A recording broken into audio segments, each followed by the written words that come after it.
clock. My people rang me up a couple of weeks ago.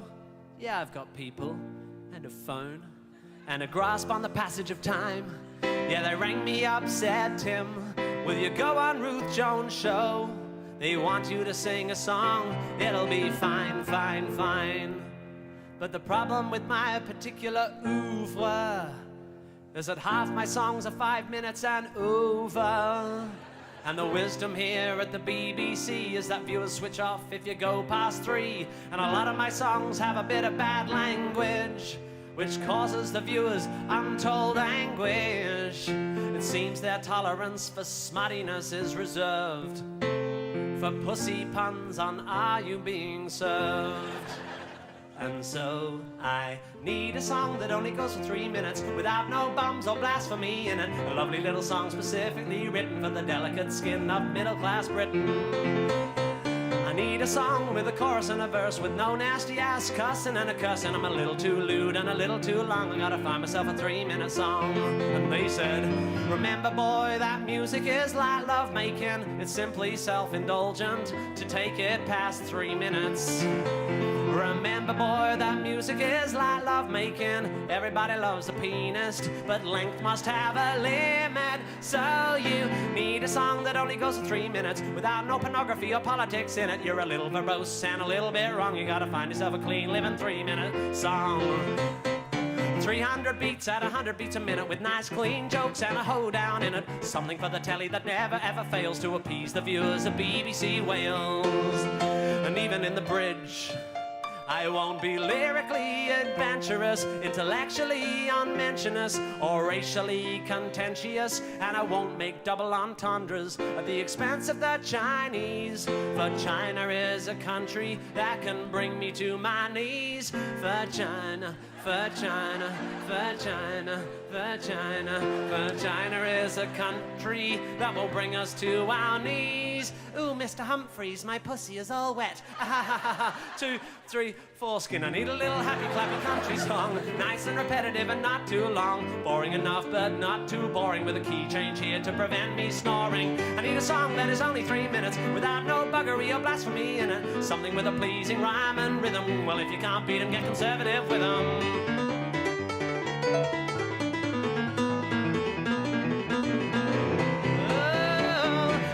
Song that causes no offense, to flog more tickets to my concerts by convincing the viewer that musical satire hasn't progressed since Victor Borger. You've got a telly and I wanna be in it, and apparently you'll only watch for 3 minutes. Yeah, apparently you'll only watch for 3. When I was just glad you know, I met a gal from old Bordeaux. She had blonde hair and blue eyes too. Let me ride on the ring-dang-doo, the ring-dang-doo. Now what is that? Soft and round like a pussy cat. Got a hole in the middle and split in two. That's what you call a ring-dang-doo. Took me down into her cellar, said that I was a mighty fine fellow. Fed me wine, whiskey too. Let me ride on the ring-dang-doo, the ring-dang-doo. Now what is that? It's soft and round like a pussy cat. Got a hole in the middle and split in two. That's what you call a ring-dang-doo. Her father come in, angrily said, now you have lost your maidenhead. Pack your bags and coat bags too. Make your living off the ring-dang-doo, the ring-dang-doo. Now what is that? Soft and round like a pussy cat. Got a hole in the middle and split in two. That's what you call a ring-dang-doo. She went off to be a whore, hung this sign upon her door. $1 each and 3 for 2. Take your crack, the ring-dang-doo, the ring-dang-doo. Now what is that? Soft and round like a pussy cat. Got a hole in the middle and it's split in two. And that's what they call a ring-dang-doo. Good morning, ladies and gentlemen, or good afternoon, wherever you are in the world. I'm glad to have you. Where's my tab? There. Press the right button. Sorry, we kind of rearranged stuff a little bit. We're moving from Streamlabs OBS over to regular OBS, and we're giving that a shot. And so there may be some weirdness with like membership notifications, with the alert box not working properly. I'm trying to tweak it in real time. Like if I send this through. There, now see that goes. That worked. Did it work before and I just missed it? Maybe I wasn't paying attention enough. I don't know. It's also cropped really weird. I think it's supposed to be 500 by 500. Hold on. See, this is what we get. We gotta tweak stuff in real time. So if I send like Jesse one more time, is that gonna work? Sort of. It's kind of weird sound, but you know what? I'll take it. Anyway. So yeah, forgive me if you send a super chat and it doesn't pop up immediately. I'm trying to fix it. Mr. Mo, like Mr. Mo, for some reason it doesn't pull up yours. I don't know why. But thank you. Best wishes. Hope the fam are all doing well. Yes, they are. Rockin' and rollin'. Thank you for re-upping your membership. Appreciate you. And Colin, thank you for the $1.99. Yes, good morning, everybody. Good morning.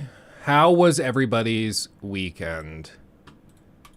Mine was actually pretty chill. Pleasantly surprised. Kind of chill. Vibing. Feeling good. Feeling good on a Monday. Charlie, I appreciate that. That's kind of the goal. I saw somebody, who was it? Somebody was like, I'm not going to like the stream until Luke says, uses the word skeptical and then defines it. Yeah, no, for real. I have to do that every video, because every video that I don't do that, we get an onslaught of comments from people who are like, oh, so a skeptic, so you're just gonna like crap on the game nonstop. Okay, got it. I'm not here for the negativity. It's not what that is, but okay. Oh yeah, The Last of Us episode launched last night. What did people think of that? Oh no, how did I not hear about this? Hold on. We're gonna go to Yong. We're gonna go to Yong real quick. I didn't hear this. I had no idea this had happened. Hold on. And one of the most unceremonious AAA game releases in recent memory. Looking at the Metascore right now, it's sitting at 64% from 119 reviews, and the user score is faring worse at a 3.4. Generally, But Young, didn't you hear the game's actually really good?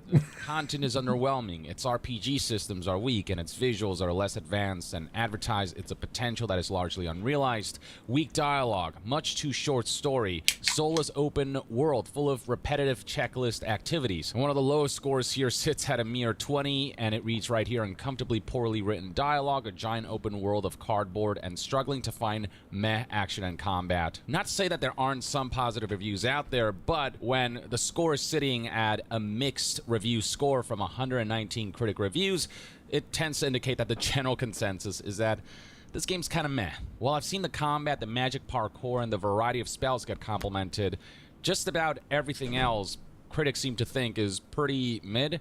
Generally, the consensus is that... I'm sorry, using mid unironically in a sentence, like... Oh, am I the boomer? Stellar writing that was apparent long before the game launched. Looking at Steam, the review scores are mixed here. Okay, get to the point. It's pretty apparent that Forspoken's very impressed.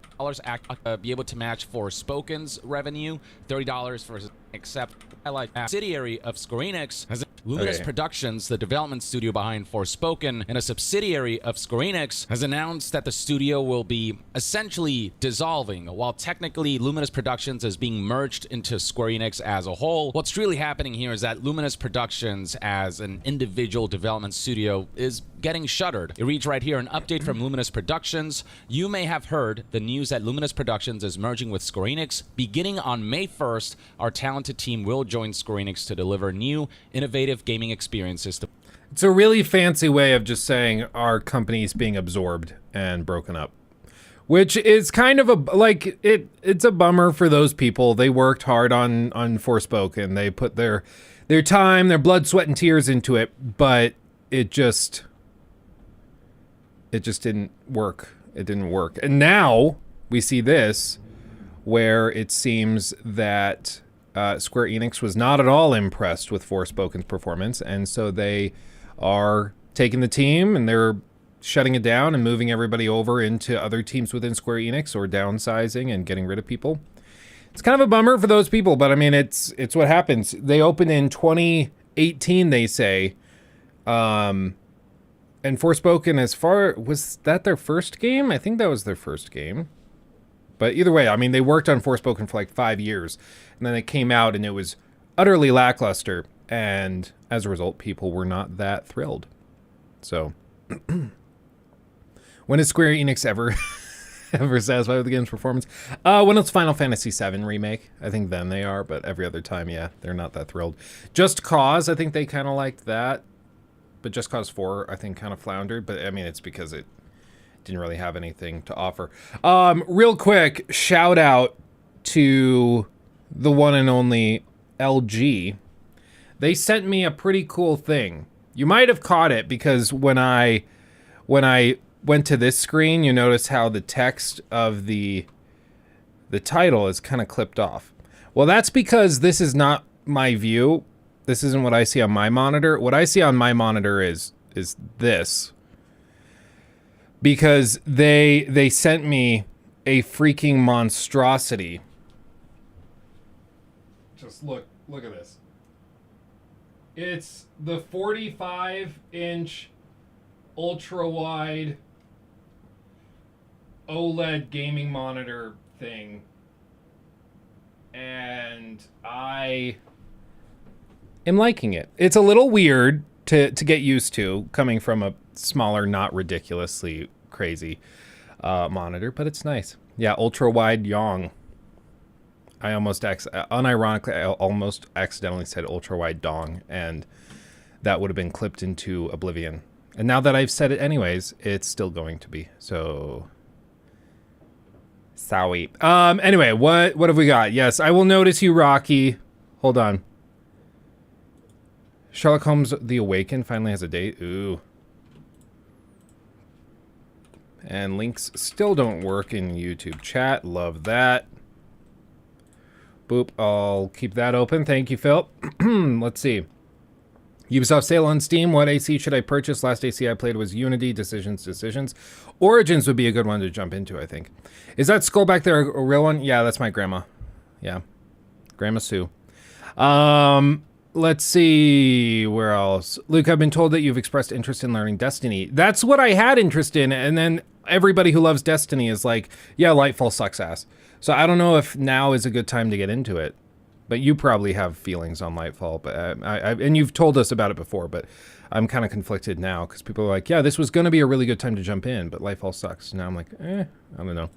By the way, if you want to do a bit of a fireside mini deep dive on Lightfall, I'd actually break it down a bit other than the vids you watched yesterday. That would be good, Bert, because we tried to find videos that were like beginner friendly or noob friendly, and honestly, like, I don't blame the Destiny community for having more niche videos. You know, of course, you have a community, make it more niche.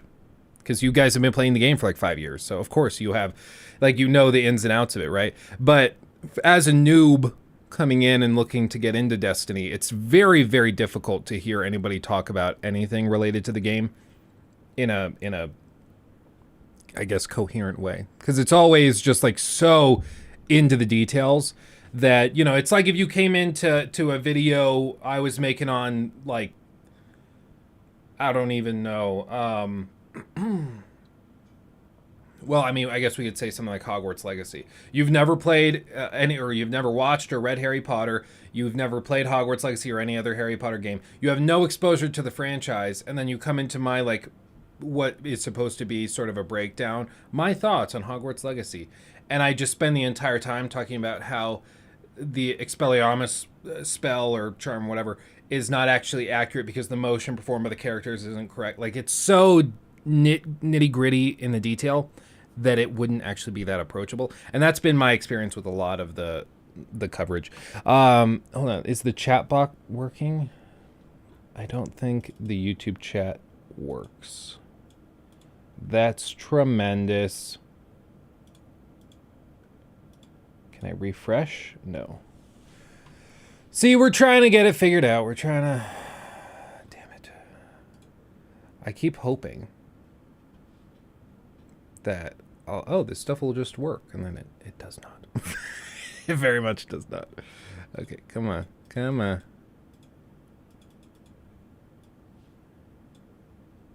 Okay, anyway, I'll mess with that. Let's see. Yeah, the Last of Us episode. I thought the Last of Us episode was pretty good last night. They did change a couple of little things. They added some lines that I think helped a lot. I was kind of, I don't know, in the original game, I felt a little conflicted with David because it felt like it was a bit contrived that he was like, oh, gross cannibal man. But this time around, I feel like they did a better job of framing it as he's just trying to provide for his people, and I thought it struck a much better balance. It didn't feel as much like they were trying to play for the shock value. It felt much more real, you know. Proto, we did look at some Resident Evil 4 stuff, like last week or the week before. But whatever the latest stuff was, we didn't jump into it. I love the interrogation scene. It was done well. It was done really, really well. Acting's incredible. Yeah, I think they've done a really good job of taking things that in the games are there if you dig into like the notes and if you really investigate it, but that you might miss. And then in the show, they've done a great job of like breaking down and showing, no, this is like, there we go. I think this is working. They break it down and they can show this is the in between of how the character works, and this is why they're doing what they're doing, and it works really well. Messages fade after. Okay. I think this is working. Boom. Thank you. Okay, so that notification worked. I just have to size it up. There we go. Thank you, my friend Edmund, for the $1.99. Have you played any of Dune Awakening, the survival game? I have not. Dune Awakening. That sounds super, super familiar, though. Hold on. Dune Awakening.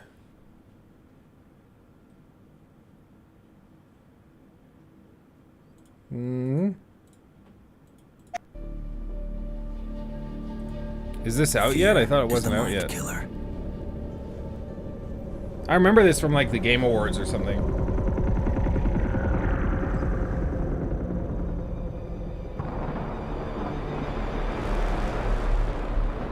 Fear is the little death that brings total obliteration.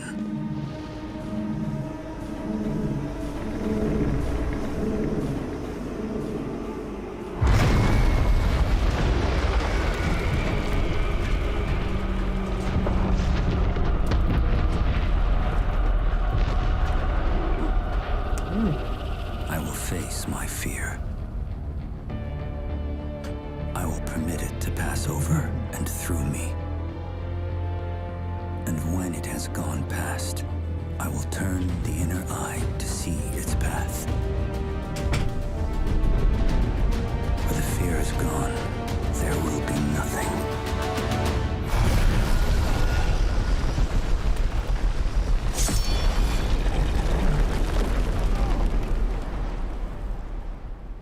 Only I will remain. It's what I say the moment I walk into the bathroom after eating Taco Bell. Only one will remain. I will beat you. Yeah, I didn't realize that was out. Is that out? Yeah, everybody's like, we were so hyped until we saw it was an MMO. Oops. Let's see. So, Luke, did you check out Lost Soul Aside? I think you forgot last stream. Yeah, we didn't look at it on the stream. It just, yeah, it didn't really fit. We also kind of ran out of time. It was really weird. It was like we had 3 hours left, and then I looked ahead, and all of a sudden we were out of time. It was really odd. Edward, thank you again for the $1.99. What effect do you think inflation has on gaming?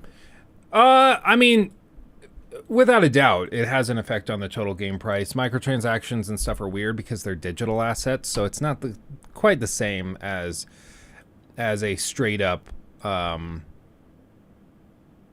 yeah, at least in theory, it shouldn't affect the price of the main $60 title. But, yeah, I mean, it has an effect, but it's not like. I guess it's tricky to figure out what exactly to say or describe about it. Like, inflation affects the pricing of goods. Inflation's going to get worse. The numbers just came out, and consumer spending is at ridiculous levels still. Spending on like restaurants and eating out in the U.S. went up by 7% in January, despite costs rising significantly. Pat Quinn super chatted $5. Thank you. Thoughts on what you've seen of the finals so far? Can I say?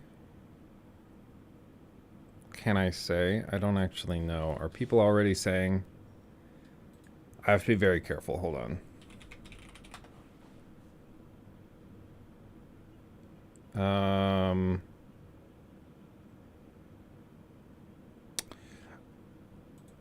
I can't be too specific. What I will say is I will answer that question in 39 minutes. Okay? Thank you for the super chat, but I just retone a line. So I will answer that question in 39 minutes. Okay, Pat? But thank you for the 5. But yes, I will give you lots of thoughts in 39 minutes. Anyway. It's one of the, like, when I get questions like that, I'm like, okay, I've got to be cautious. And Rocky, yes, I do have the a preliminary time laid out, but I had to move that time because I have to go back to the dentist because they didn't put like fluoride on my teeth, so I have to redo fluoride. Super fun. I love the dentist so much, but I have to go back and do that on Thursday. So my original time for the mod meeting had to wiggle, but I think we'll still set a time. As for Friday stream thing, oh yeah, the news show. Yeah, I forgot to ask Jacob about it yesterday. Jacob, are you in here? We basically need to chat with Rocky about potentially doing like a Friday news show where we collect the biggest news stories of the week. Because we could do that, or we could do kind of what we've been doing, where as news stories pop up, we can react to them in real time, and as long as they turn into a 20-minute video, we can put them up as clips. I think that works. But we could do like a news recap on Fridays and go through the whole bit of news for the week. We could do that. So there's options, do both instead of one or the other. That could work. Speaking of a little thing, a breaking news story we can turn into a stream clip. Jacob, this one will be a quick turnaround, okay? So this one's like, get it out today if you can. Some very sad news in the world of Hogwarts Legacy and fans of that game. I'm very sorry to be the one that has to report this to players on PS4 and Xbox One. However, it has been reported, not reported, it's coming straight from Hogwarts Legacy, the official account. They are delaying the Xbox One and PS4 versions to May of 2023, and for some reason the image doesn't work. We're overwhelmed with the gratitude for the response to Hogwarts Legacy from fans around the globe. The team is working hard to deliver the best possible experience on all platforms, and we need more time to do this. Hogwarts Legacy will launch on PS4 and Xbox One May 5th of 2023. I mean, honestly, I can't say I'm shocked. The game doesn't run that well on, like, PS5 even, and on Series X it doesn't run great, and on PC even there's a couple of hiccups here and there. I saw this, I could show you guys this actually. Sophie, a member of our community, sent a video to me. Hold on, can I Okay, well, it quickly downloaded it like instantly, and now it's really low quality. So you'll just have to put up with the low quality because for some reason Discord downloaded it low. But she sent me this video of her playing on the PS5, and like, look, so she goes to a spot and will fast travel to it. I have like pictures and wallpapers behind the loading screen. Her screen is just black. It doesn't have images or artwork or anything. But on PC, if I can pull up some of my gameplay footage, Hogwarts Legacy, there. Take an early clip so it's not super spoilery. And we bounce around, I don't know. So I guess I'm gonna fast travel here. Come on. Fast travel, Luke. Luke of the past, fast travel. What are you doing? Come on, Luke, what are you doing? What are you doing, Luke? I don't know what I was doing. I'm just like looking around. Am I gonna fast travel? Yeah. Okay, so this is what it looks like for me. I have the wallpaper, the little effect it changes, you know, around so you get different loading screens. It's really pretty. But like Sophie on the PS5, it just has black screen. It just doesn't work for some reason. It's really, really odd. And there's a ton of little stuff like that in Hogwarts Legacy. You walk up to the door, and sometimes you just have to stand at the door for 3-4 seconds and wait for it to load so you can walk through. Even playing off of an M.2 SSD. There's little bitty performance things they could fix. Or, you know, like I showed in that stream clip from last week, there's the soft lock that I ran into where it just, you straight up break the game unless you figure out that it's triggering this random quest, and then this random quest you have to go and interact with. It's really, really strange. So, it's odd. It's not like that for PS5. Okay, well, for PS5, how hard would it be to have the wallpaper in the background? Maybe that's a bug. Maybe it's a feature. Who knows? Maybe like PS5 players just get the black screen of death when loading, and that's just what it is. I really don't know. But it's odd. It's a discrepancy between the two, and I don't really know why. But there's little stuff that they could polish and tweak. As for the PS4 and Xbox One versions, I'm sure it's going to be a bit of a nightmare to get that stuff working. Let's just be honest about it. So, I don't know. I don't know what's happening. Let's see. Rari, thank you for the $1.99 as well. I'm playing Arkham Asylum. The atmosphere is phenomenal. Yeah, dude, for real. It's so good. That game still looks awesome. Let's see. Performance versus fidelity mode. I generally will go performance, but I'm a frame rate snob, so generally performance. But some games are better than others. Some games, the performance mode is like, for me, tough to look at. Forspoken was kind of like that. Playing Forspoken on the PS5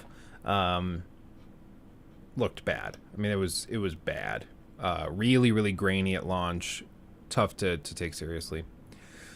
I had one time in 30 hours in that the correct loading screen showed up during a quest, and now it's black screen loading for now. So that's crazy. So you have had the picture in the load screen, but not always. Huh. That's bizarre. That's freaking bizarre. I don't know. I have to run out and grab a bite. Why does hunger strike at the most inconvenient times? I don't know, but you should grab me something too. I'm a little peckish. Get something yummy. Yeah, it's quick, but if it's not supposed to be like this, that's what the issue is for me. Like, just have it be working properly. Yeah, it's really odd. Twitter links and images are down. Of course they are. Yeah. I don't know. Everybody was saying when Elon bought Twitter that Twitter would collapse and implode pretty quickly. And I think that like, it was pretty exaggerated. Like the website's functioning, something breaks, they fix it within an hour. It happens. I mean, YouTube doesn't go down that much, but you guys remember like 5 years ago, YouTube would go down pretty regularly. Same with like Facebook. Facebook would just drop and would just not work. people would lose their minds. You know, I remember one time Google went down. Just Google, the search platform, went down for like half an hour, and people were calling 911. People were losing their minds. So it happens for big websites. It certainly is happening more now after Elon bought it out, but it's also like Elon's changed a lot of stuff. But it also, I mean, it's pretty clear a lot of those people that he fired weren't necessary because the website still broadly functions. There's a handful of things that don't work properly, sure, and the verification and the whatever censorship boards and stuff are not populated with a ton of people, but or are gone entirely. But the website still mostly functions. Big Spawn, thank you for the $1.99. What games have you been playing on the Steam Deck? Mostly recently Hogwarts Legacy. I've been playing that to get ready for the critique. And it runs okay. It's really inconsistent. Like one time I'll boot it up and it'll be at a steady 60, and then the next time I'll boot it up on the Steam Deck and it's like 60 to 30 to 50 to 20, back to 60, and it's really, really off. How's Wild Hearts? On console, pretty good. On PC, it's pretty atrocious.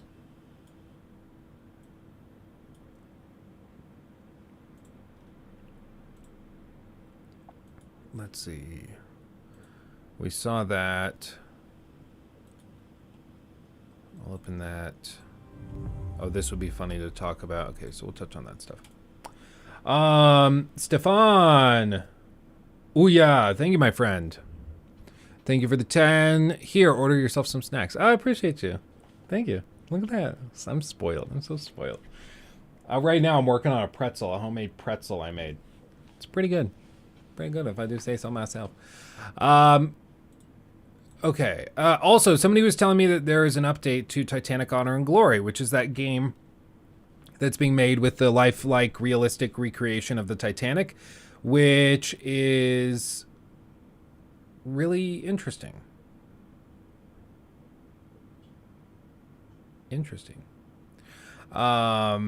Let's see. It's very short. It's very short, the little update they posted, but let's see what they are saying about this, because this could be interesting. A lot of you have joined this stream to hear all about Titanic Project 401, our upcoming Titanic recreation, and we will get into the demo in just a second, but I wanted to touch a bit on our flagship project, Titanic Honor and Glory, for just a moment. It's the reason that a lot of you know that we exist.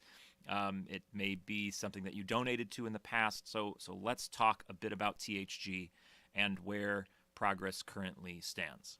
While Project 401 will contain 50% of Titanic, and that is a massive accomplishment, Honor and Glory, as has been our goal from day one, will contain 100% of the ship with the highest of visual and historical detail, and that includes the outside of the ship. So currently, under construction in the VDR virtual shipyard, I guess you could say, is the hull of Titanic. But not just a model of the hull. This is a hull that is being built the way that Harlan and Wolff once built the real thing, plate by plate, frame by frame. This is awesome. But how is this not overkill? Like, I love the Titanic. Love what you're doing. You're doing great. You're keeping the story alive, which I find it to be a fascinating story, you know, on the potential ills of human and man's arrogance to think that they can conquer nature. You know, I find the whole story of the Titanic poetic, fascinating, and important to remember. But how is rebuilding the model of the Titanic for the game, plate by plate, rivet by rivet, like a good use of time? Like, you see what I mean? Like, how is this not just overkill?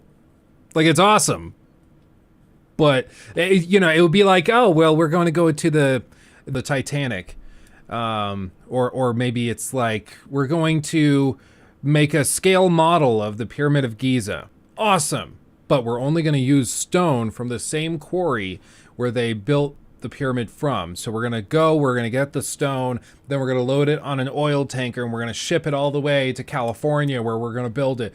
It's like, okay, well, you could have just used rocks. You could have just used cement. I think that would have gotten the point across. Like, it's cool, but I think that's overkill. I don't know if that is like a good use of time. I don't know. City Skylines 2. Ooh. Remind me to look that up in a minute, because I definitely will want to check that out. What happened was they saw Luke doing the Lego set, and they were like, hold my beer. Yeah, for sure. Titanic conspiracy theories. Oh, we already responded to those in a stream clip back, like, maybe a few weeks ago.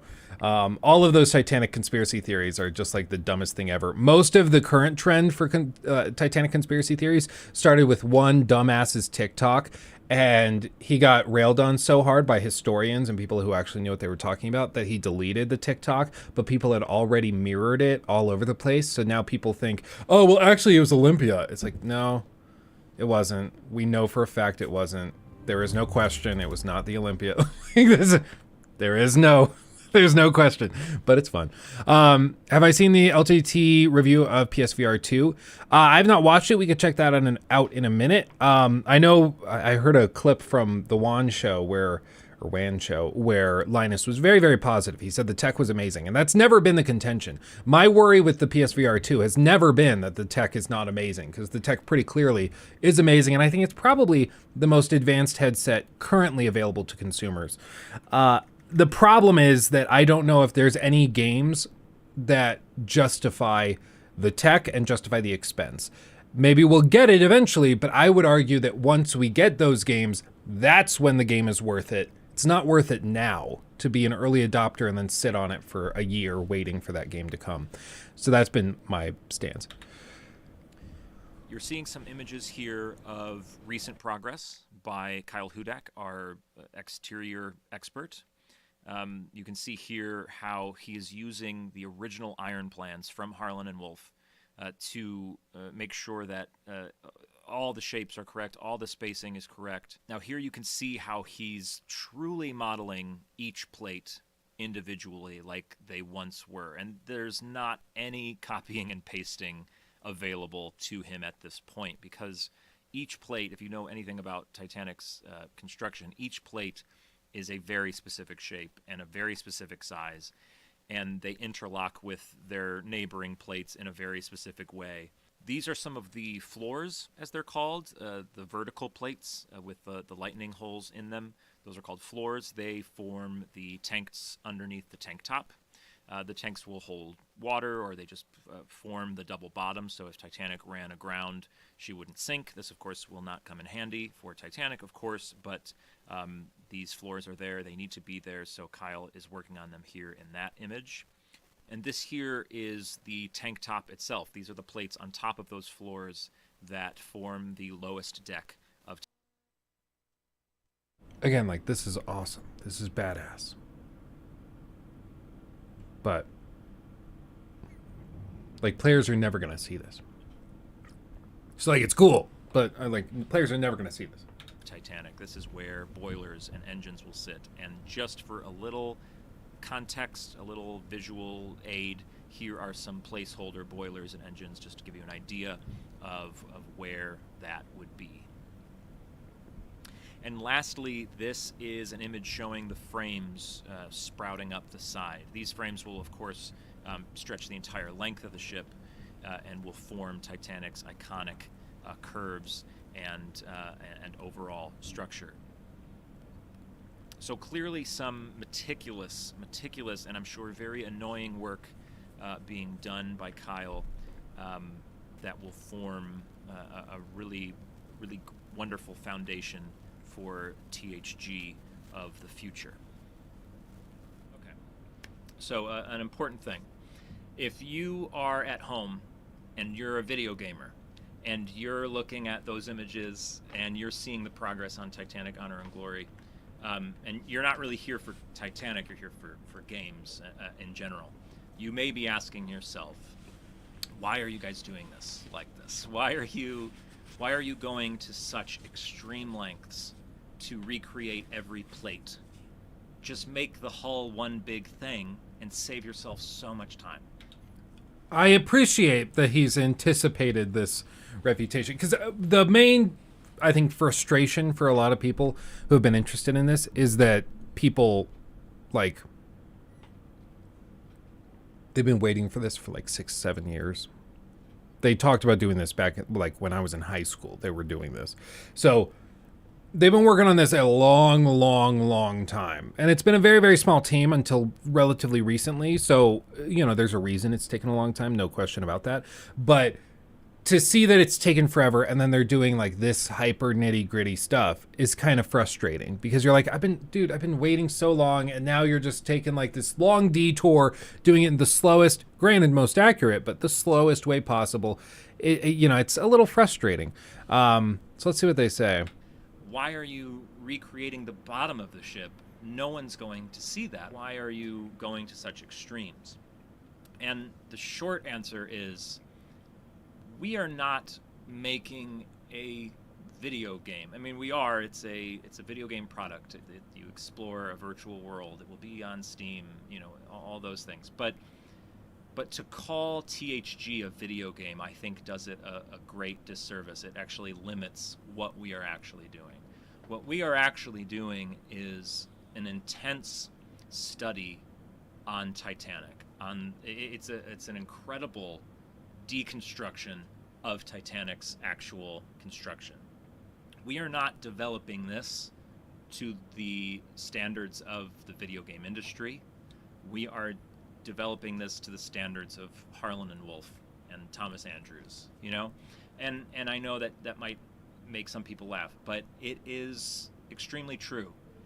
Titanic is everything to us. I don't think anybody on our team has gone a day of their lives without thinking about Titanic. We are all Titanic enthusiasts first, video game developers second.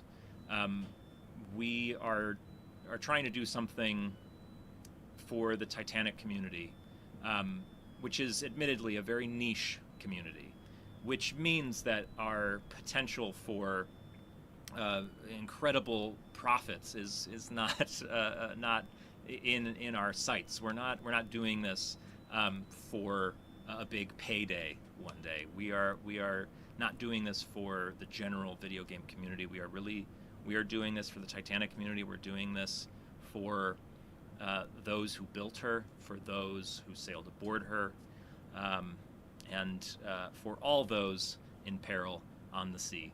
Truly. So, I mean, it's a cool,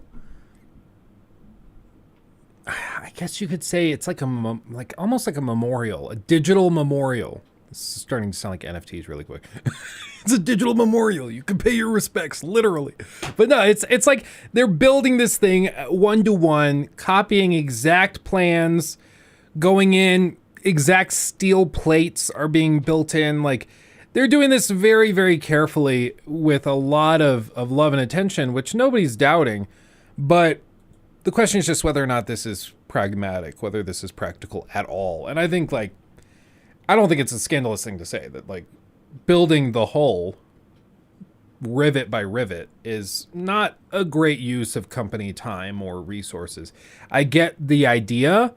It's like, we came to rebuild the Titanic. That's what we're doing. We're not rebuilding something that looks like it. We're rebuilding the Titanic in this, video game form. And that is cool. But I'm conflicted. I don't know. What do you guys think? I'm conflicted because I get what they're doing. But yeah, it's like a virtual Titanic exhibit. Yeah. I get it, and I also don't get it. Yeah, it's a good way of putting it. Maybe a game mode to build the ship. One thing I think they have the potential of doing is selling the rights to this to, like, James Cameron, who owns most of the other Titanic exhibits that have toured the country. And they could probably turn this into another aspect of the museum exhibits that tour the world. Not that regularly. They do it like once a decade, but it could be interesting. It could be really, really interesting. To be able to explore the Titanic, and it's a one-to-one recreation. That's pretty cool. Ubisoft are going to be buying it. I mean, you never know. They might be approached by a company like Ubisoft and made an offer, or As a developer, I could totally see going in. I think there's huge potential for a narrative Titanic game. I think you could probably go with, like, imagine if Naughty Dog came along and they, like, recreated the Titanic, or they bought this recreation of the Titanic from these guys, and then they went in and they created a narrative, nitty-gritty game. Could be interesting. Could be really, really interesting. It gets tricky monetizing it because I mean, again, it is a tragedy. 1,500 people died. But then again, I mean, we also have video games about war, and so I guess people kind of look the other way for a lot of that. But this could be incredible for museum or space or historical simulations. I'm impressed over the technical aspects more than the game parts. Well, and that's where I was like, okay, it could be really cool for simulations and stuff because they're building this so structurally accurate. But it's not like it's being built in Unreal Engine. It's not being built in CAD. It's not being built in something that's going to help them simulate stuff. And even then, I don't know what use that would be. And they've already done a lot of physics simulations on the way the Titanic pulled apart while sinking. There's a lot of things they've already done with, like, industrial engineers and stuff. So I don't know. It'll be interesting. If you are excited by those images, if you begin to salivate when you see the potential in those images, to see Titanic like you never have before, The pictures of the hull both look smaller and bigger than I was expecting. Like, I guess you just imagine for the Titanic some insane monstrosity, but then you see the people standing on the deck, and you're like, okay, well, no, I mean, it's a ship. It's a big ship, but it's not, like, miles long, That is what we are trying to bring. The video game that we were planning years and years ago, not quite in the books anymore. What we are making now. Oh no, Whippy Ice! It's not at all the biggest ship in the world. There's, hold on, biggest cruise ship in the world.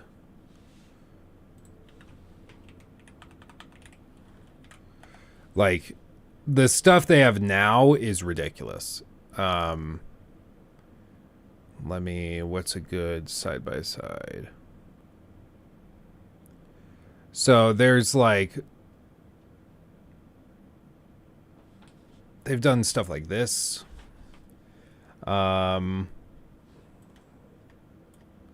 Where, like, modern cruise liners next to the Titanic. The modern stuff is just ridiculous. You can see the scale. This is how big these current ones are versus the Titanic. Like, the ones they have nowadays are actually ridiculous. So, the Titanic was ridiculously huge for its time, but compared to modern stuff, I mean, this is an actual ship. Like, this thing is floating. It does not look like it should be able to float, but it's floating. So the stuff they're able to do now is just ridiculous. Like, these cruise liners have full water parks on top of them. Yeah, so like you see, compared to the Titanic, there's the Titanic in little black, and then the white is this ship. It's insane. So, not the biggest by far anymore, but for the time, it was ridiculous. I mean, I don't know. All of this stuff that they showed looks cool. It looks really impressive. Nobody's doubting that there's a lot of hard work going into this. There clearly is. But for me, at least, I guess I would say I get that they're trying to do a full recreation, but I still feel somewhat frustrated that this has taken so long, and yet they are not taking any steps to expedite. They are still doing things in this incredibly slow and methodical way, which is, again, I get it, but it's also frustrating. Oh yeah, Proto, I've seen that one. That one's crazy. Imagine a Titanic game, but a horror game. You're a historian underwater checking the wreckage, and there's something else that really sunk the ship. I would actually believe that there's probably like a knockoff version of that already exists. I would guess, probably. Asset management is the frustrating part to me. It's going unnecessarily huge in terms of file size. There's file size, but there's also just practicality. This stuff that they're showing here, you will literally, when you play this game, when you're walking around the ship, you will never see these pieces. You will never see it. It's not that you might not, or you'll only see them if you're really looking for them. You will literally never see them unless you like hack into the game's camera and you alter it so you can clip into the underside of the ship. You're never going to see any of this. So I appreciate that they have like these holes, these holes cut properly so that it realistically can show that, and it's legitimate. But it's also just frustrating because it's like it's literally a waste of time. Like nobody will ever see it. If they didn't do this, nobody would be any the wiser, and I don't think anybody would care. I don't think their backers would be like, so I paid $10 5 years ago to get access to this project, and I come to find out the underside of the ship is not 1-to-1 historically accurate. I want my $10 back. Like, it's ridiculous. This plate was curved. It wasn't squared off, so I want my money back. Like, can you imagine? It's clearly a passion project, absolutely. But they're not taking passion project money. They're taking money. And so it's a little frustrating to see that they just, they're just continuing to take their time very steadily. I get it. They want to do this right, and in their minds, doing it right means 1-to-1 historical accuracy. That's what we started. That's what we were trying to do. That's what we're going to do. I get it, but it's also a little frustrating. So, yeah, I'm torn. I feel like selling the assets to various news and documentary agencies will probably be part of their monetization once complete. Oh, yeah, this 1-to-1 recreation, you realistically could get, I'm thinking at least 6 figures for a license to use something like this in its final form. And if it's textured well, if it's recreated well, you could see films using it. You could see TV shows using it pretty easily. Well, I think you have 3 types of people here. Artists who will just French kiss every bit because of the art, Titanic nerds, and standard consumers who will be somewhat underwhelmed. Yeah, Titanic nerds, I think, are going to be very pleased. That's being remade 1-to-1. Artists, they'll marvel at that, yeah. And then consumers, which is probably going to be a mix of the two, will also be frustrated. I would say, though, that, like, I'm a Titanic nerd, but I'm also frustrated, Hey Luke, just quit my super toxic first pro editor job after a year and am a little worried. Do you have any tips or words of encouragement? Your first toxic pro editor job. Ooh, I'm curious what made it toxic. So, being an editor, I immediately think video editor. So I'm assuming maybe video editing. Not totally sure. But I would say, freelance stuff is always tremendous. I guess I should ask, are you talking about video editing? Is that what you're referring to? Is it like editing like articles or writings and stuff? Either way, like freelance work can be great. Freelance work can be amazing. And there's a ton of places. Yeah, I'm video editor. Okay. Like I know for a fact that there's a ton of YouTubers that are looking to hire people to edit their stuff. Yes, there's a handful of people that are going to be like, I'll give you a shout out in a video if you edit my videos for me. You never deal with those people. Those people are horrible. But there's plenty of people who would pay for it. Hello? Hello? Knock, knock. So I would say just keep your chin up and don't be afraid to reach out to people. Hey, dude, you wearing your overalls? You look great. Come in. You shut the door. Do you want to say hi to everybody? Hi, everybody. Come on. You say hi to Dad? Hi, Dad. You want to come up and say hi? No. No, you gotta look at your Legos. He comes for the Legos. Yeah. Well, he comes to say hi. He stays for the Legos. Hey. Oh. It's like I did it. I did a thing. I did the thing. Baby Raid. Yeah, it's Babe and Baby. I just realized Luke has his Astros back on. Yeah, I put them back on because I kept spinning and tangling the cord. I still use my nice headphones for like playing games and listening to music and stuff when I'm not on stream or camera. By the way, everybody, if you're interested, whenever we have Babe and Baby come into the stream, it's very important to represent with Babe and Baby. If you go to LukeStevensTV.com right now, you can get access to limited edition brand new stickers, okay? Including the Babe and Baby. This one is one of my favorites. Oh, wrong camera. Hold on. One of my favorites. Okay, Babe and Baby. It's Nikki and Lachlan. Super, super cool. You see Babe and Baby with their little plunger gun for Lockie. It's a beautiful print. Babe and Baby artwork done by Nikki's sister. They did amazing. And by the way, if you order everything, all 3 of these stickers, these come in a little pack. Finn, Hermione, and Vil. And then the I'm Vibin' sticker as well. Apologies for the noise.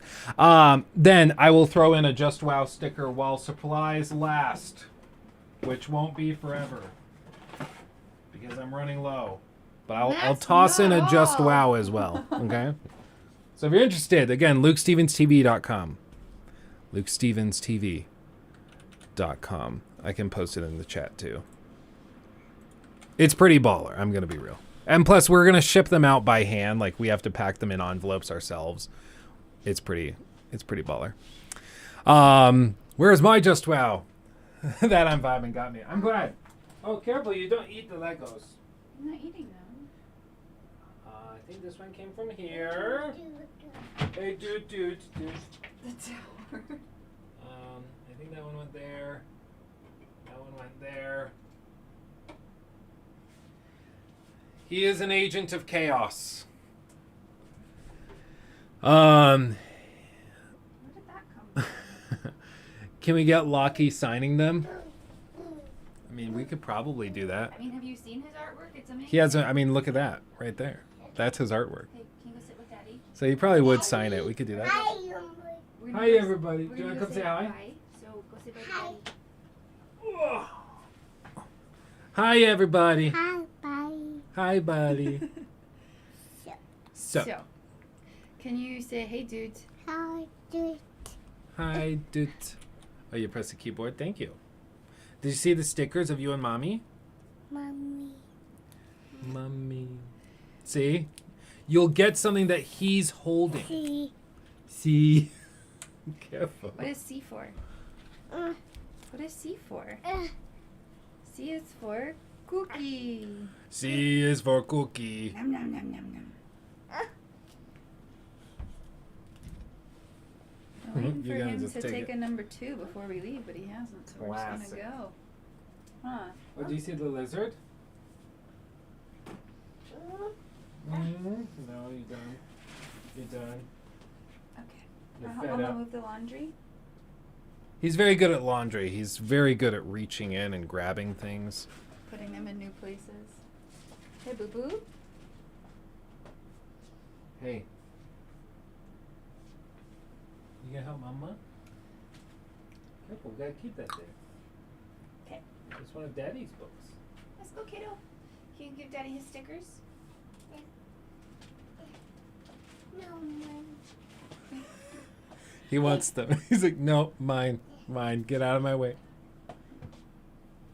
Yeah. Because I have a copyright on my likeness. Yeah. Mm-hmm. You can't press these buttons because it'll start the shredder. Hey, sweetheart. No, don't push the buttons. Okay, we're gonna give the stickers to Daddy, and then we're gonna do laundry. Come on, come on, me. Say I love you, Dada. Bye. But I love them. Finley Go help scratched Mama. the couch again. Finley. You can't have anything nice. He's about to become an outdoor cat. Hi. Bye. I see you later. Bye. Bye, Daddy. Love you. I love you. Oh, he got fixed at trash. Oh, good. Bye. He is a cutie. He is a cutie. After Lockie's touch, the price of the package going up. Yeah, now it's going to be $50 each. Yeah, he's a good little fella. He's a good little dude. He's a good dude. Okay. Let's see the way he rocks his overalls with such confidence. I wish I could pull off overalls. Dude, if you ever see an adult man walking around in overalls, you know that guy, he's got life figured out. Like, he's not self-conscious at all. He's confident. He's comfortable. This is a reminder. There's no beating that. Publish. There's no beating that. Alexa, thank you. You're so welcome. Your kindness really gives me a charge. Happy Monday. This is a reminder. Publish. I know. It keeps reminding me. This is a reminder. Alexa, stop. I thought me saying thank you would get it to shut up, but no. Anyway. What was I? Oh yeah, it was a reminder to publish the video. Duh. So yeah, I remember I said I would answer that question in like 39 minutes. Well, it's been 39 minutes. So now is the time to answer those questions about the finals, because I did get to go and play the finals. It was pretty cool. It was why we had to push back that stream that one day. We had to bounce it back because I was at the event, so I couldn't actually stream my normal times. For those of you not familiar with the finals, here, I'm just going to hit publish on the video, and then I'm going to be good if it ever loads. TF is the finals. I'm about to show you. It's actually a pretty compelling thing. It's actually pretty interesting.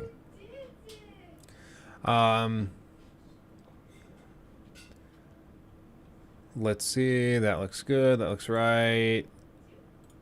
I tried series, publicity, public, and save. Boom. Video is up. So, I tried the finals. For those of you not familiar with what the finals are, or is, the finals is a brand new first-person shooter that's being developed by a bunch of DICE developers, former DICE devs, people who have worked on Call of Duty, people who have worked on all sorts of different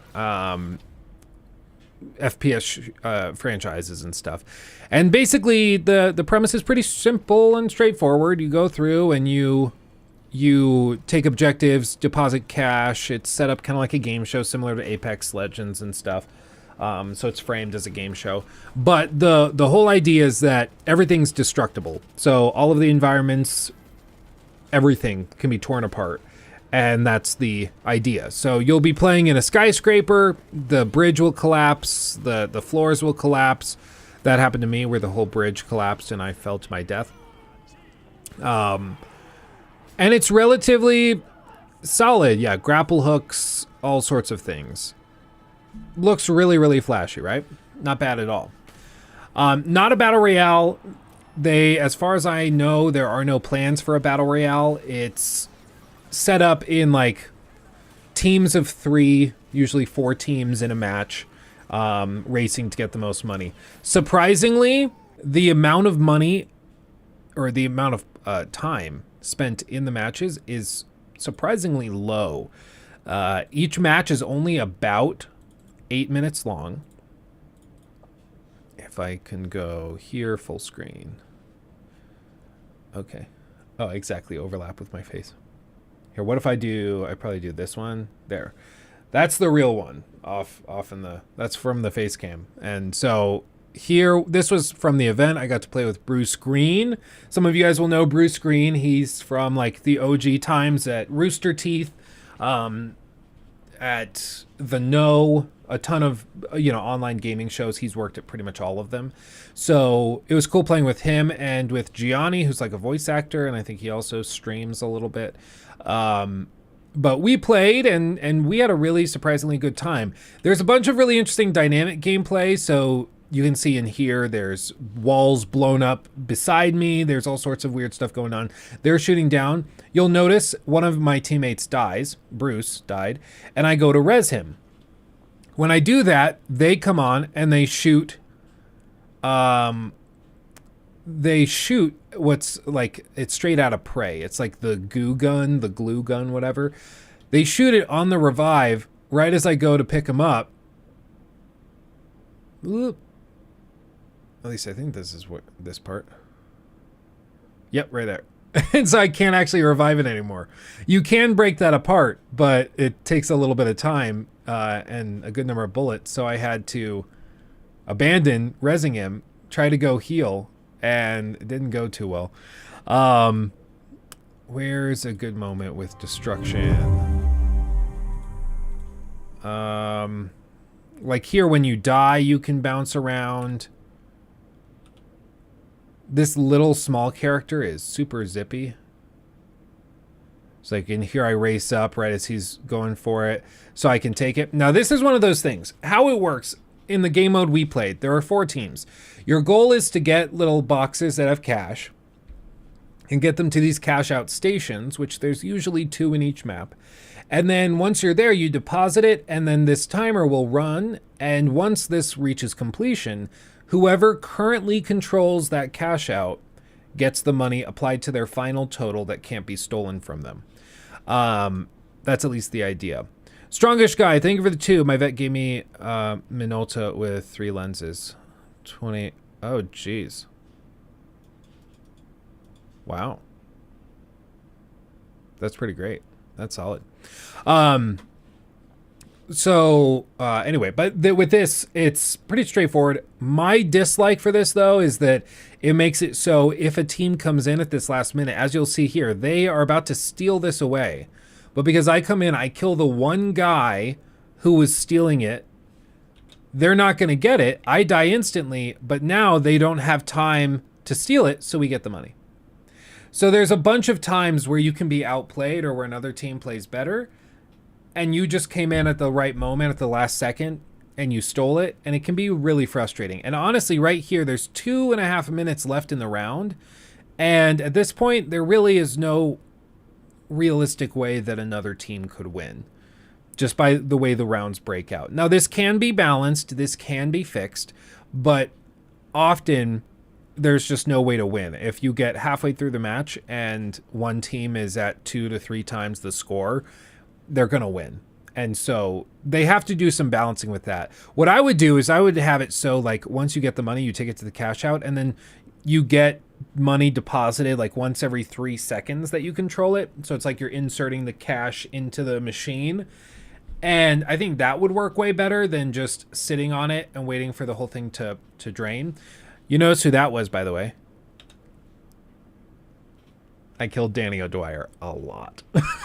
A lot. Myth was in with us too. Myth was playing. I killed Myth like once or twice, but Myth is very, very good. But you see like that blew up right there, so that blows up a hole in the roof. There's a handful of occasions where we are doing our thing and like we were on an objective. I think this was maybe like 140 in. Maybe. Oops, I actually pressed 0. Oh, like this part gets crazy. Like we were holding an objective and the objective came, it's like right as I died here. And the objective is on the next floor, so we blow up the floor so it falls out from under it, and then the objective falls down to us. Like you see the whole thing starts to collapse. It's pretty cool. And the way they do it is each of these things is tied to the server side. So all of the physics simulations and everything, I forgot how to melee. All of the physics for all of this is run on the server. It's not run locally, which means that everybody will experience the buildings collapsing the same way. It's not going to be glitching out, and you're not going to see people clipping into buildings or anything, because the simulation of the physics is all managed on the server side and then sent to everybody else. So like here you see there's a team over here getting the money. There's a team between them and us, and then we're sitting on one of the cash outs just waiting. And here we have the lead by a lot. There's a minute left and we're not really threatened. So the only thing we have to worry about is these guys somehow pushing past them and getting to that cash out, which we're not that worried about because they're being held up by this other team that's hoping to steal it, but they're running out of time really, really quickly. And it takes a good amount of time to deposit the cash, so they might not deposit it in time. Then you see at one point we say, screw it, we're going to go over to the other station where we think they're going to be. But now there's only 3 seconds left and the match is over and we win. And there was never really that much of a challenge. So there's a good amount of balance that needs to happen. It is free to play. It is free to play. Is this Midnight Society? No, they wish it was. They wish. We were playing a tournament as well, and then the tournament glitched out, but I mean, that happens.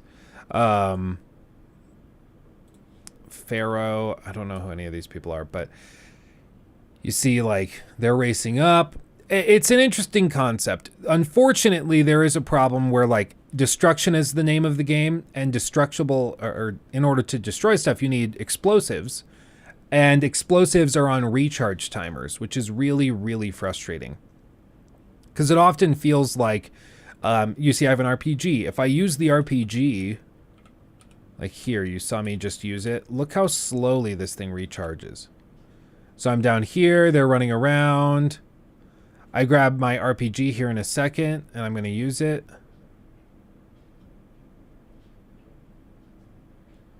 Okay, I have that.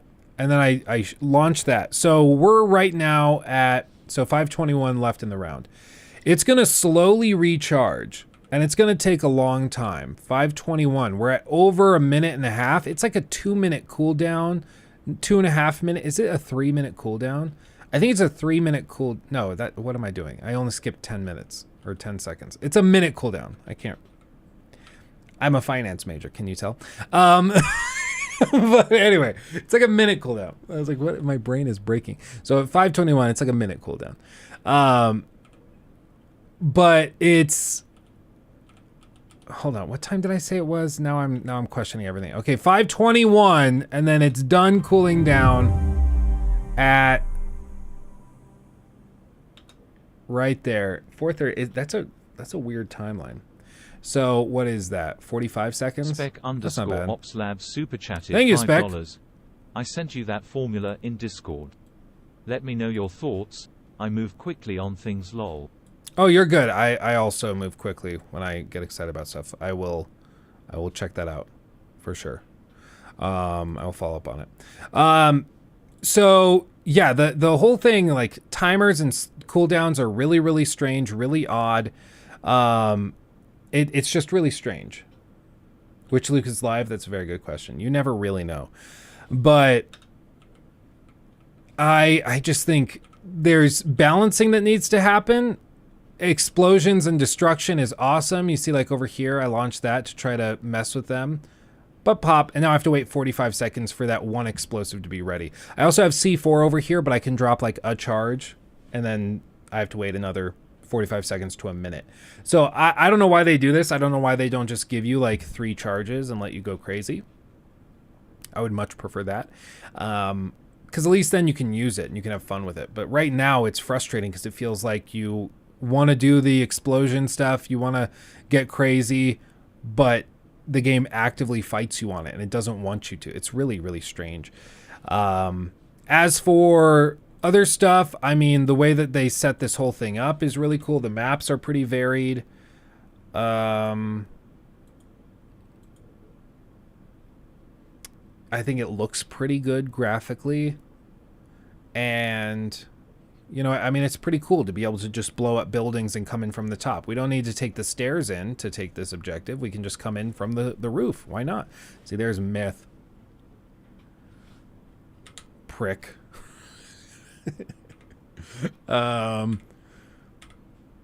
And honestly, we had a good time. If you're interested in this, it is available for Steam, closed beta, whatever.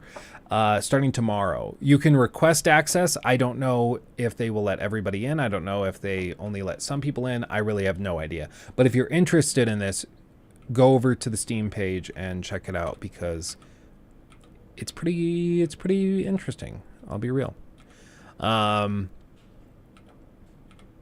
And here's where I remember this. I almost got Myth over here too. Because I see him running.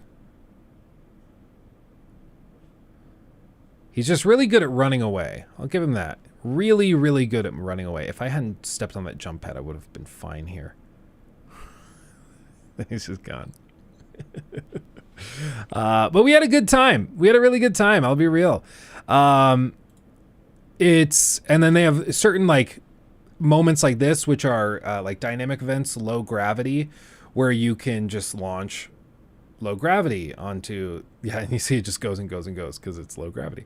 You can jump way farther and stuff like that. It's pretty cool. There's a lot of fun stuff. And I think this could be a game which is just freaking bananas.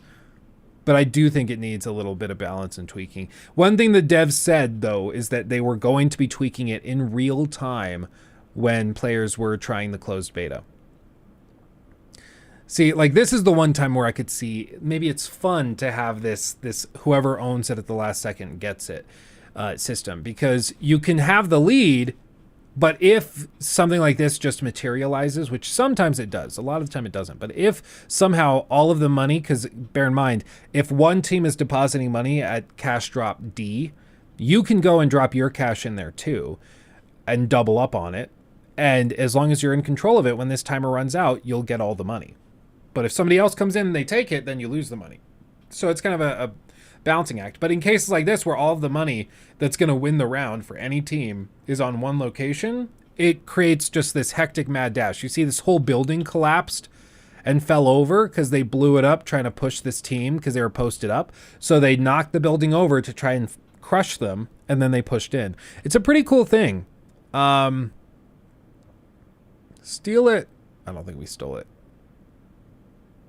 Yeah, we lost it. They took it. And our stats weren't very good at all. Oof. There's different loadouts. I will say there were a freaking butt ton of cosmetic options. They've put a lot of effort into that. There's a lot of stuff to buy, but it's also free to play, so I can't really shame them for that. And I will say everything that was available to buy was purely cosmetic as far as I could tell, so there wasn't anything gameplay affecting. The guns felt pretty good, I think, as well. Once I tweaked some of the settings a little bit, they felt a lot better. Before I tweaked them, they felt a little floaty, but, you know, it didn't feel bad. It could have also just been the servers because we were playing from all over the country, so, you know, that could have been part of it. Let's see. The incentive to that is just to sit back till the end of the game, though. Yeah, or, I mean, I think there's probably going to be two types of players, where there's going to be players who sit back to the end of the game and then try to steal the big payout at the very end. Or there's going to be teams kind of like we were, where we are going and we're collecting $7 grand at a time. So by the time the end of the game comes around, we have, say, 20, 30,000, and we're good to go. And so they can take the big cash out, but the odds are not super high that that will be enough to like full on beat us. But you see cash drop number 3, that's an $18,000 cash drop. So they start to offer more money. So it's odd. Like for the way they have that, or for the way they have this balanced now, more money gets paid out later. So really you aren't incentivized to play super hard in the beginning. We were doing it, but it's probably mostly because we were new to the game. Like we weren't that experienced with this, so we didn't know any better. Like we're just we're just playing, right? But if you're playing this seriously, it probably makes more sense to post up and prepare to fight it out on the cash drop stations, let another team go get it, and then go from there. That's a healer, by the way. That's why he's able to do that. Oh, what was this? So you can see it gets a little hectic.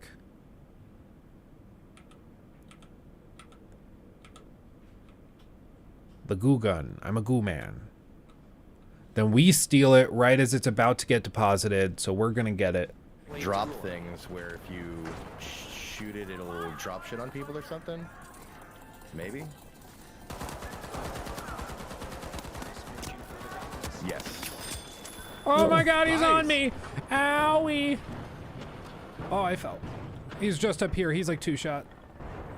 So he's just trying to steal it so they can take the money. Got him. We get the money. And honestly, at this point, 40 seconds, there's no reason to even like play at this point. So at this point, we'd be done. We could just leave this area, walk away from the drop, and there's no way they can get enough money to win. So we just, like the last eighth of the match, there's just nothing to do. You're just, I'm good. One's right there. He's resin. Got him. Oh, wait, they res somehow. Okay. He got him just in time. I'll do my 4 and just go to C. Looks like they're taking. Yep. Got him. I want to see me kill Danny O'Dwyer again. Yep, there they are. They're going. Oh, come on. Got him. Oh, his grenade Danny. Finished him. Suck it, Danny. All right, they're on. Where are they? Charlie? Yeah, they're on Charlie. Yep. Oh, yep. They're coming up. I think they are right below us. One's right across.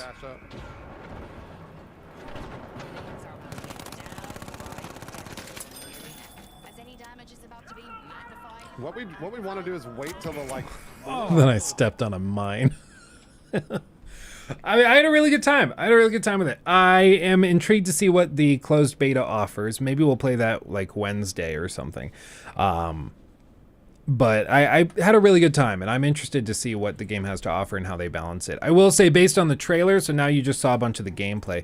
Based on the trailers and stuff that they showed, I personally feel like a lot of the trailers made the game graphically, especially in terms of particle effects, look a little flashier.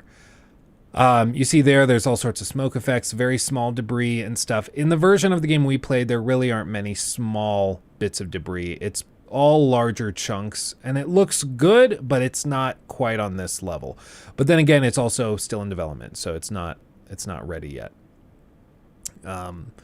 But it's intriguing enough that I'm going to be checking it out. It's one of the first times that I've actually played one of these shooters, and I've been like, oh, I'm down. I'm down. So, the Texas stuff gives very Overwatchy vibes. They did say a bunch of stuff where they were like, I guess this is a really good example. They said a bunch of stuff where they're like, we are a hero shooter, but not in the sense that we have heroes, but in the sense that you become the hero. It's like, get out of here. What are you talking? That doesn't even mean anything. That's the stupidest thing I've ever heard. One of these things, like one of my other frustrations is that explosives and like building weaknesses aren't where I feel like they should be. So you see, like, there will be stuff that explodes. Makes you really appreciate how much effort they put into these trailers. Where, like, frame by frame, stuff is changing. Gives me a headache. But, like, they'll show a section of the building blowing up, and then it... Yeah, like that. Like right here. This little lower section, or the first floor has an explosion, or second floor, I guess, has an explosion. It blows up this portion of it, which falls onto this portion, which also collapses. So you get the whole thing falling apart. In my time with the game, nothing like this happened. You would have an explosion like that, and it might punch a little hole in the bottom, it might punch a little hole above it, and that's it. There was never a moment where I felt like, oh, we hit this pillar, and now the whole thing's coming down. Nothing like that ever really happened. Again, polish, refinement could get the game there, because clearly they had it working in these trailer sessions when they're playing the game. So it might just be a restriction for, you know, this beta version that they were playing, but... hopefully they can get it to that level. As it is, as it stands, I think it's pretty fun. I don't know how it would go for like more than 10, 15, 20 hours of gameplay. Then again, we also only had 2 maps to play. So that's part of it. And we were playing against, like, I will say, my team was pretty good. We weren't the best team in the group, but like we won our tournament bracket. We did everything we could. But like there weren't a lot of other players for those people to go against who weren't, let's just say, like, who weren't great at the game. So I'm sure for those people it was more frustrating. But as you get more players in and they can match make a little more accurately, I'm sure it's going to be a lot more fun for more people. It did feel kind of like we were beating up on the children for a while.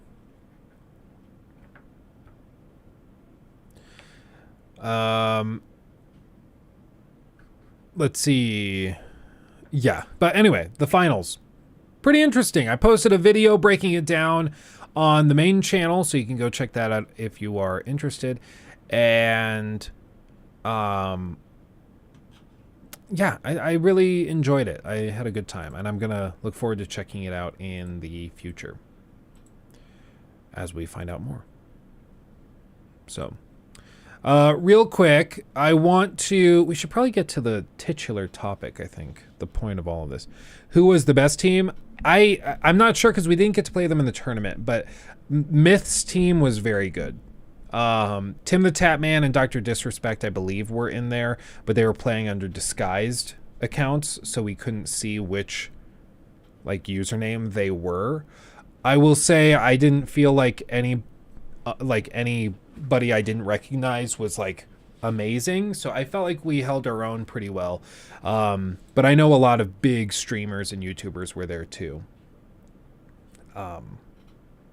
And I'm sure they broke it up as well. There were probably more people playing in another segment. But then again, like in the official thing, when we started, the games director gave a little speech about the game. And he was like, and I think we have about 100 people here to play with us today. So they had like 100 influencers and media people there to play. And then maybe another like 15 to 20 devs that were filling in for teams of 2 and stuff like that. And so it was good. I didn't feel like there was any team that was like way better than everybody else. It felt like there were teams where clearly these guys had played a lot of shooters, and then there were teams where it's like you probably are a journalist and you don't really play many video games. But you know, it was a good time. I didn't feel like it was super stacked. Did you kick Skillup's ass? If Skillup was there, he probably wasn't playing with us actually, because he's probably on the Australian servers. Because ours were North America. So they had North American servers, and then they had I'm sure, probably one for Australia or Asia or something, you know, for people over there. But all told, like it was good. But if Skillup was there, yes, I did kick his ass for sure. For sure, without a doubt. Yeah, the Doctor, the one who shall not be named. Well, speaking of the Doctor, let's talk about the Dr. Disrespect's new video game. For those of you not aware, Dr. Disrespect is making his own video game. It's like a thing he's been doing as a passion project for a while. He's not like in the day-to-day developing it. He has a company that he co-founded. It's a whole thing. What this company looks like is pretty straightforward. It's a nice little... Can I go full screen? There we go. It's a company called Midnight Society, Dead Drop Founders. If we go to Founders, you can see they have all of this stuff. We're going to talk about all of this in just a minute. No, Founders are not. That's not what it is. Home, live event, Midnight, Day Zero, view jobs in the news, about, Founders Pass, I think about maybe, leadership. Guy Beam. This is Dr. Disrespect. I don't know why the picture isn't of him. That's a little weird. But you can see they have a bunch of people who are on the game, who are working on it, who have a lot of experience, to be fair. Lead sandbox designer of Halo Infinite, 14 years AAA game dev, co-founder and CEO. founder of multiple profit-driven businesses in gaming, esports. That explains a lot. We'll get to that in a minute. Robert Bowling, creative lead, Call of Duty, 15 plus years in AAA game dev experience. Head of Robotoki, maybe? I don't know. Publishing head of Humble Bundle. I finally got there. And then the game team itself. Art director has worked on Halo and Destiny, Command and Conquer. Tech director has worked on Halo Infinite, Elder Scrolls Online. Gameplay engineer director, Star Wars 1313, Call of Duty Advanced Warfare, Star Wars Secrets of the Empire. Kevin McGinnis, director of UI and UX, 18 years, worked on Rock Band, Destiny, Halo 5, and Valorant. Senior gameplay engineer, 9 years of experience, 18 years, 16 years, 2 years, 5 years, 6 years, 5 years, 10 years, 8 years, 4 years, 15 years, 2 years, 5 years, 18 years, 22 years, 4 years. There's a ton of experience, which is kind of what they're trying to communicate, right? Now, that being said, what is this game? Well, they provided a media kit. In this media kit, they give sort of a rundown on the various studio elements, what the project is, what we're working on, though. Their goal is to create the most community-focused online PvP multiplayer experience the world has ever seen. I don't know of a multiplayer developer that has not said that, but okay. Built from the ground up in Unreal Engine 5, our new title, codenamed Project Moon, will be made open to our Day Zero community and major content creators from the earliest most iterations via the Founders Access Pass. Okay.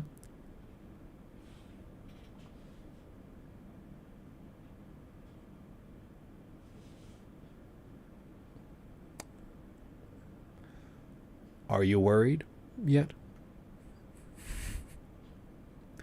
Are you worried? Right off the bat, okay?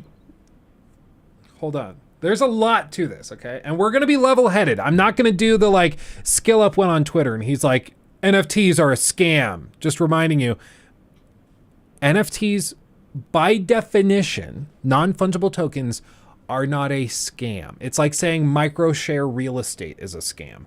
No, it's not a scam. Like, are timeshares a scam? I would say so. But are micro-share real estate inherently a scam? No. So like NFTs as they've been sold to people overwhelmingly, are those scams? Yeah. But is the technology, is this thing, is the noun, the singular thing, is that a scam? No. So we're going to be very precise with our language here because we're not doing the sloppy thing where we just like bounce on through Twitter and just assert stuff. We're going to try to be precise about this because anytime you get sloppy with your language, people who know what they're talking about with like NFTs and stuff can roast you. And when they roast you because you clearly don't know what you're talking about, then you lose the argument and potentially people could be convinced to follow the grifter who's going to take advantage of people and sell them on this dream and potentially lose them a lot of money. Whereas if you were just accurate with your words to begin with, you wouldn't have to deal with that, okay? Because they wouldn't win the argument in the first place because you were accurate. So we're going to try to be very, very precise here, okay? We can say NFTs as they're typically sold to consumers are a scam. NFTs inherently are not, okay? We have to be precise here. What they go on to say, they say, quote, "There are two core facts we want to make very clear to all of our audience, including those who embrace decentralization and those who want absolutely nothing to do with it. Midnight Society is for all of us." First and foremost, I mean, my feeling when I read this, it's the same exact feeling I had when I read Troy Baker's NFT thing for the voiceover. They were going to use like AI to replicate voice actors' voices, and they must have paid him a lot because that would basically make his job obsolete. But when he was asked about it and people were saying like, dude, take, blah, blah, blah. He just came back and he was like, so do you want to hate or do you want to create? And so everything was framed around, yeah, oh, do you embrace it or are you actually just like a stuck-up piece of crap? You know, so when they're like, for those who embrace decentralization and those who want absolutely nothing to do with it. It's like you're kind of poisoning the well a little bit, but okay, whatever. Going on, what that means is that at no point you will be limited from playing or enjoying our game because you choose one path or another. If you want to have a completely centralized account, play the game, unlock items tied to your account which you use, and enjoy as you normally would, that's completely fine. If you want to have a decentralized account where you are the custodian of everything you own and able to sell them outside Midnight Society on the open market, you are free to do so. Now, here is where it gets really interesting. What if you're a user who has no understanding or interest in decentralization, and you choose to have a traditional centralized account, and over the course of the next several years, you unlock hundreds of items that you've enjoyed in game, but the time comes that you want to recoup your investment and sell some of your items. Because we track all entitlements of the centralized account, we can easily transfer ownership of all of your items to you, and you are free to sell them in or outside of the Midnight Society ecosystem. The most important aspect of adapting new technologies and approaches is to leave the choice in the hands of the player. End quote. So their whole pitch, okay, if you're not tracking, the whole pitch is that you'll be playing the game.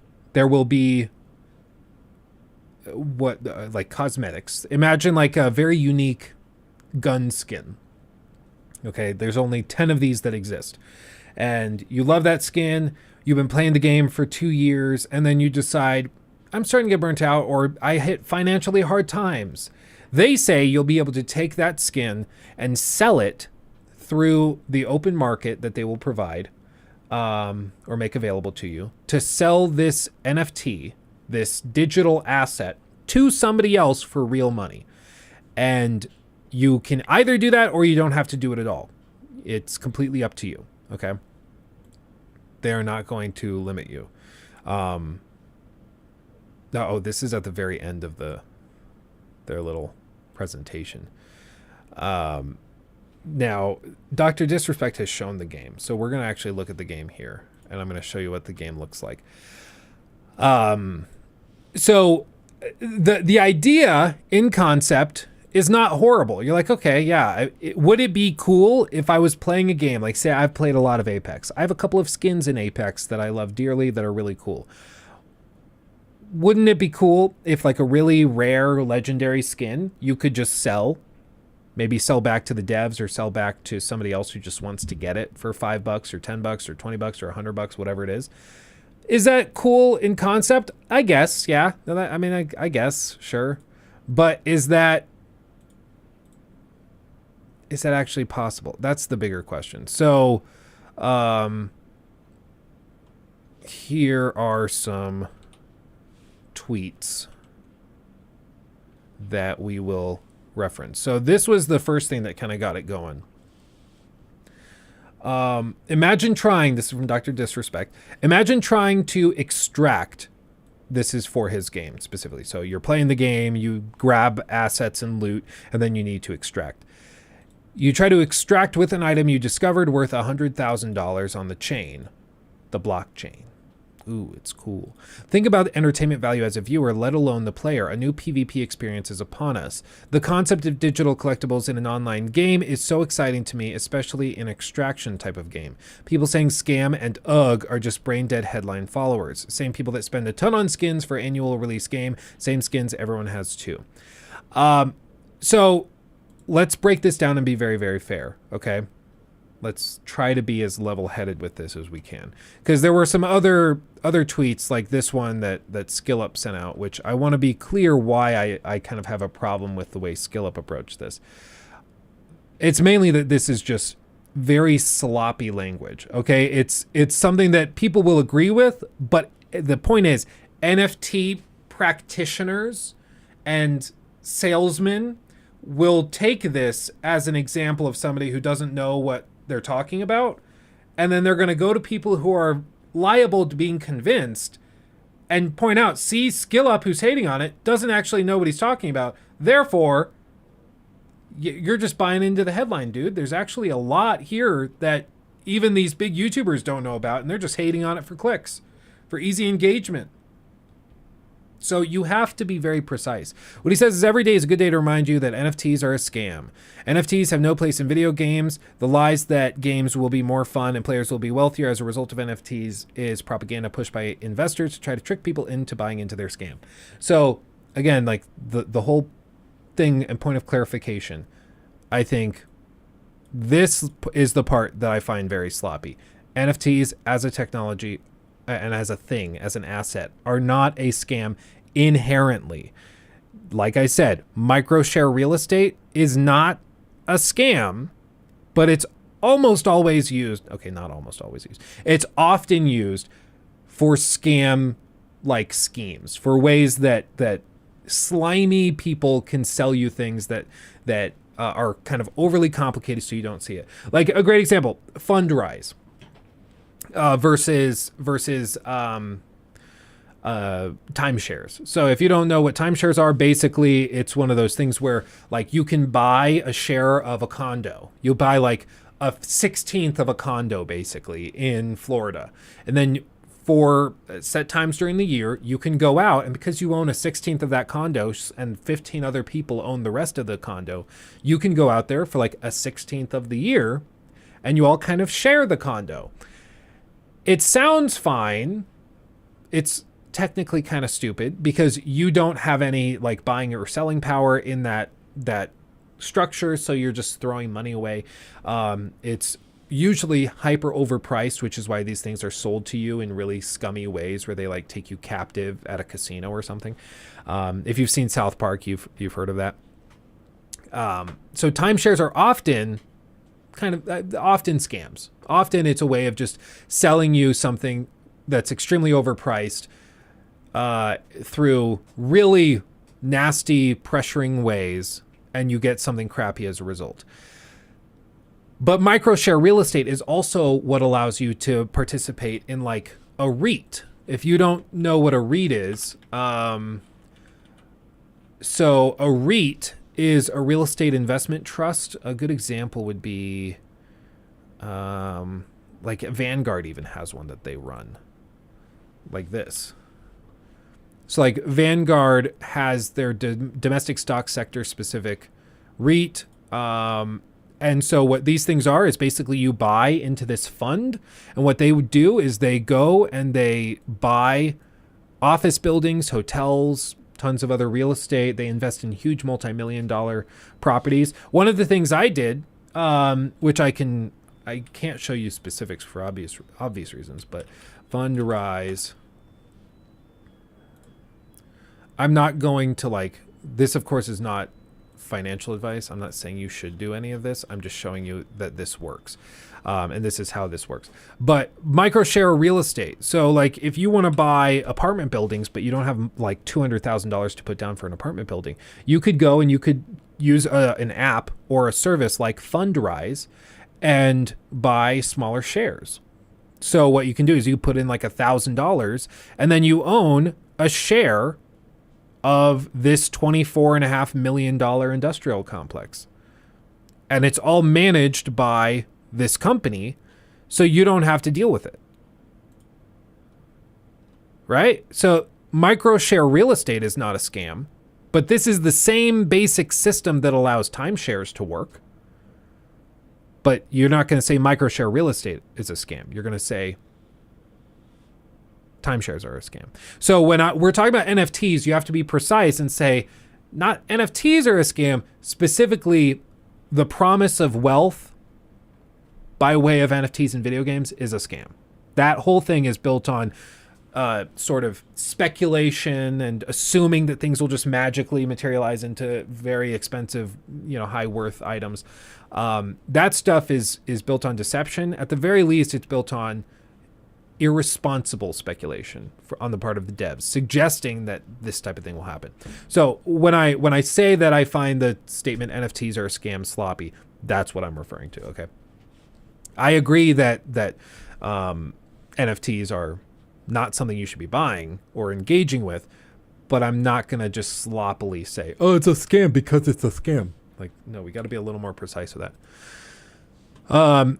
With regards to this statement from Dr. Disrespect, what I want to be clear with here, I agree with a lot of what he says here. Okay. Imagine trying to extract with an item you discovered is worth $100,000. Think about the entertainment value, let alone to the player and to the audience. A new PvP experience is upon us. Now, put yourself in that position. If you're playing a game, let's just take it like super bare bones, super basic. You're playing a game, and at some point you realize, if I extract and I'm successful in this game, like if I accomplish the objective, I will get $100,000. Your heart's going to race. The entertainment value is going to be crazy. Everybody's going to be freaking out in chat. Yes, that would be awesome. That's something we already have. It's called like a tournament. You can play in a Call of Duty tournament, a Fortnite tournament, a Rainbow tournament, any of those tournaments where there's a grand prize if you win. So you get to the final match, and whoever wins this match gets the $100,000 jackpot. Players do experience this, right? You can experience it. What he's pitching is that everyday players could experience this, even ones that technically aren't that good at the game, right? Because it's going to be based on drop rates. So somebody who's terrible at the game could get a random drop worth $100,000, and they would have this feeling. Cool idea. Here's the question, though. Kind of like Pokemon cards, yeah. Well, and Forum, you're picking up on it. You don't get to just assume this part. Worth $100,000 on the chain. NFTs, and as a result also crypto, pretty much any non-fungible token, all of them do not have inherent value. Okay, Warren Buffett's talked about this before, where he said you can tell the worth of a financial instrument based on whether or not it would be worth anything if you were banned and barred from trading it. He said that's how you tell the difference between a speculative asset and then one that has actual financial value. In other words, like if I buy a share of Self, which is SELF, it's like a small real estate investment trust which buys up storage units and like personal storage cubes, like the Cube Smart locations. You know, they buy up a bunch of those in the East Coast, in the Midwest a little bit. It's sort of a niche company, but you buy the share for like $4 a share. You buy a bunch of the company. If I'm not allowed to trade that and sell it for $6 tomorrow, if I'm not allowed to sell it at all, I'll still be making money because they'll still be paying out dividends. I'll still be making money on that investment because I'm buying a business that's generating money, right? So I constantly am getting value. And if you set it, so like right now, I own some shares of that in one of my retirement accounts.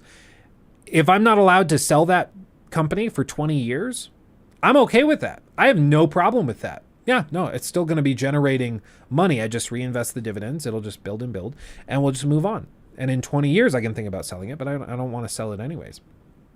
With NFTs and crypto, the moment liquidity drops, the moment you're no longer able to just sell it willy-nilly, the value plummets, right? And that's what we saw with the collapse of FTX. When people couldn't sell their assets anymore, everybody did a run on the banks, basically. Everybody freaked out, wanted to pull all their money out because the moment that the trading doesn't work, you're not playing ball anymore. The whole thing falls apart. And fundamentally, speculative assets are built on one person being the bigger sucker out of the two. You always have to wait for a bigger sucker to come along. And in the case of NFTs, you are waiting for somebody to come along and be willing to pay $100,000 for that thing because they think that it will be worth more than $100,000 tomorrow or a week from now or a month from now or a year from now. Even though it's not creating value, the only potential value would be perceived value as tied to it through rarity or through adjacency to, say, a streamer, somebody famous. So like if Dr. Disrespect played the game and got this weapon in the first match of this game, and the game ends up blowing up and being huge, it's the next Fortnite, the next Call of Duty somehow. And then that one weapon skin is so unique and so famous and well-known and beloved that that thing is worth $1 million. It's only worth $1 million if somebody's willing to pay $1 million for it, right? Like you don't get to just say it's worth $1 million. It's the classic joke of crypto bros where they're like, yeah, I have a portfolio worth $7.3 billion. It's of this coin that I invented, and I set a value of $10 per share, or per coin. So I'm a billionaire. It's like, well, call me when you get somebody to buy it from you for $7 billion, right? Or you pay a bunch of influencers to create rarity or value. Well, and that's why you saw so many celebrities going in and promoting NFTs. That's why you saw all of this stuff, because that's really the only way you can create value, is by creating demand. But right now, NFTs have such a terrible reputation and such a stigma around them that people are blindly saying that they're scams, even though that's not inherently true. It's like non-fungible tokens as a concept. Sure, it's kind of cool. Like you could have maybe if it's something like Kerbal Space Program, you could have an NFT, a non-fungible token tied to a ship that you build, and that ship you build, you could then sell on a market for $2 a piece and trade it that way. Like that is a useful way to apply the technology. One of the other things is tied to like music licensing or to artwork, things like that. Sure, there's ways that you could use that in a useful way. Where it's not useful, as far as I can tell, is in video games, because everything that they're pitching has been seen in other games like CSGO, where you can buy and sell skins. There's here, perfect. And this is something Dr. Disrespect responded to, because somebody asked him, I don't understand the value of having a digital item being stored on the client side on a blockchain versus an item being stored on the server side, such as in CSGO or skins. Do you think you could elaborate on why the value of the blockchain item exceeds traditional means? Which is kind of the whole point, because NFTs are being pitched as this new thing, but people have been able to buy and sell skins through CSGO for many a year. That was the whole scandal with, was it T. Martin and Syndicate? Were they the two that did it? I think Syndicate was one of them. I don't remember the other one. I think it was T. Martin. Where they were like promoting a website where you could like sell and gamble for CSGO skins, and they didn't disclose that they owned the website, so they were making a ton of money from it. And so it's like really, really slimy. But it's a good point, because it's like, if this is being pitched as a new thing, I don't know. I don't know. Like, it's going to be interesting. Dreamcast Guy is calling it a scam in the title of his new video that he just uploaded. Appreciate you, Luke. I appreciate you too, Grandia. And that doesn't surprise me. He's always had... I was going to say something very, very mean. I've not been impressed with Dreamcast Guy in the past. I will leave it there. Sure, he's a very nice guy, but I've not been impressed with him in the past. Anyway, but what Dr. Disrespect responded with was multiple game platform functionality. Imagine having a digital collectible that has functionality in a completely different game that comes out 7 years later. Imagine, okay. Am I the only one that like doesn't really care? Like, am I the weird one? Like, I guess... I'm sure there's some people that play like, CSGO for 10 years and they have their skins that are their favorites, and they're like, oh, this is the skin I got when my son was born and I cherish it more than I love my car. I'm sure there's people like that. I think most players, and correct me if I'm wrong in chat, let me know what you think. Let me know. But I think most players really don't care that much. I think a lot of players, they'll go to the new game, they'll try the new skins. Like, they kind of like having new skins. They like having new stuff in the game. I don't think many people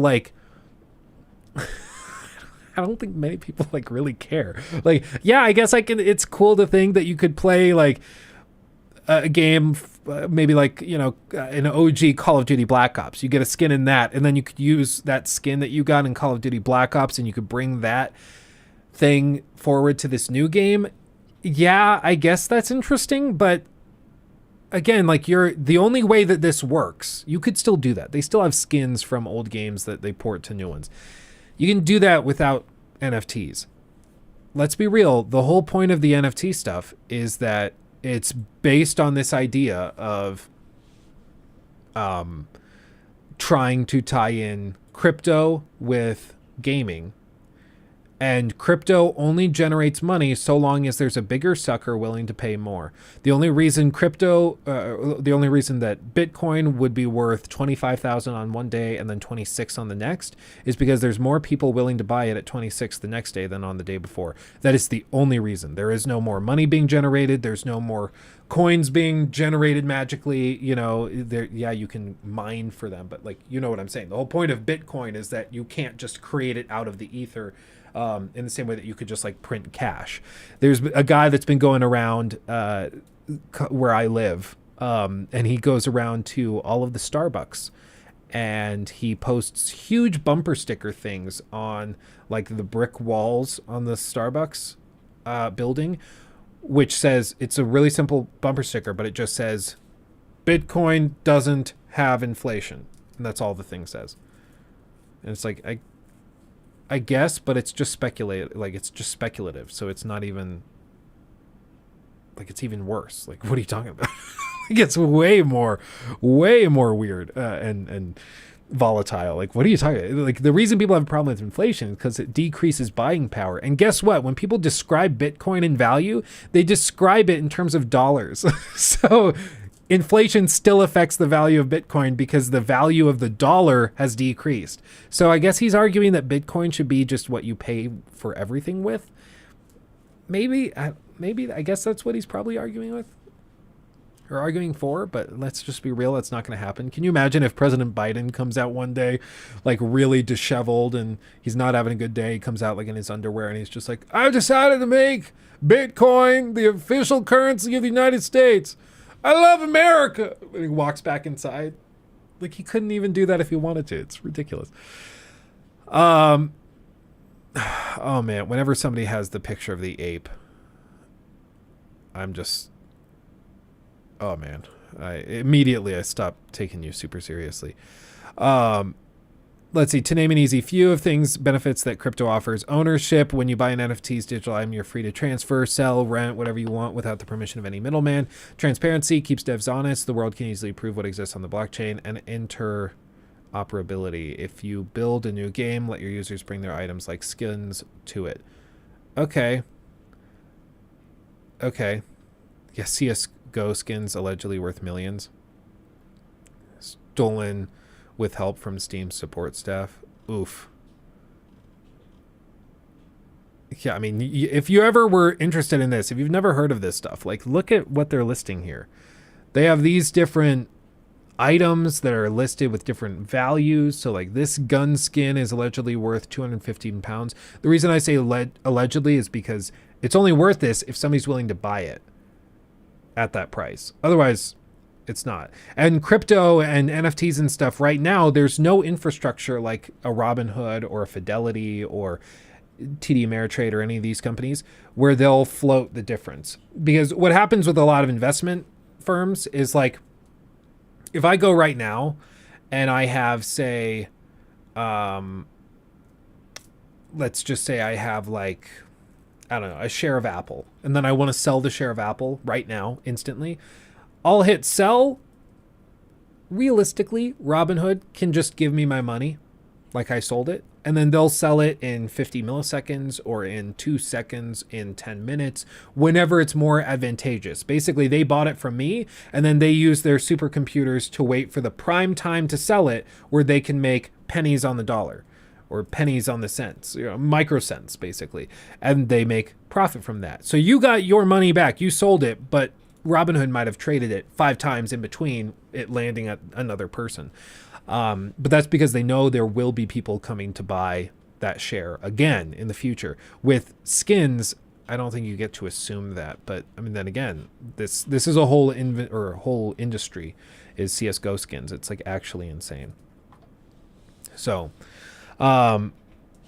this whole thing is kind of crazy. I think the point of all of this, though, is that with Dr. Disrespect, the pitch being offered here is that he's creating a game where you will get an item when you're looting. It could be worth $1. The item could be worth $100,000. But that will totally change the stakes involved with the game. And what this means is that presumably he's hoping that people will hop on and will play the game hoping to get one of these items. But again, value doesn't just appear. The only way value is created, again, for NFTs, for non-inherently valuable items and financial instruments, is if somebody is willing to come and pay that price. And unless somebody's willing to come and pay the price, it's not actually worth it. You can put whatever number you want here, but if you can't sell it, it's worth zero. I sold, or tried to sell, an apartment building for a guy back when I was in real estate, and he notoriously had really disgusting buildings. He let bed bugs go rampant. He would not clean out units. He didn't believe in fixing anything. So it was always, the buildings were falling apart when he decided to sell stuff. And I had buyers that would come in, and I'd cold call them, and I'd be like, hey, I've got this building over here. It's this many units. It's 2 bedrooms. You know, it can, when fixed up and running optimally, it can cash flow at this rate. You'll get an internal rate of return at this. You'll get you'll get all of your numbers will look like this. I can break it down in excruciating detail, and they're like, awesome, I love it. Who's the current owner? And I would tell them the name of the guy, and they would go, yeah, I've heard stories of how hard it is to fix up that guy's stuff. I'm out. And they'd walk away. They walk away. They weren't interested.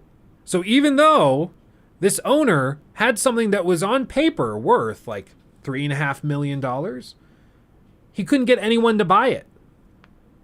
And for him, it was just because he had a bad reputation, because people knew that his buildings were crap because he ran them so poorly. And with NFTs, I would say NFTs have a much worse reputation, and NFTs don't inherently generate revenue. Eventually, that guy's buildings did sell to somebody who was hardcore. Can't say anything too specific. Might have straight up killed somebody. We're not really sure. It was very sketchy, and I would probably believe it if it were true. But like a hardcore dude, and he came in, and he's like, yeah, I don't care. Okay, we'll fix it up. We'll figure it out. And he just came in and he took it, and he's making tons of money on that. But that's because that building is a little business. It generates revenue by itself. NFTs don't do that. You're just hoping. It's like, how does this make money? Well, trust me, bro. How will this be worth more tomorrow than it is today? Why am I going to be able to get 100 grand for this? Well, because it's going to be really rare. Okay, but just because it's rare doesn't mean that there's demand. Who's demanding this? Who wants to spend $100,000 of real dollars for this thing? Don't worry, they're out there, dude. Trust me, bro. Doesn't really make sense. Doesn't really work. So, and then you tack on all of this. So the premise or the point of all of that is that while this sure makes sense, just like in the vacuum of looking at it with saying that, yeah, it's compelling to think that you could be playing a game, and then if you are successful in that game, you will be rich. That's true. But that's true of game tournaments. That's not true just of this. You know, that's true of everything. So it's not inherently tied to NFTs. And even then, I don't believe that NFTs will offer this, because it's only worth 100,000 if there's a sucker willing to pay 100 grand for it, not just whatever you say and list on the item description of what it's worth. And I don't think they're going to be able to get there. So I don't buy this. I like the idea, sure, but I don't think NFTs offer this at all. Now, he did play the game. He did play the game to show us what it looks like, and it is a work in progress, but we'll just take a peek at this briefly. He played it for about half an hour. I'm not going to go through the whole thing, but I'll show you what he showed and what it looks like, so you can make your own judgment as to whether or not this game is going to be so huge that it will have $100,000 assets and things. Doc, I just sprinted from the front row of the arena because Alex said you were giving out free Ethiopian poisonous cattle. No, I'm not, right? Knock it off, Wes. Thank you for the 1999. I'm here today for the violence, the speed, the momentum. Must fucking go! Okay. Let's check out Snapshot 2. Let's see what's happened. Let's see what has happened. Oh, look at this weapon.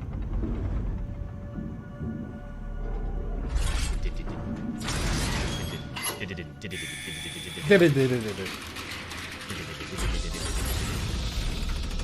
got your settings on low?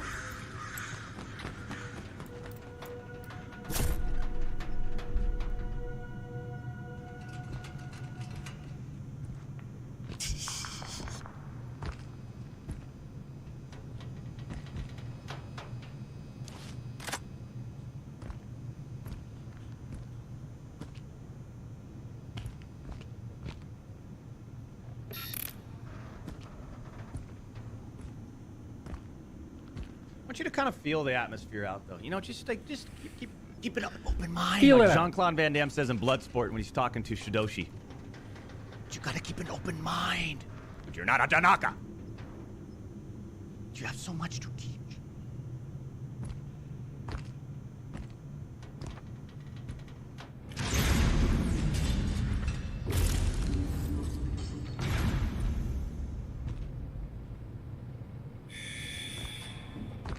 Let's see how this pistol does.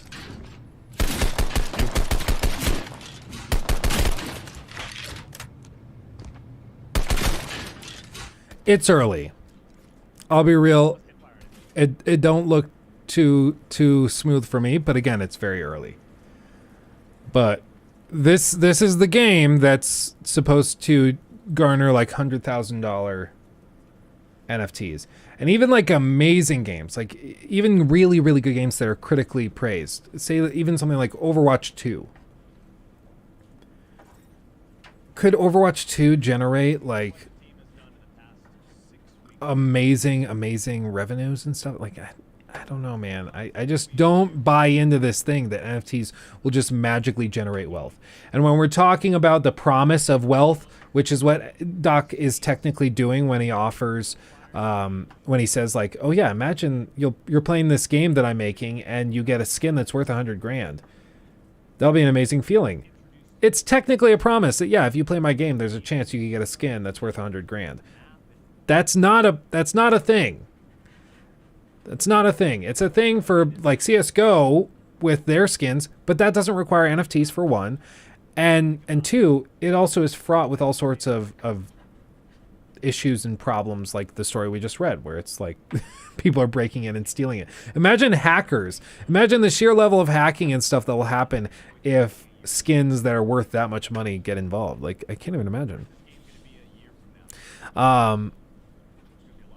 I don't want my kids to have to worry about finance when they want to play a goddamn game. I hate this stuff. Yeah, I just think like either it's a conscious decision to try and financially drain your fans who will want to play the game and like are willing to buy into this, or it's just like kind of a soft-brained like stupid decision. Like I think Doc seems like a really, really smart guy, so I don't think that he's not thought this through. But I mean, surely he knows that the only way you make money in a game like this with NFTs like this is if there are suckers willing to spend that much money for it. And maybe because he's famous, he can get that level of hype. He can get Tim playing this. He can get Nick Merckx playing it. He can get Myth playing it. He can get all of the biggest FPS shooter streamers playing the game.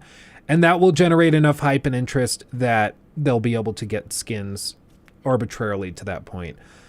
I just don't believe that it will do it. Because I've seen even really popular games that don't pull that type of thing off. And NFTs as a concept right now have such a negative impression that I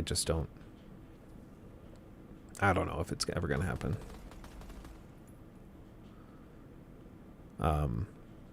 It's cool to see a game in development, though. I'll give them that. It's kind of fun to see.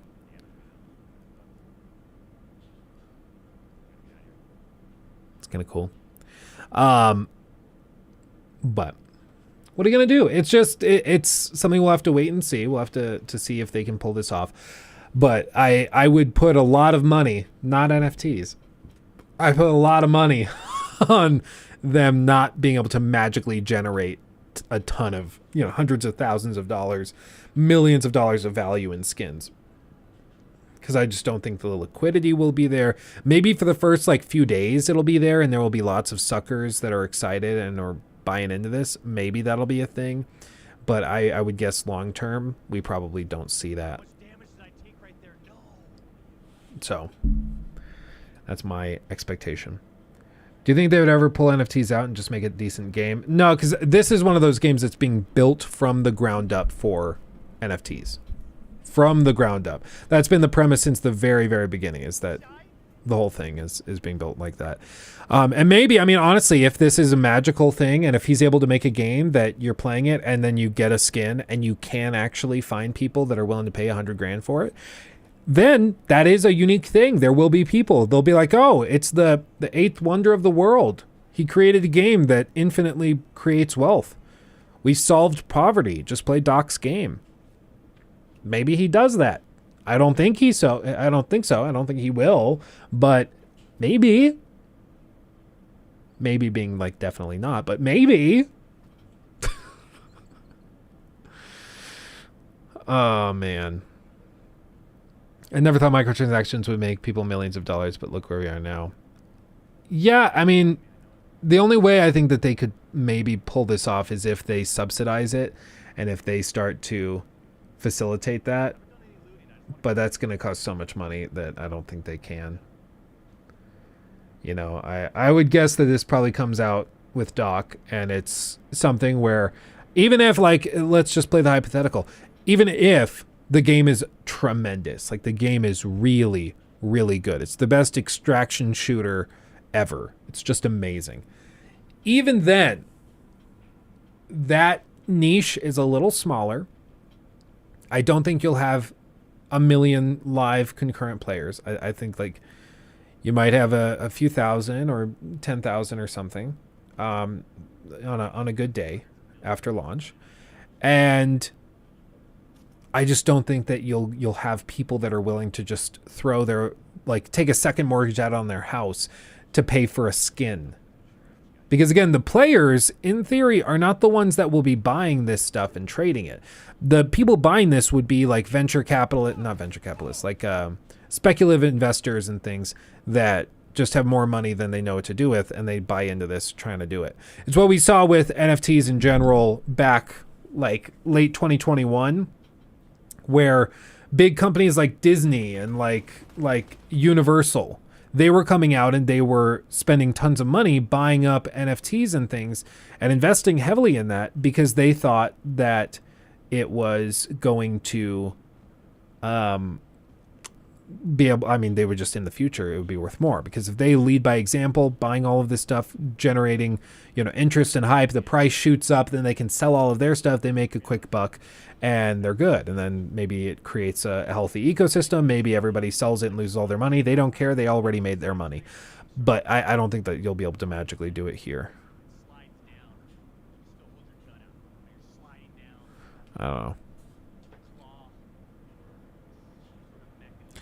Like Square Enix just booted their president for being too involved with blockchain stuff. Well, and it's just, blockchain was promised, again, like, the whole idea for these business execs that don't really understand it, it was pitched them blockchain is like crypto 2.0 or 3.0. Crypto is going to, or NFTs are going to be the thing that are like Bitcoin all over again. So if we get in now, we can make ridiculous amounts of money. Imagine if you bought Bitcoin at 5 cents a share or 5 cents a coin. You would have been a billionaire 50,000 times over. You know, you set.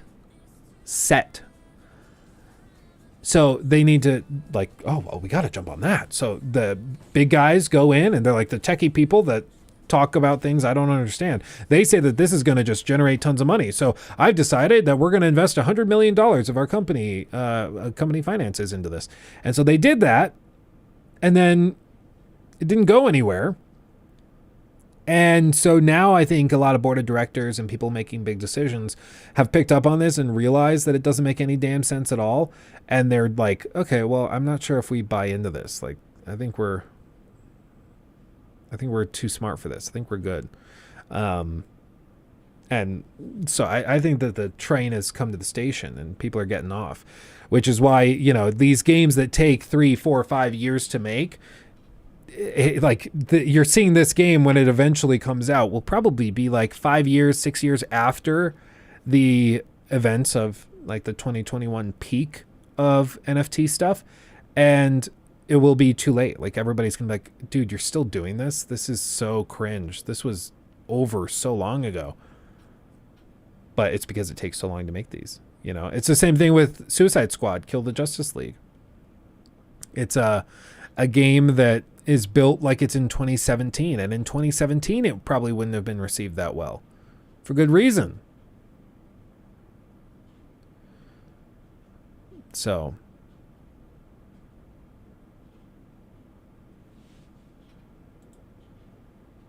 yeah, it's just, you know what, it's one of those things. I think some people just have to crash and burn to learn.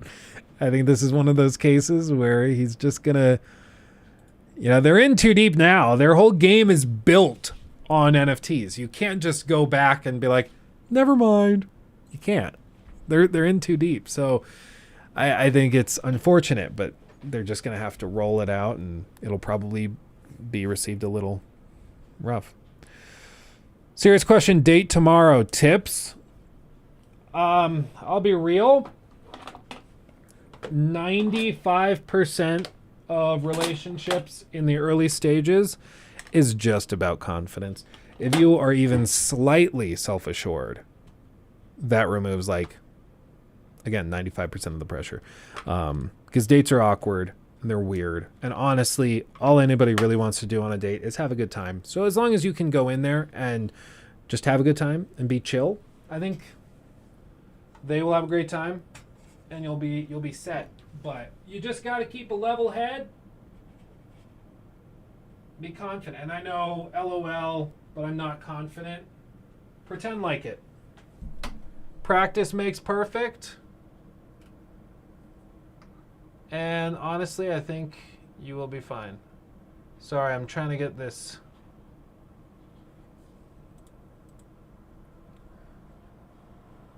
This thing calibrated there. I think that's right. Yeah, that works. I'm putting on the polarizing filter so it doesn't reflect my computer screen constantly. There we go.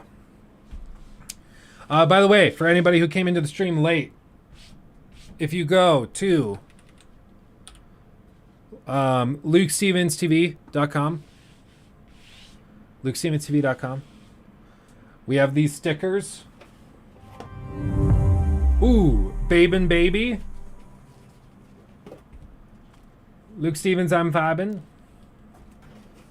And then Finley. Ocular Candy super chatted $5. Hermione. Do you think Drive Vil, Disrespect everybody. could battle with established extraction games like Tarkov and Warzone DMZ if the game itself is good? I mean, I'll be real. I think one of the difficulties with taking on entrenched franchises like that is that there is a ton of very dedicated players. And speaking of skins and stuff, a lot of them have grinded out skins and things that they already have, and they're not going to want to just give up on that for nothing. So I would be skeptical that he's able to take it over, especially because it's not like, if the game was amazing and there wasn't this like kind of scandalous thing tied to it, maybe. Long shot, but maybe they could go head to head. But because it's coming out and it has this scandalous thing, I think there's a lot of people that are going to be like, I'm good. I'm good. If you don't go to the website to buy anything, like the amazing stickers that are amazing quality, just go to click on the screen with this, because you can just have fun. Like, you generate the particles, they all tie together. It's weirdly satisfying. Just going to be real with you. So, Luke Stevens TV, Rocky linked it in the chat. And if you want a sticker, do that. If you buy all three, the kit, and then this one and this one, if you buy these three, I will toss in a Just Wow sticker just to be nice. But I can't promise you will necessarily get one because they're selling quick.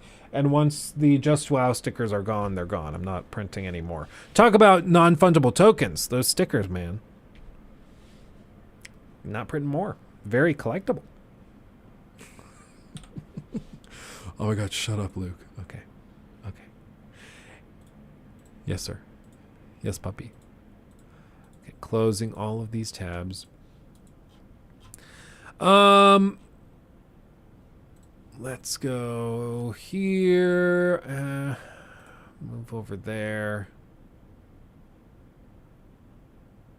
Oh, this is refreshing. Yeah, this is great. This is a tweet I just saw. Or I bookmarked it. That's why I saw it. Yeah, this is exactly what I was saying earlier. Blockchain and NFTs are not a blanket statement scam. They are just vulnerable to being used for such things. Blockchain, NFTs, and gaming are a match made in heaven. Most people commenting on the topic in a negative manner have a fraction of understanding required to pass thoughtful judgment. I would generally agree. I would just say that, like, I am at the point where I don't see the value to the player. To me, it seems like all of the value is tied up for the devs and the people in the positions of power, but it's being pitched as though it's going to just magically make everybody money, and that's not the case. And that's where I would say that application is a scam, because saying that you'll just be playing the game and get a $100,000 skin, to me, is dishonest. I think that's deceptive. I don't think that's true. I don't think people will actually see that happen. Anyway.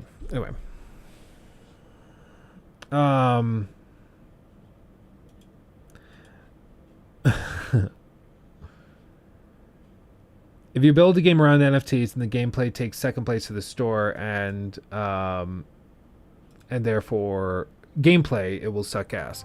I would agree. Yeah, if the gameplay sucks ass, the game will suck. So I would agree. But what I'm saying is, like I said, I don't see 50 super chatted the value to the player. But it's not inherently by definition a scam. If not, have you thought about trying it? It's buggy but super fun with friends. I have it. I have not played it.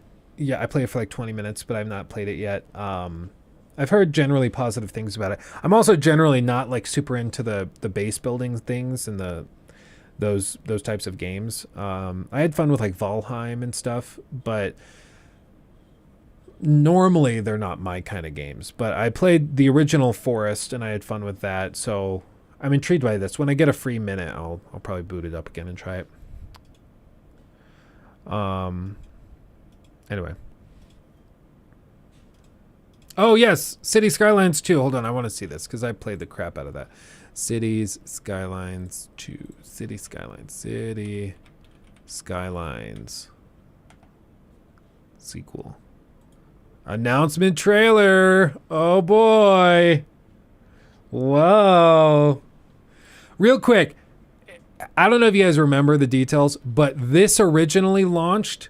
So, well, not this one, but City Skylines originally launched right after Sim City. That's what it was called. Sim City.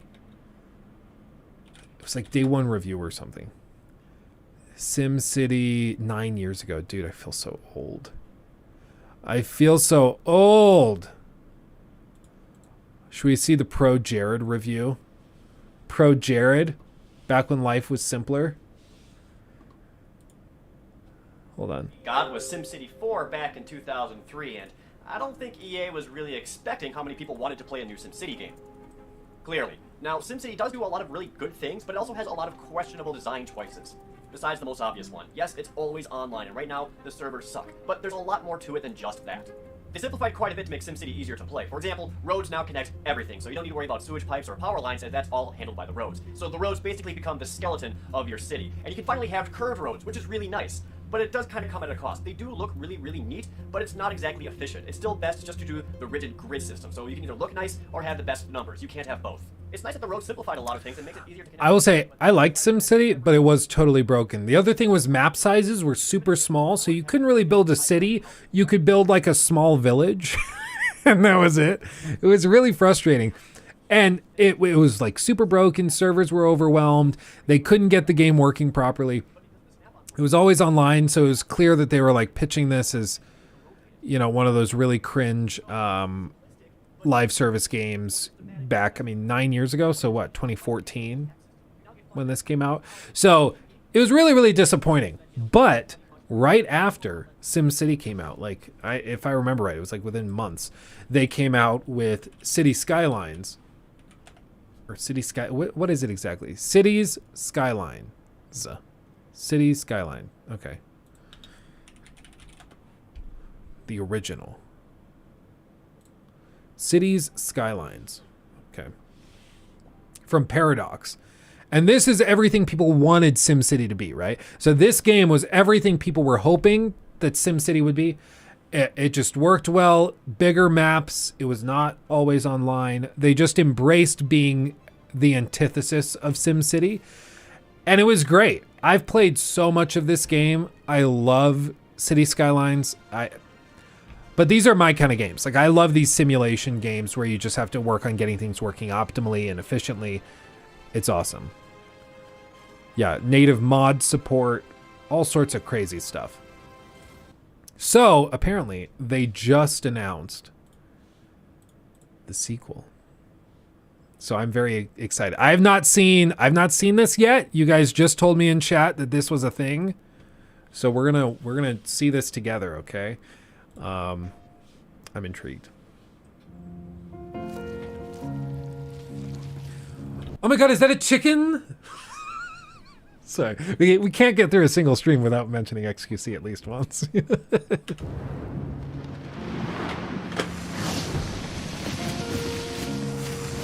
It's time to start from the beginning.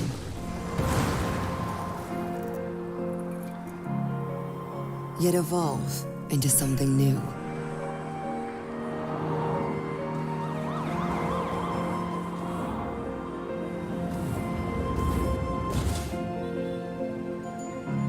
This city has a story. Envision a world created by you.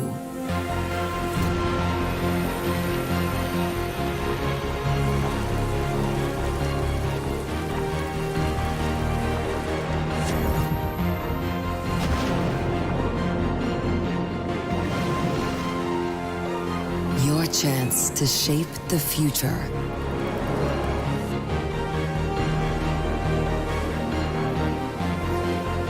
To create and inspire.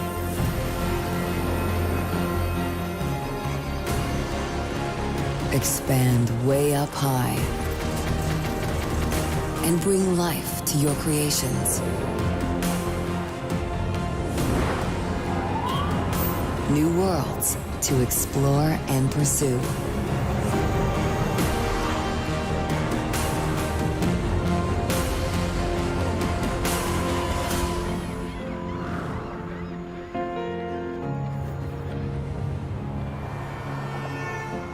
Here, you are the visionary. You are the creator. You make cities.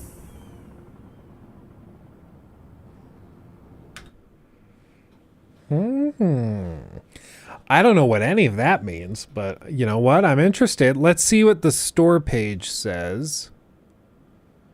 Why is it leading me to this PS5? And why is this a PlayStation trip? This dude... Okay, you remember I talked about how PlayStation is like subtly, not so subtly, really trying to make people think certain games are exclusive that are not exclusive. This is yet another example. It's on the PlayStation official channel. PS5 games. And then they have just the PS5 logo. Like, did PlayStation pay them to announce only on PlayStation? The whole thing is really, really weird. And it's pretty transparent. They're doing this because, again, they want you to think it's exclusive. Or, like, they have a lot more games coming out than they actually do. Because I would assume that this is going to be a Steam title as well. And I don't know anybody who, like, prefers the console versions over the PC versions. Oh, guys, look. Look. It is on sale. Assassin's Creed Valhalla. Yay. Assassin's Creed Valhalla. Only $20. Boom. At $20, honestly, it's probably worth it because you'll probably get like 20, 30 hours out of it. And I think at that point, you're probably you know, it's worth getting. The big thing with Valhalla, I always tell people, Valhalla, is that you have to be willing to walk away at like 25 hours when it starts to get boring. Don't force yourself to finish it all the way through. Just play it till you stop having a good time and then walk away. Like, look up the final cutscene. I know it feels weird to be like, yeah, be ready to abandon the game, but it's just because it gets so repetitive and boring in the last half. Like, Nikki still has never finished it because she just got so burnt out. Cities Skylines 2 coming soon. Colossal Order Limited. Do they have not actual gameplay? Yeah, they don't have any actual gameplay or anything listed. I mean, I'll add it to my wish list. And I'll follow. I'm intrigued. My biggest thing, all they really need to do to make me really happy is, for one, I would like more micro detail, so you can zoom in really close on the city and it looks good. And secondly, and perhaps more importantly, is larger maps. I would like to have like an actual 5 mile by 5 mile city where I have to route out like energy and plumbing stuff for thousands and millions of people. That would be badass. Right now, the maps are all still pretty small, so this could be cool. Oh, it's rated E for children, C for children, early childhood, EC for early childhood. That's funny. I don't think I've ever seen EC as a rating. Huh. Weird. Luke, go look at my wish list. I don't know if I could handle all of the weird like dating sim games. I just don't know if I could handle it. I'm more worried about what everybody else is gonna say. You know, I'll probably be chill about it, but like I'm worried about other people. I'm like, for you, dude. I'm looking out for you. Oh man, I'm really bad at keeping up with all of this. Lucas, thank you for the 200 hours in Valhalla and still have fun. Love you. I'm glad you are, Luke. I'm glad. You are the enigma. You've cracked the code.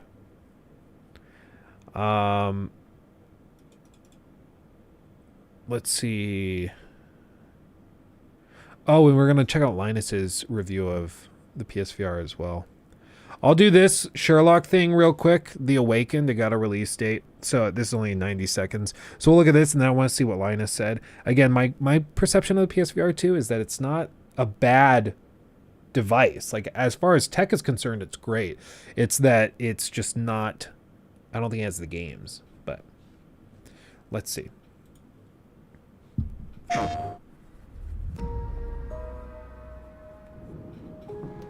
There's nothing in this world that cannot be explained with logic and reason. What about that booty, though? Nothing in this world. There is evil afoot.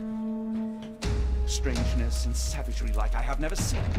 Something otherworldly festering in the dark beyond our reach. Yeah, it's my Grandma Tron. It's Grandma Sue. Right there. Yep. Like to keep her near. You know what they say, keep your friends close, keep your enemies closer. Every fiber of the earth, every molecule reverberates in anticipation of the awakening.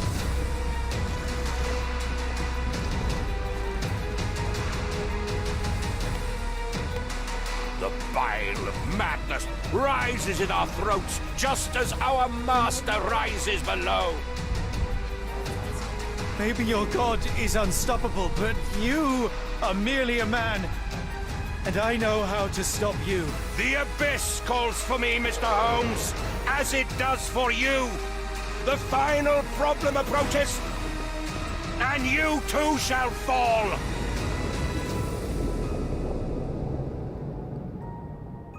It's real. All of it, it's real. Pre-purchase. Cthulhu Inspirations. That's interesting. I mean, it's Frogwares. To me, what this tells me, like, this type of thing, normally they do, or they did a lot of this for, oh crap, The Sinking City. So I would guess there's a lot of repeated assets and stuff, and they probably just wanted to do more with that. I will say Cthulhu stuff I love. I also find octopuses really interesting, and I know what people are going to say. It's octopi. I looked it up. It's octopuses because it's an English word, so it's like I would be if it was a Latin like conjugation of the plural, but because it's English, the plural is technically with an ES, so it's octopuses. It's really weird. Anyway, with this, I'm intrigued. It does look like really, really dark. I'm intrigued. Coming out in April. It's pretty quick. I like the I almost said Dr. Seuss for some reason. I don't know why. I like the Sherlock Holmes games. They're clunky, they're weird, they're AA through and through. But like they're not bad. They're just weird and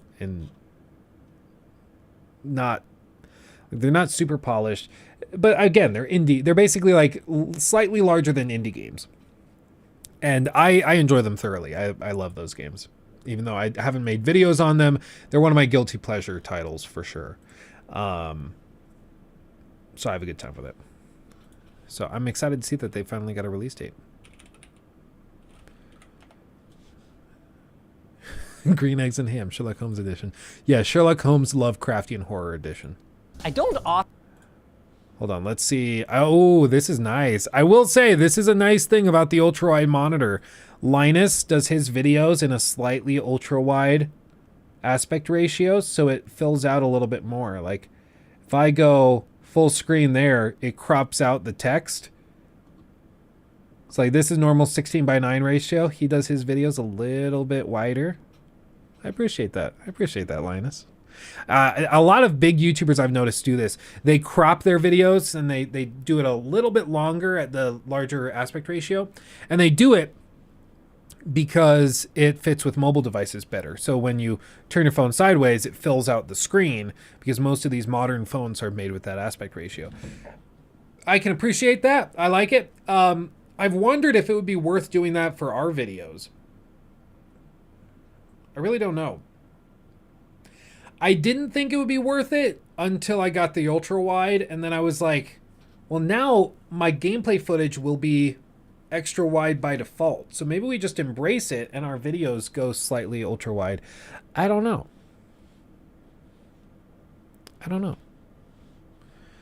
I know my mouse is dead. There we go.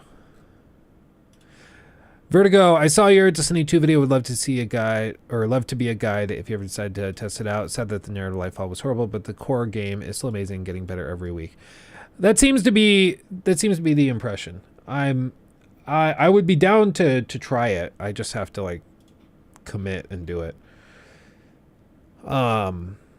My goal for you is 3D. Oh baby. I will say moving, hopefully, maybe you guys have noticed or not noticed, but hopefully the stream appears a little sharper than normal today. That's at least the hope.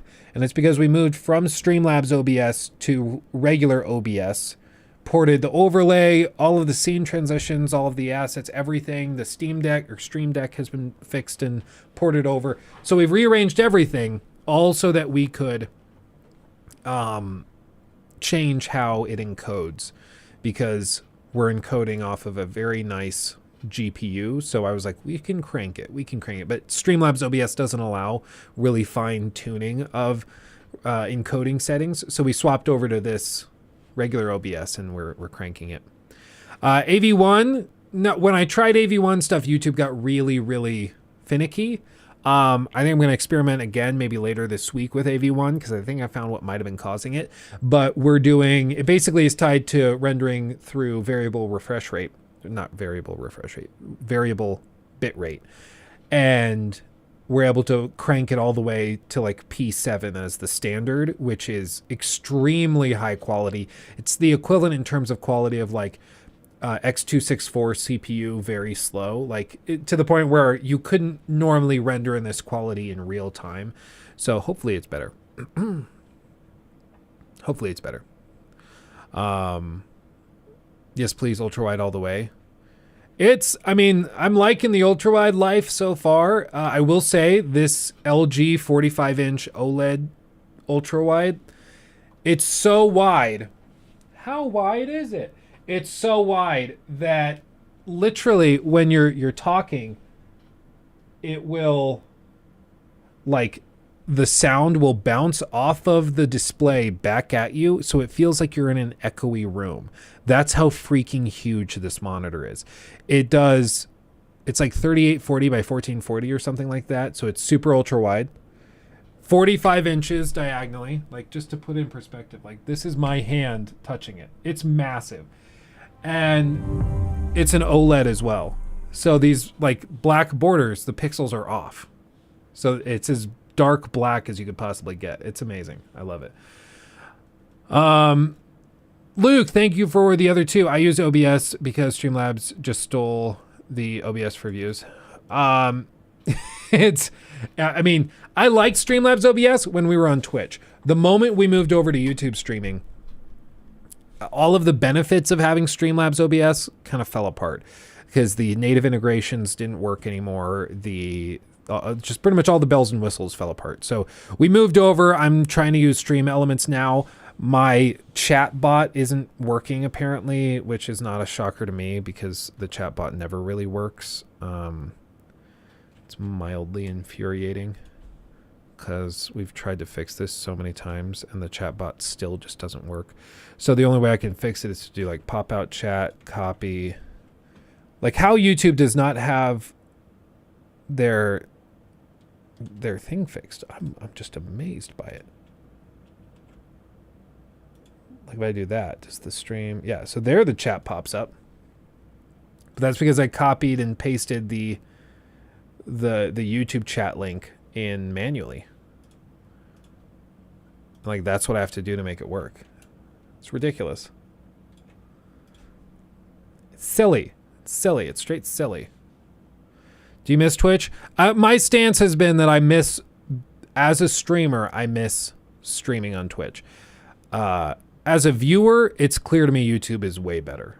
So I stand by the idea that like Twitch is better for the streamer, YouTube's better for Twitch is better for the streamer except in terms of money and stability. The fact that they just ban you randomly for no reason sucks ass. And then beyond that, like the pay cuts are going to be happening this June. So I would guess that a lot of Twitch streamers probably move to YouTube around July. I would not be surprised by that at all. July or August when they get their first pay cuts and their checks are like 20-30% less than they expected. I don't know. We've thought about, I know people are like, you should just co-stream. I know some streamers do that. I know like Destiny co-streams and is very successful with that. And maybe we do that. I don't know. I guess Rocky, you could look into it because I know Destiny does his like destiny.gg.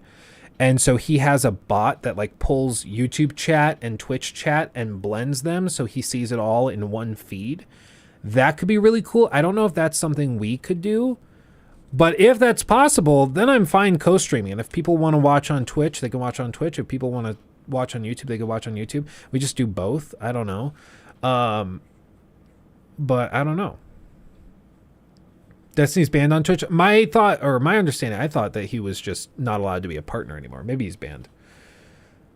My information's probably like 2 years out of date because I was watching some videos on like guides to co-streaming, guides to streaming and things. And one of them mentioned that like Destiny's a streamer that streams on both YouTube and Twitch. And he has a bot that blends the chats together. I was like, what is this bot and how do I get it? So I don't know. Co-stream is sketchy business. And my concern is that there's like no moderation. Like we have Twitch mods and YouTube mods and they're completely separate. Like it gets a little tough. I know a guy who codes things like that. That could be cool. That could be cool.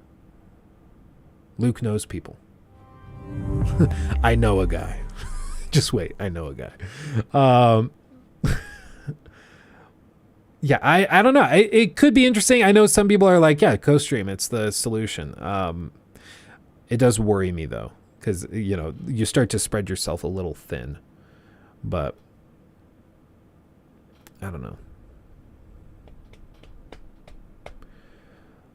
Let's see. Just start your own streaming service, Luke. It'll be huge. Yeah, I did. It's called Kick, and it's really great. We're gonna have no rules at all. What could possibly go wrong? Okay, let's check out Linus's video finally. I got distracted. Sorry. It happens a lot. Rockstar don't need nobody. You're damn right, Chris. You're damn right. I don't often find myself truly envious of console gamers, but today I am, because the PlayStation VR2 headset is just plain better. And I don't mean better than the Google Cardboard that you have next to your tissue box. I mean that in some way... Look, I see what you did there. I saw that, Linus. Cheeky boy. It is better than anything that you can buy for PC gaming at all. I want an OLED screen so bad. This one has it. And the most impressive thing is the price. The PSVR 2 comes in with specs better than a Valve Index at a price that's closer to a Meta Quest. I just love how as he's doing it with his fingers, they blur it out whenever he goes to it. Better than a Valve Index at a That's good. That's a good touch. I love it. A price that's closer to a Meta Quest 2, meaning that for the 30 million of you who already own a PS5, you're ready to leap headfirst into the world of high-fidelity VR gaming at an unprecedented price. That is, as long as you want to play one of these games. Yeah. Out of the gate, it's got some downsides. And as a PC gaming and VR lover, you better believe I'm going to be looking for them with an extremely critical eye. Good. And to be clear, my stance on this, which is really funny that it's pissed off so many like PS ponies or Sony ponies. So I can't even talk. This thing is, it's hitting me hard. My stance has been that I think the tech inside the PSVR 2 is amazing. Everything they've shown is like breathtaking. It's great. My question is just whether or not they can justify the $550 purchase today.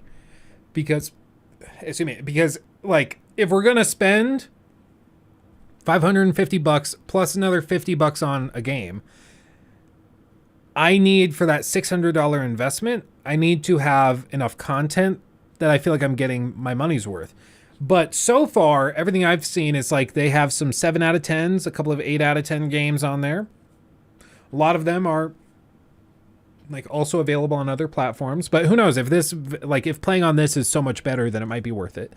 But my stance is that if the games library sucks right now, I have no problem personally just waiting to get the PSVR 2 until those good games come out. I don't want to spend $550 on something that I don't need to spend the money on if I'm going to use it for 2 days and then set it on a shelf and forget about it and not use it for 6 months. Because that's kind of been what I've done with my Oculus Quest 2. I used that a bunch and then I kind of have just set it aside and not used it for a while.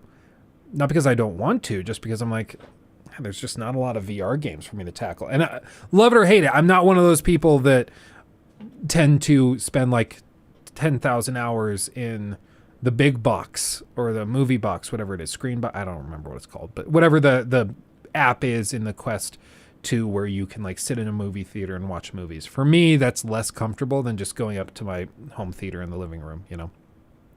But all told, it's great hardware. I just don't know if the games are there to justify the expense. But if they can sell it to me, they've got a winner on their hands. Wait, that's not a winner. That's our sponsor. Oh, Linus. Clever. Big thank you to the Ridge for sponsoring Your Pockets Light. The Ridge. They sent me a gold one of these wallets way back when. And I've done a handful of sponsorships with the Ridge, so I've got a bunch of these laying around. I probably have a couple in here. Yeah. I keep like backup cards or cards I don't actively use or don't want to use because I'm irresponsible with cards.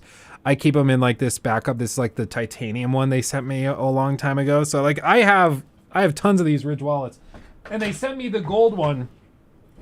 And I gave it to Nikki, and I was like, Nikki, you should use this very nice, like $200 Ridge wallet. She put it in her like fanny pack that she carries stuff around in. Yes, she uses a fanny pack. And she she scratched the ever-living hell out of it within like 3 days. So now this beautiful gold front is just like scratched like crazy. I don't know how she did it. Maybe keys. I don't know, hand stuff, yeah. It's definitely hand stuff. Why does it come with a syringe? That is actually a screwdriver. So the screwdriver handles these screws so you can, if they fall out or anything happens, you can tighten them back up. I don't know why they do that and why they don't just like seal it. Maybe it's so that they can like offer repairability, so you can just replace the plate if you need to. I really don't know. Because I agree, it seems like a waste. Like I don't think any of the Ridge wallets I've ever owned have gotten screws loose. So I would agree. I don't really know. But apples. However, comparing PCs to consoles is that it's never going to be quite apples to apples. However, there is one universal language, and that's money. So to level the playing field, we took the price of a PlayStation 5 with its shiniest, newest accessory, and we put together a competent VR-capable gaming PC with a Meta Quest 2 and a USB-C tether cable. Now, obviously, there are other ways to skin this particular cat. Rift S headsets on eBay, for example, are looking like a nice little snack at the moment. But given the wearable nature of a VR headset, I can sort of understand if some people would feel that it's kind of like buying secondhand underwear. So we opted for all new gear. If you want new underwear, by the way, lttstore.com. Oh yeah. I haven't fooled around with the Quest since the last time we did a Quest video, though, to be perfectly honest with you. Oh my goodness, I'm gonna be nauseous. do you think he like actually makes good money on LTT underwear? Like I see the shirts and stuff, like I see that stuff everywhere, the mouse pads. But do you think he actually sells underwear?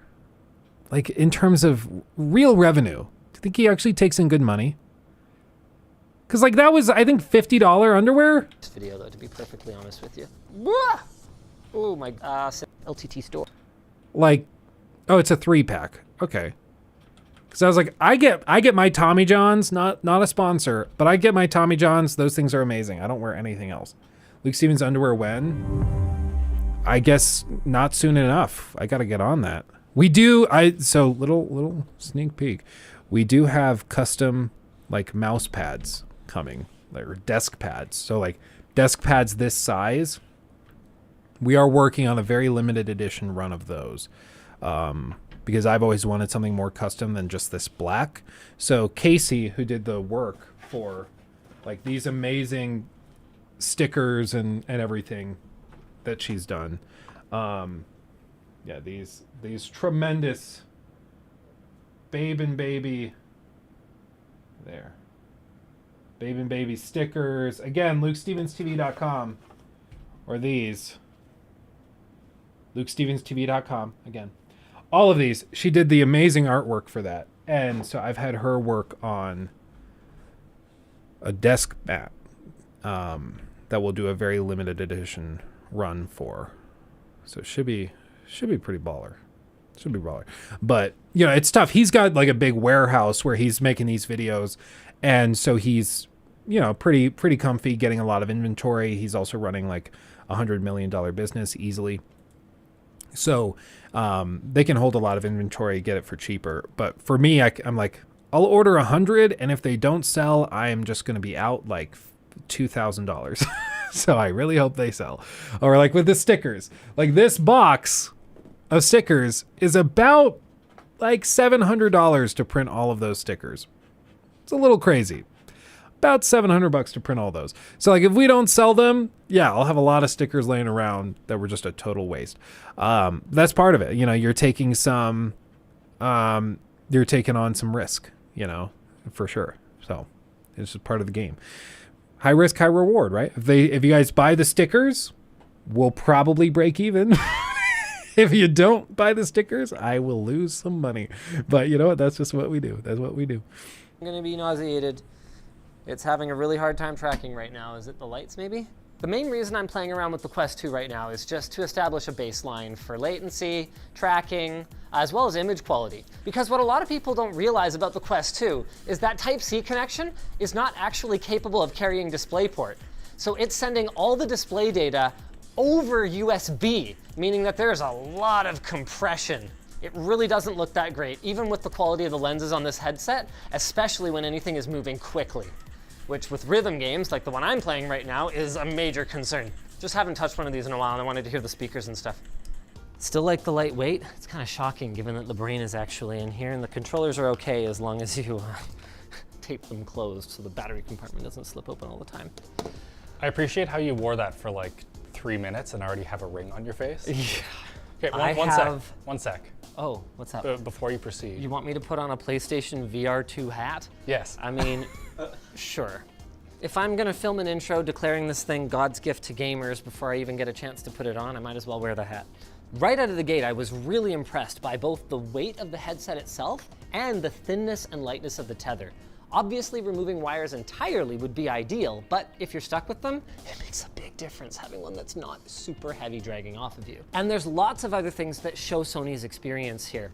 The headband, for example, expands quickly and easily with this button to fit even the largest of noggins, and they've used a specially textured silicone rubber, both at the back and at the front, that's designed to A, be comfortable, B, block light from coming in at the top above the skirt here, and C, not feel sticky. In fact, this is cute. They've put their little X-square triangle. Oh yeah, I forgot that they do this. But yeah, on all of these PlayStation controllers, if you look really, really close, the pattern on the grips is actually very small squares, triangles, circles, X's, and everything. It's a really, really nice little bitty touch that they do on all of this stuff, especially with the PS5, and I love it. It's super, super cool that they did that. Little attention to detail, dude. You gotta appreciate it. Triangle circle icons here, just like they did on the inside of the cover of the PlayStation 5. I like the feel of this. The cushion's kind of two-stage. It's got a nice, soft, half-inflated bike tire kind of feel initially, and then if you go deep, there's kind of a stiffer but still cushioned component behind it. Really like that. For the rest of the physical design, this button adjusts the position of the headset itself so you can bring the skirt up against your eyes. We've got IPD adjustment. Thank you. It's physical, right? Yeah. Oh, thank goodness. External cameras for pass-through and tracking. Power button, microphone, and easy access to the pass-through button so you can actually see your surroundings. Moving inside, we've got a nice sanitary silicone skirt to keep light out. We've got a sensor that tells the headset whether you're wearing it or not, and it's far less obvious, but there are IR sensors around the lenses here that handle eye tracking, so that the PSVR 2 can actually tell where you're looking and render in higher quality depending on what part of the scene you are actually focused on. Now, what you won't find is any kind of integrated speakers, which frankly is probably for the best, because I pretty much promise you that their included 3.5mm earphones are going to sound a lot better than what the Oculus Quest 2 has. Let's just go ahead and get this plugged in. Right. I mean, I'll be real. I don't think the Oculus Quest 2 has like... I'm surprised the speakers on that thing sound as good as they do for being like shooting straight into your ears from the little thing right by your temple. I was expecting them to sound way worse than they do when you're wearing the headset, but granted, the actual like headphones are way, way better. I had to go out and buy earbuds for the Oculus when I was playing Half-Life Alyx, and way better, way better. Play these VR headsets with headphones for sure. And there we go. Stylish. You can really tell that this is not Sony's first kick at the can, but you can also tell that Sony is a Japanese company. On the one hand, it's not that hard for me to get a good seal. On the other hand, for comfort, I really like to wear the headset as close into my face as possible, and it is, this is my nose. Well, you know that thing where Nintendo designed a ride for America that half of American men can't? That is so funny. That is so fun. I did see something about this. The average American male is too large to ride Super Nintendo World's Mario Kart ride. Statistically, Japanese men tend to be smaller in stature than American men. We like our fast food. What can I say? It's just a statistical reality. And so it's really funny that they designed all this stuff and then people get it and they're like, oh, this doesn't really fit too well. It's so funny to me. It's so stupid, but it's so funny. Oh. Yeah, you all inhale your fast food. Hey, you're just jelly, bro. You're jelly. We've got a Mickey D's on the corner. A&W for those root beer floats late at night. Man. You know what? Yeah, you Australians, you don't have to deal with this. Yeah, you don't have fast food, but at least we don't have monopoly money, okay? We're a little better off. Ride, I think sometimes, you know, the designers are not the same shape as some of the users, and that's okay. I would still give it a solid B+ for comfort, which is saying a lot about any VR headset, and I really like that I'm able to block out almost all the light here without any pressure against my face. That's sick. I'm gonna lose the hat though. It's definitely gonna be more comfortable. Oh, I was aiming for the... If you say that's a B+, yeah. What is the Quest 2? Quest 2's okay. B. Really? Yeah. I think it's like A for the PlayStation and like C for the Quest 2. I hate this thing. I am just kind of used to it. Because I had a Vive before, and it's a very similar mounting mechanism. So I've just spent a lot of hours in it. Moving on to control. For me, the Quest sits a lot on like the bridge of my nose. The weight sits like on my cheekbones and the bridge of my nose. That's where it feels like. And then it's a lot of pressure up here as well. With this though, for the PSVR 2, it seems like most of the pressure is on your forehead and then it gently rests over your eyes, which is nice because you can probably play this for long periods of time without it feeling like you're wearing goggles 20 feet under the surface, you know? So I kind of like that. Luke, you don't have to deal with constantly fighting off kangaroos on a daily basis or watching out for drop bears from trees. That's true. If I move to Florida, I'll have a ton of stories for you. Like, yeah, I woke up this morning and I found a scorpion inside my coffee. Drank it anyways. What's the worst that could happen? Dude, if we move to Florida, I will become the most Florida man you've ever seen. You'll just see me like start videos shirtless in the backyard, kicking a gator out of the pool. It's going to be awesome. Controllers, the award for Best Improved goes to Sony. They're super easy to tighten on your wrist. Equally easy to loosen. Really love that. And wow, they actually look like VR controllers with things like the ability to squeeze the grips here to close your hands and nice, easy access to your dual joysticks as well as your circle, X, triangle, square buttons. Really, I can't say I have much in the way of complaints. They are a little heavy. People with large hands had trouble with the way it goes around them. Oh, large hands being a bit of a disadvantage. Once again, Japanese design, got it. Americans are big, dude. Built big. Built good. Another little drawback of the controllers is that while they do support USB-C charging, they can't be charged while playing. So while I don't expect most of you to be playing for more than the 4-hour battery life. Oh, can you imagine? Like, you just have like the cable from the headset. You got 2 cables going from each hand as you're doing like Beat Saber. Dude, I don't blame them at all for not allowing it to be charged. That's a hazard.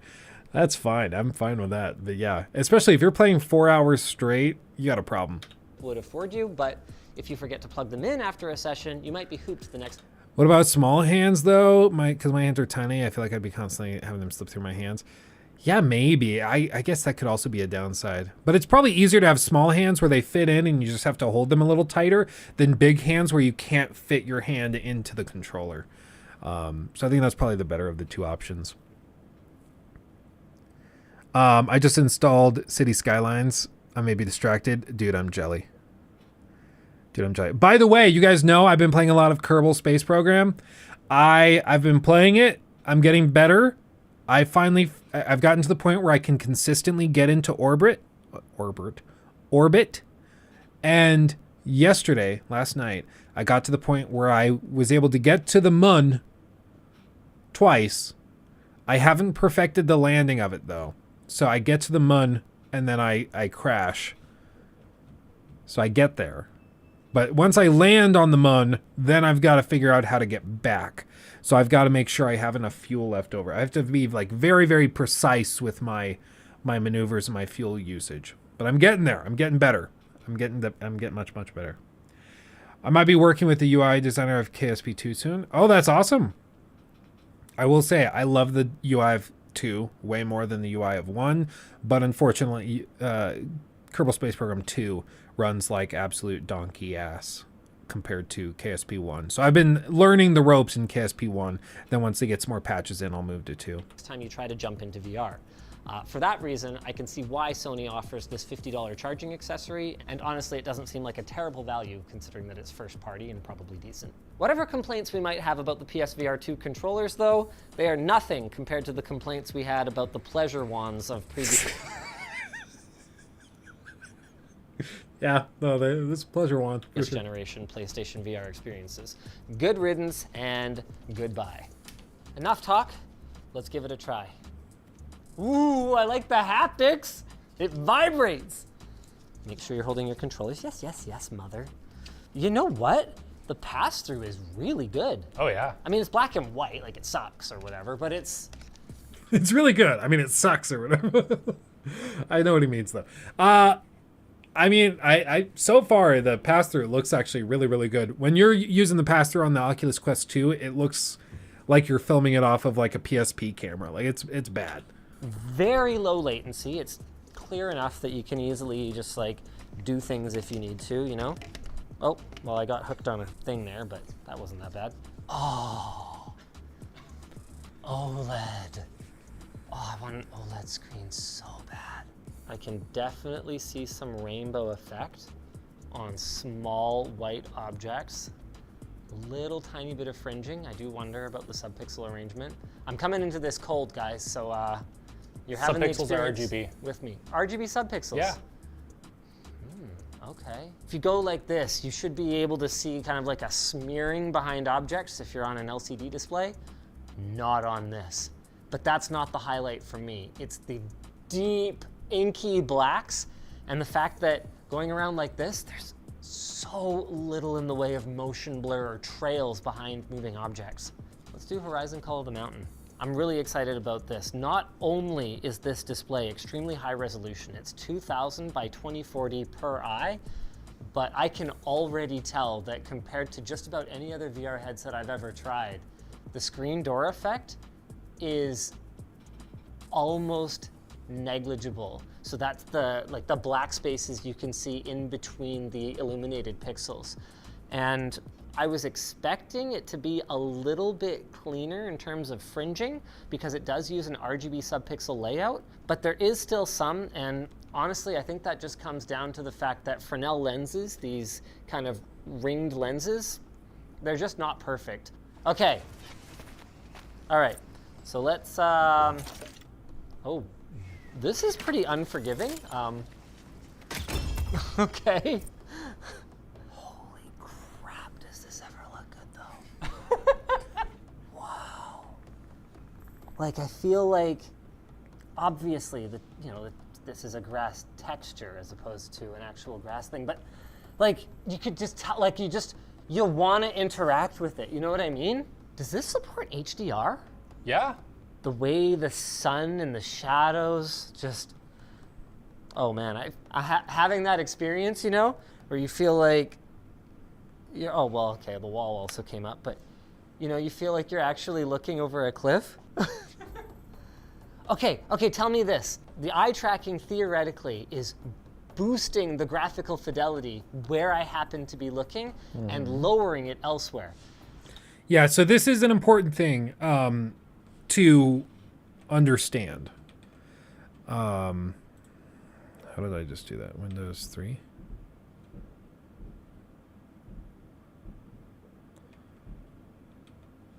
No, I don't know. I don't know what I'm doing. Hold on. Control. No, I'm making it so much worse. How did I do that before? I don't remember. Okay, I'll just do it by hand. So what he's describing, what the VR2 or PSVR 2 headset does, which is awesome, is that it goes in and it will track your eyes, which you mentioned earlier. But what it does is say you're looking right here at like this zip line, the post for the zip line. What it can do is it can tell that you are, oh man, this is going to be so much easier. Are they going to explain it though? Are they going to like draw it out and show it? Probably, but I'm just going to, no, I don't think they do. What is the quick shortcut for taking a screenshot in Windows? What is that? I'm like totally blanking on it now. I thought it was like Windows Shift 3 or Windows Shift 4 or something, but that's not it.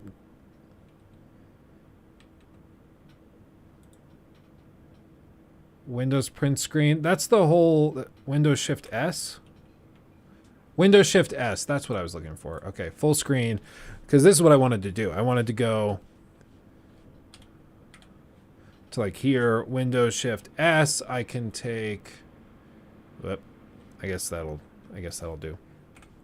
And then paint.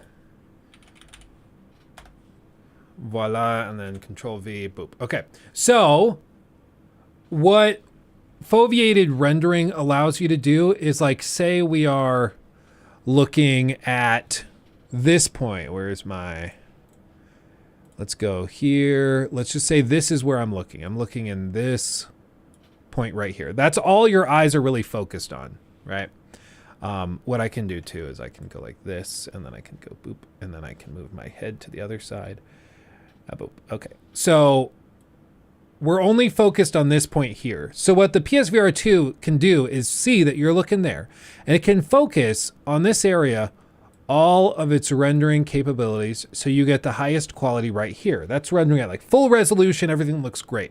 Then they can go around that and they say, well, this is going to be in your peripheral view, so we're going to render all of this at slightly lower or perhaps largely lower quality, but we really don't have to worry about it because you're not going to be focused on it. It's just in your peripheral vision.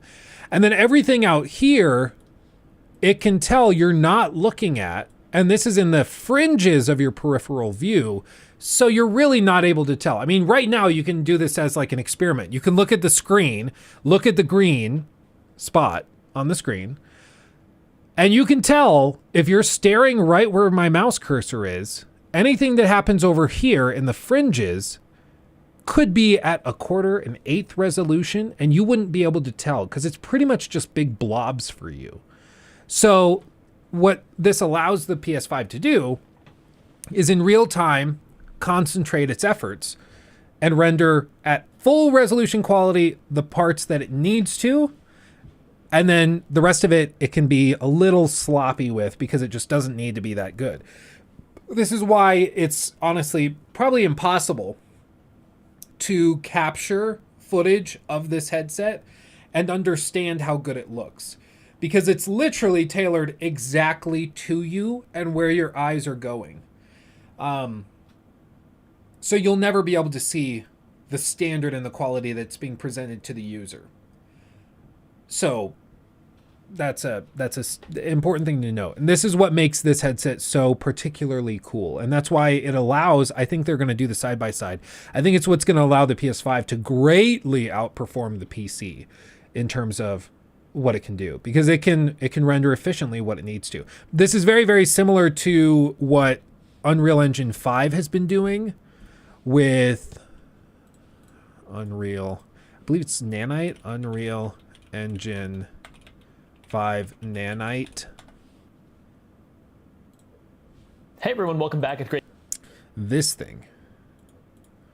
So Nanite does something similar where it can intelligently detect which faces on geometry are going to be heavily detailed and require more effort put into them. And in real time, it can lower the quality of each rendered asset as it needs to.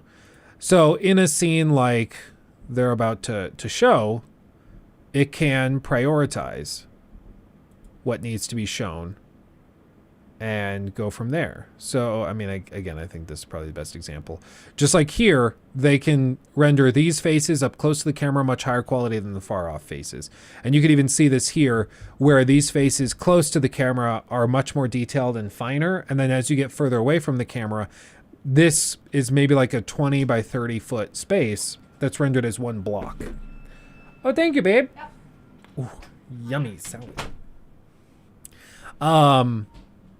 So really, really interesting. Really, really interesting. But this stuff, I mean, again, the trend with gaming tech recently has not been to just brute force better quality, which has been sort of the story for the last 20 years of gaming. The story and the tail of the tape now is to render smarter, not harder. So their goal is to render in a more intelligent way to get better quality instead of just trying to brute force render more pixels or higher refresh rates. Like, we have powerful tech, but now if you can render smarter, you can render way better.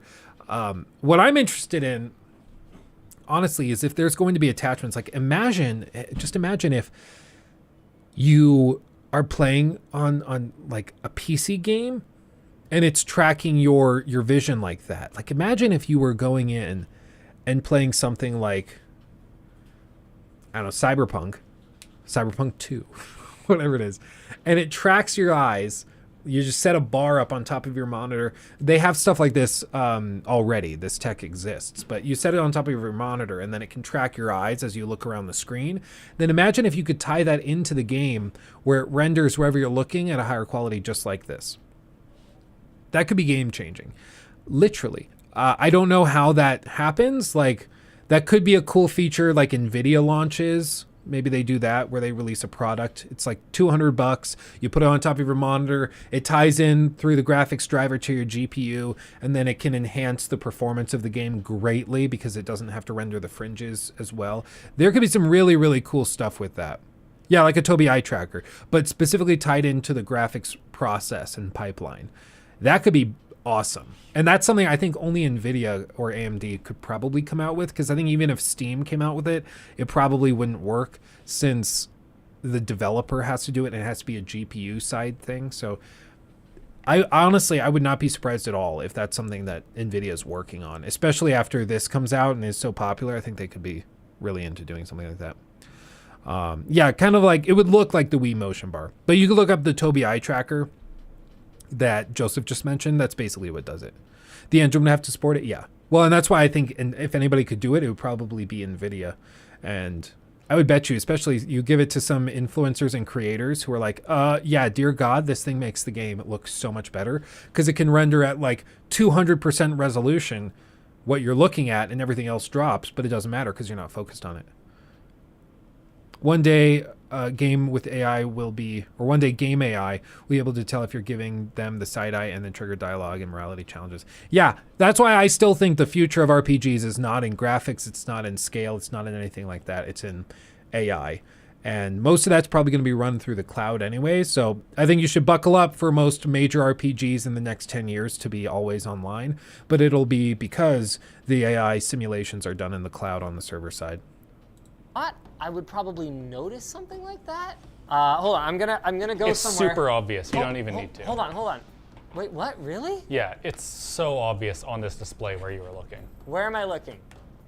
At the triangle-y chummy on the right side of the screen. Shut up! Why are you in my head? Okay, hold on.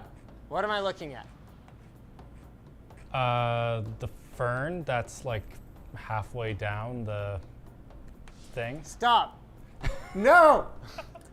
I can't tell, Alex. I can't tell. It's super obvious. Like the stuff that you're looking at, especially when you're looking out past something. Yeah. It's like super clear there, and then everything around it's blurry. Wow, that is so cool. Here I can't tell because you're just looking at stuff, but like... You say this is obvious? I can't see it at all. It is super obvious.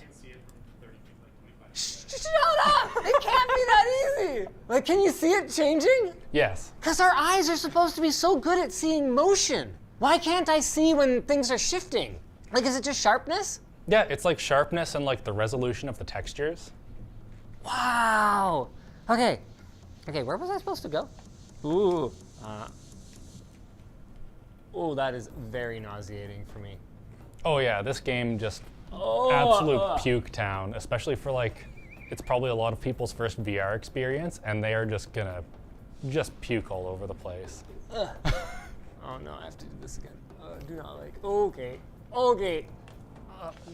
Oh, I feel like the world is falling away from me right now. Oh, okay. Oh! Blech. Really? Eh. Oh, seriously? I have to. Are you? Stop! I don't know if this is my favorite game ever, but boy, do I ever like this headset. Whoa! Hi there.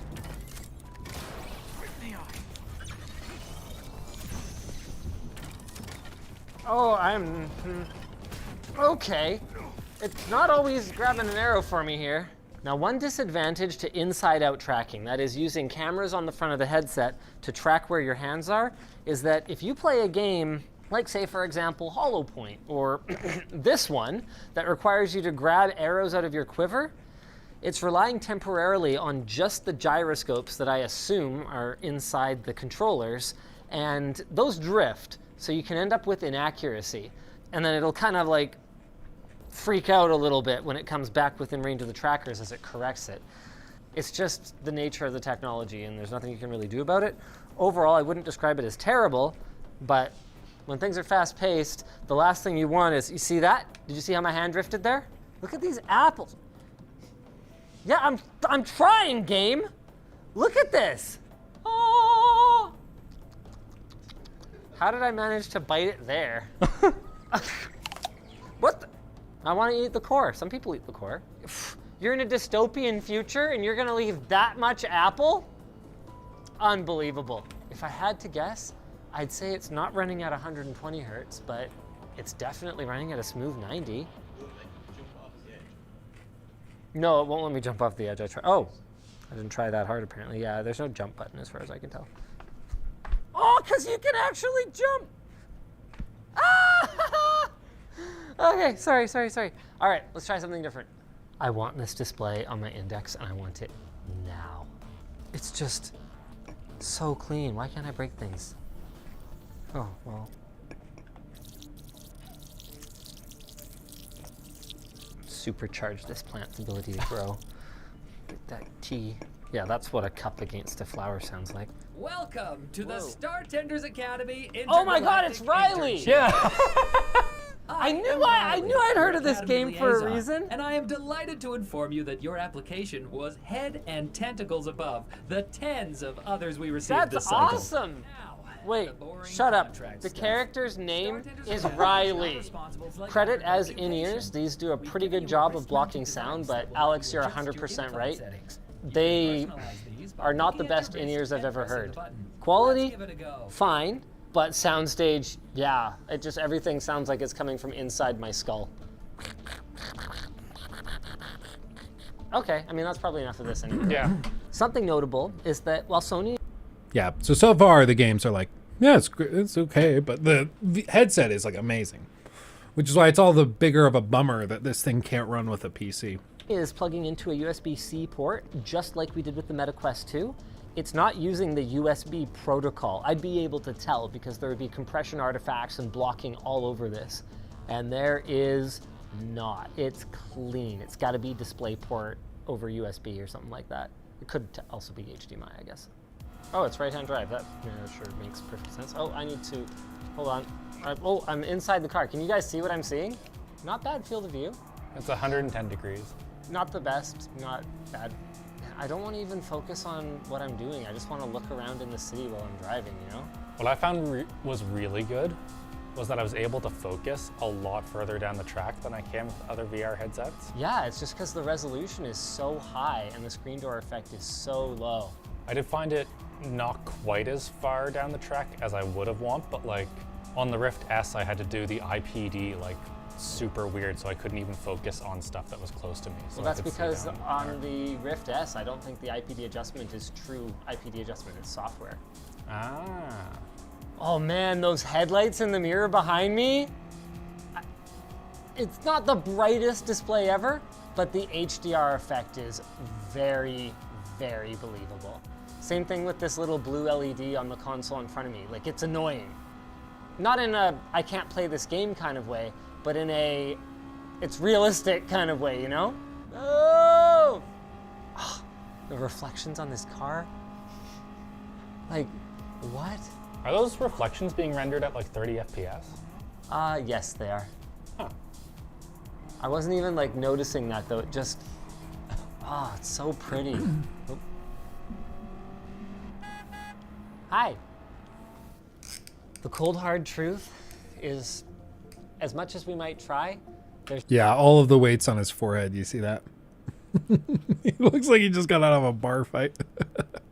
no way to make an apples to apples comparison between this and any PC VR experience, whether Maybe Sony will see the money and buckle to support PC. I mean, I think they'd sell like overnight, probably another 5 million if they could do that. I don't know. But their whole thing has been that they won't support the last gen PSVR on the PS5 because the tech involved with all of it just doesn't work. They say like, and that was the whole thing with first gen PSVR games, you couldn't play those on the PS5, and they said it's because the tech is different, which is probably related to the eye tracking stuff, which I'm sure is true. I don't know why they couldn't just turn that off, but maybe that's just, it's so ingrained in the hardware that they can't. But I mean, even bringing it over to PC, it's probably one of those things where it's like, yeah, we'll bring it to PC, you can plug it into your PC and use it, but you have to have a PlayStation like certified game where they have to approve it. And I mean, honestly, they could probably make some mad bucks by doing that. They just make it so, yeah, if you want to be PSVR certified, then you have to pay us a royalty of $5 a copy or something. Like, they could probably do something like that. I don't know if devs would actually do it, but it's still certainly very niche. I mean, I agree. It's very, very niche, but the people that are into VR are like crazy into VR. It's like a little scary. whether it's a more budget-oriented one like the Quest 2 setup that we've got here, or my Index setup at home. There's trade-offs, right? On the one hand, neither of those PC VR headsets has a display that even begins to touch the one in the PSVR 2. But right now, the experiences available on the PlayStation 5 are fairly limited compared to the vast library of games that you have access to on the PC. That also ignores the additional utility of a PC. It doesn't just do VR. It also does, well, okay. This can run SolidWorks. Yeah, that. I was gonna say 2D gaming, but it can do all kinds of other things. It's just that, back to that gaming thing, the inconvenient truth here is that it's just plain not as good at it, either in 2D or in VR as the PlayStation VR 2. Not for the price, anyway. It also took me like 8 hours to set this up. That was like 4. So as much as it pains me to say, you know what, yeah, I'm gonna wear the hat, at least until I get a good OLED headset on PC. Then Sony would have a very hard time getting me back. Just like you're gonna have a hard time not loving this segue to our sponsor. Vessi, do you ever struggle figuring out what? I gotta figure out how they get 2 sponsors in each video. It's crazy. Like, 2 sponsors. It's wild. And they have sponsors for every video. That's what's probably more impressive to me. We struggle to get sponsors like 2 to 3 to 4 a month. But some of these channels, they just have them nonstop. It's crazy. Raking in the dough. As for general impressions and thoughts, I mean, I totally agree with their overall impressions. It's just, the question is whether there are games. And I don't think they showed anything that like, yep, that's the game worth buying the console for. It's like, yeah, it looks good, but yeah. I don't know. Mm-hmm.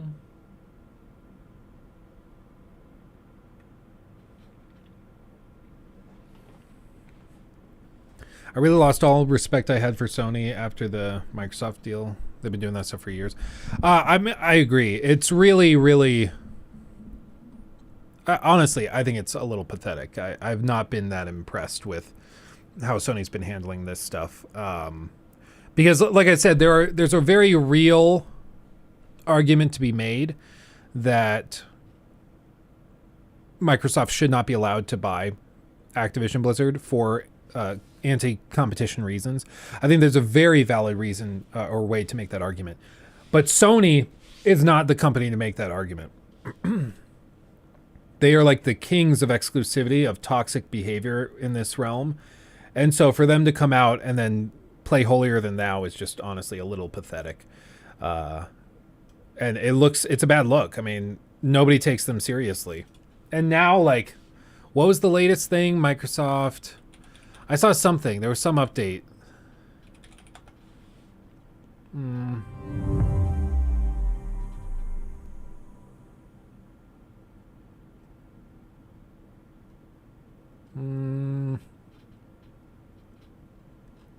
Wasn't there some new update?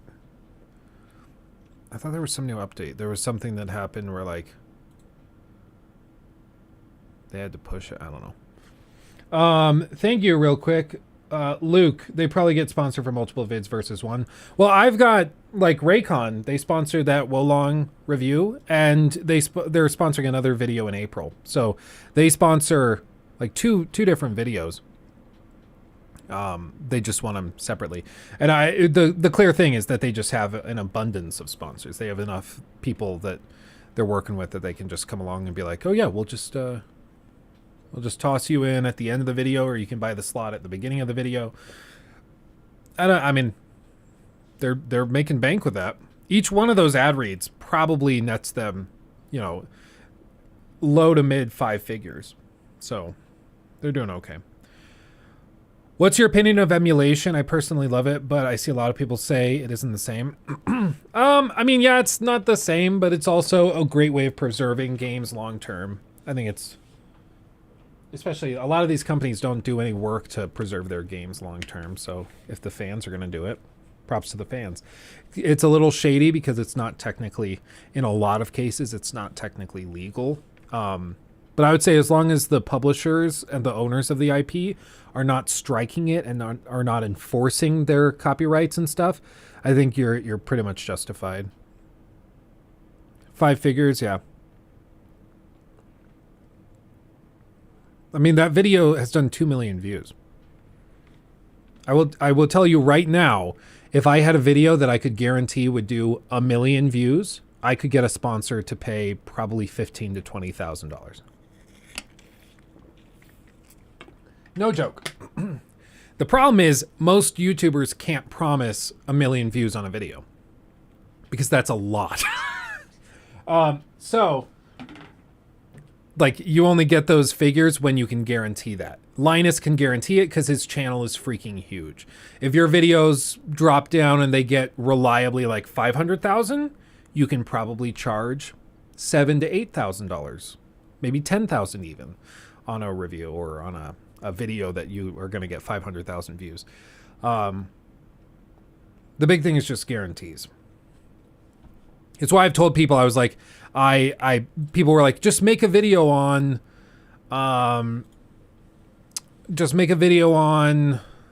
Kerbal. Like, you like Kerbal, make a video on Kerbal. Put that out.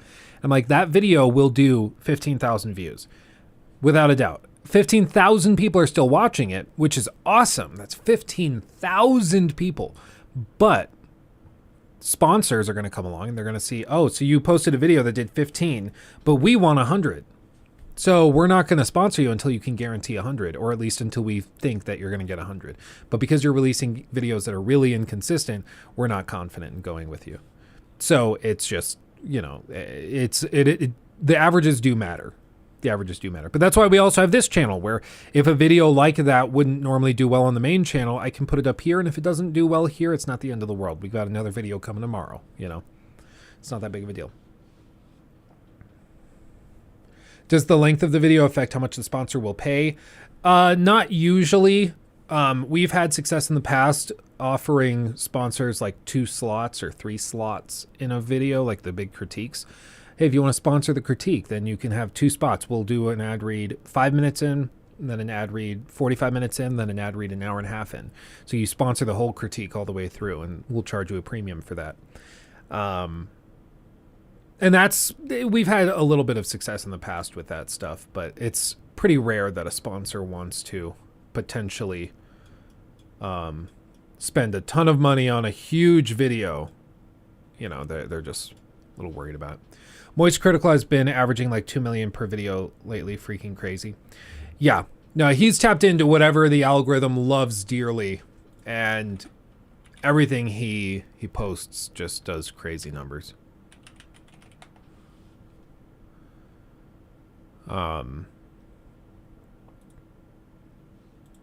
Yeah, Attack on Titan is finally editing. Scariest chase ever.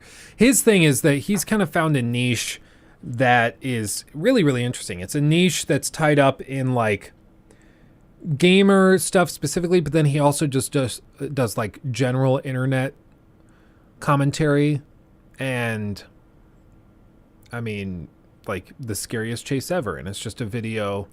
Did he move his camera angle? Did he change his camera angle? What? Kind of looks like he did. That's sketchy. For him, changing his camera angle is like investing $1 million in the setup. It's so weird for him. The Sons of the Forest speedrun. He speedran the forest. Sub 9 minutes. I'll check it out. Okay, I'll bite. 7. Oh, spicy. Maybe I'll get a run on the board. This seems easy. We already know that tech. Now all I need to learn is how to do the stick clip. Though it literally just seems like setting the stick down and walking. Okay. I'm just going to go back to letting RNG take the wheel. I'm just going to skip intro every time until I get mountain, instead of trying like manipulate it with laptop. Because I'm getting beach every single time with going through laptop. You have to alt F4 your game when it spawns instead of pressing quit to make sure it re-rolls spawn. Would that matter? Because it still is like a... I mean, I could just do it. I could just do that. It's fine either way, just to be super certain. I don't see why that wouldn't re-roll, though. There. I got mountain. See? All's good now. I didn't really know that he I see why they speedran wait on stuff. opening their back packets, so that way while they're in there, they're getting some run energy back, isn't it? I don't know. It's interesting, though. He streams a lot, though, so it makes sense. You gotta find something to occupy the time. But, yeah, he's got a crazy huge platform, for sure. Crazy you. Spit did the most beautifully stupid speedrun of the Forest League. Oh, really? The final's not on console? It will be. It's just the closed beta is not. The closed beta is on PC.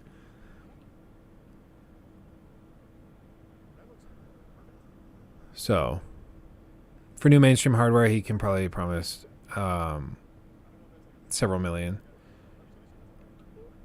Like a GPU console release. Oh, for Linus? Yeah. No, and that's why, like, without a doubt, they have premiums for those videos they expect to do very, very well. I have premiums for my stuff that I expect to do very well. Sponsors pay like 2 to 2.5 times for reviews and critiques what they would pay for a normal video sponsor. That seems super broken that you can just pull open the menu and you don't take fall damage. That's hilarious. And Linus Tech Tips, they have a team of like 5 people. And all they do is they negotiate with sponsors. That's like, it's probably more now. I saw the studio tour back like years ago, and they had like 5 employees, and all they did was work on sponsorships and negotiating stuff, which is crazy. But I mean, that's how you do it.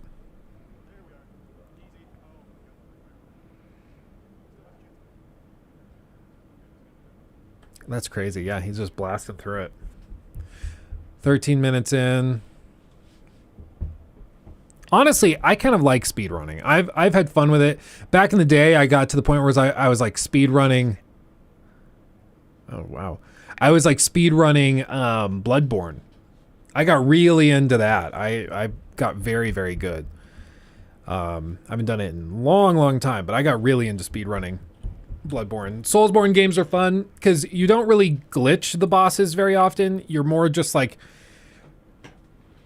you sort of solve how the boss's weakness, so you're able to just go in and spam the one thing they're super weak to. So it's fair.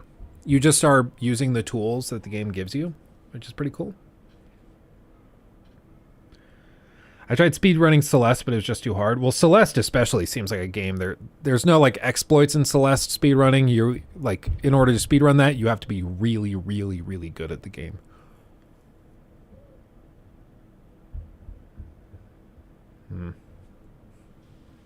Speedrun Valhalla. I wonder what the speedrun world record is.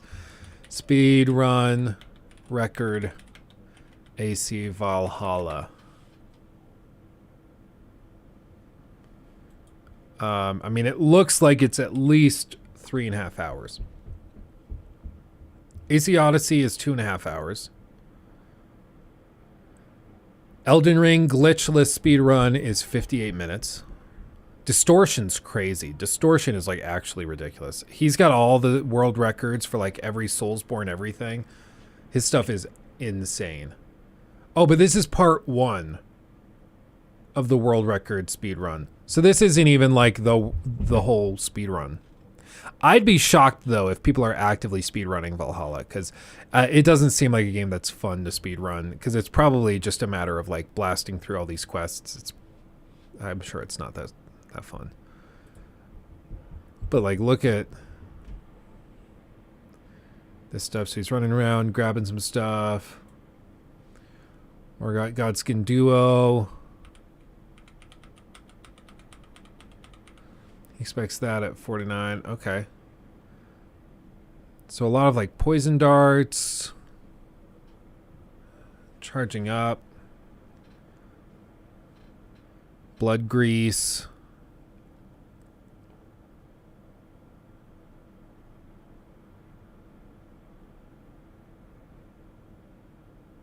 You see, like, it's about finding the exploit, but it's also about just skill. Like, you have to time this stuff very precisely.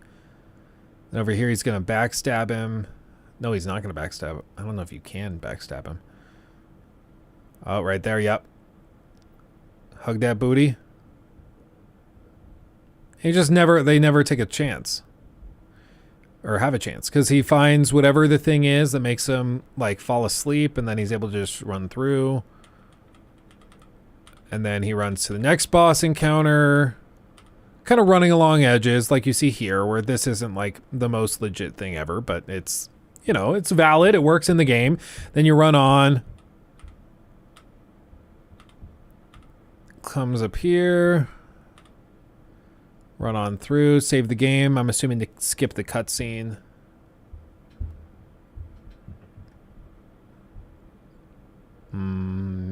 Yeah.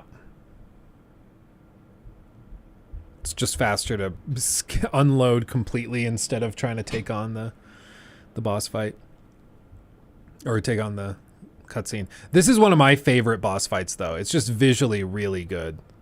But you see, he knows the strats, or knows the attack spacing so well, that he just, like, gingerly steps away from it. Doesn't even worry about rolling out. Triggers the half transition, and then it moves over. Yeah, this fight was awesome. Whack, whack, whack. Boom. Like it's nothing. You see how few things he has in his inventory, but it's just because, like, you don't need that much. You just don't need that much. Bounce on through. Moves on to the next area. So Gideon Ofnir. Poor Gideon never stood a chance. It's just crazy. Like, it makes it look like it's nothing. See, he just wiggles out, charges up his attack, jumps over the spikes. I'm telling you right now, in Wolong, he'd be dead 5 times over. Not because he's not good, but because the hitboxes and AoE stomps and stuff are so freaking inconsistent.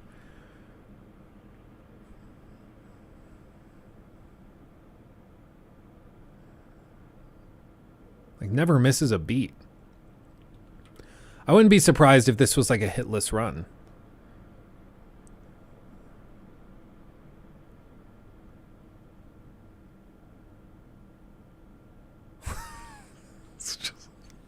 It's silly, dude.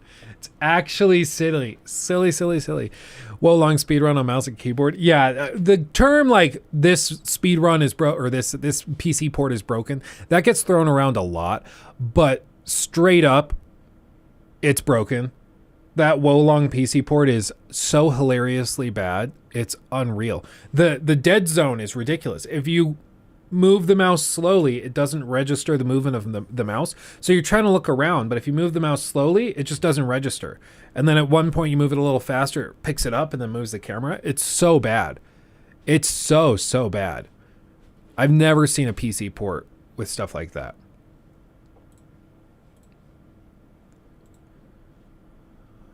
But man, those speedruns are wild, dude. Absolutely wild.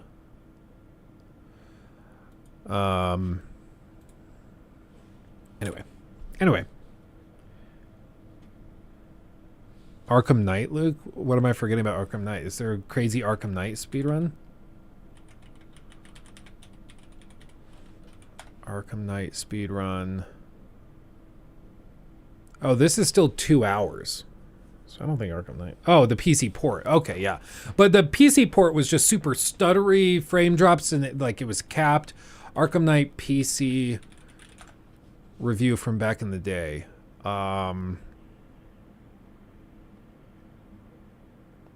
Let's see. Not 3 years ago, the 7 years ago. I don't see anything. Maybe IGN will mention it. Had the sense of a fresh beginning for superhero action games. Batman Arkham Knight has a sense of finality. It builds on the revolutionary fighting style with power. I give it a 9.2. I'm looking for the PC port. PC review from 2015. GameSpot Arkham Knight review. Did they play it on PC? Give it a 7.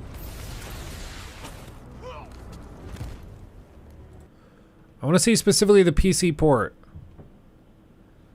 But not from 2 years ago. From like way back when.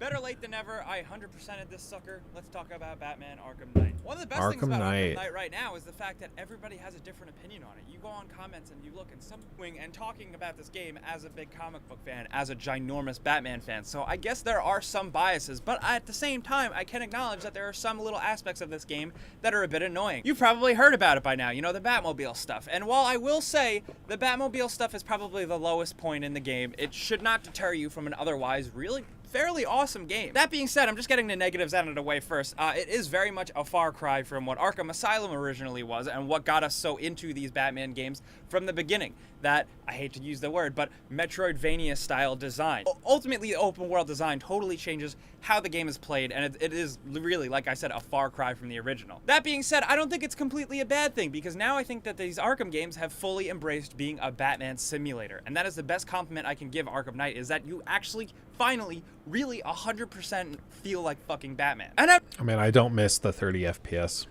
stuff. I don't. Graphics, Batmobile story, most of it's on story. I just want to know, Batman Arkham Knight PC port maybe? Did no one like, okay, 7 years ago. Get away from me! Get away from me! I don't know why he's rolling all over the floor. Okay, maybe I'm mistaken. My impression was that the Arkham Knight PC port was super like stuttery. The performance was terrible. I didn't hear that it was like buggy. I just heard the performance wasn't great. Stay back, freak! I don't know why the Batmobile is floating. Yeah. So this happened within 2 minutes of, well, 2 minutes of gameplay. That's it. I played the game for 2 minutes, and I've seen a guy rolling all over the floor in a completely impossible way. I've seen the Batmobile just floating in the air. What the fuck? And in fact, talking about the Batmobile, the handling on this thing is completely terrible. It is the worst vehicle I have drove in any game ever, right? It is horrendous. You know what? It's like a shopping trolley. You know, a shopping trolley you'd find at the bottom of a canal. That's what this thing is like. It is just terrible. It's terrible. Blah. Who is this guy? Stylosa? I don't know. I've not heard any of this. The steering, think you might just suck at the game, bro. 120, okay, just to be safe. And also what you want. Yeah, this is very my fair. any file, so performance I wanted. If I'm not even getting it on normal, well, what the hell is going on there? But never fear, you can fix these issues yourself. So if you go to the any file, which the directions are on the screen right now, and you can see me editing my any file. So, oh, look at that. We can see that the max FPS is set to 30. Well, let's change that to 120, okay, just to be safe. And also what you want to do is go through this file and find every instance of motion blur, and you want to set it to false, because we do not want that on, because as we've just seen, it is the worst thing ever. So after doing that, you'll notice that the game now runs at 60 FPS, which is pretty nice. Or around about 60 FPS, okay? That's not bad. But what you will notice as you play through the game is the FPS is all over the place. It will drop down really low. It will jump into the 40s. It will just jump all over the place. When you're in the Batmobile, it just goes to shit. It's all over the place. Performance in this game is completely terrible. I mean, you've probably seen enough already in this video for me to persuade you not to buy this game on PC because it's terrible. There is a day one patch, although that's not available on the PC, and we don't actually know what that does, so if that fixes performance issues... Yeah, and if I recall correctly, the PC port was actually handled by an outside team. I don't think it was handled by them. It was like Iron something Studios. Iron.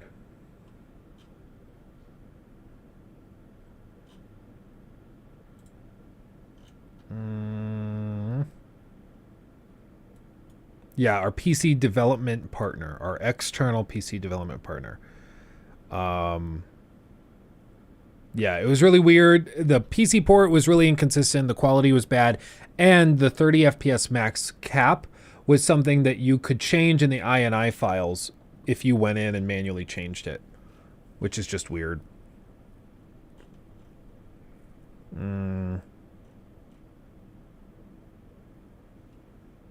As for other potential fixes and tweaks, people have installed the game to SSDs are apparently getting better performance, and for those fed up with the long, unskippable opening splash screens, adding, quote, dash no logo, end quote, and set launch options, end quote, in the Steam library properties will get rid of them. That's funny. Huh.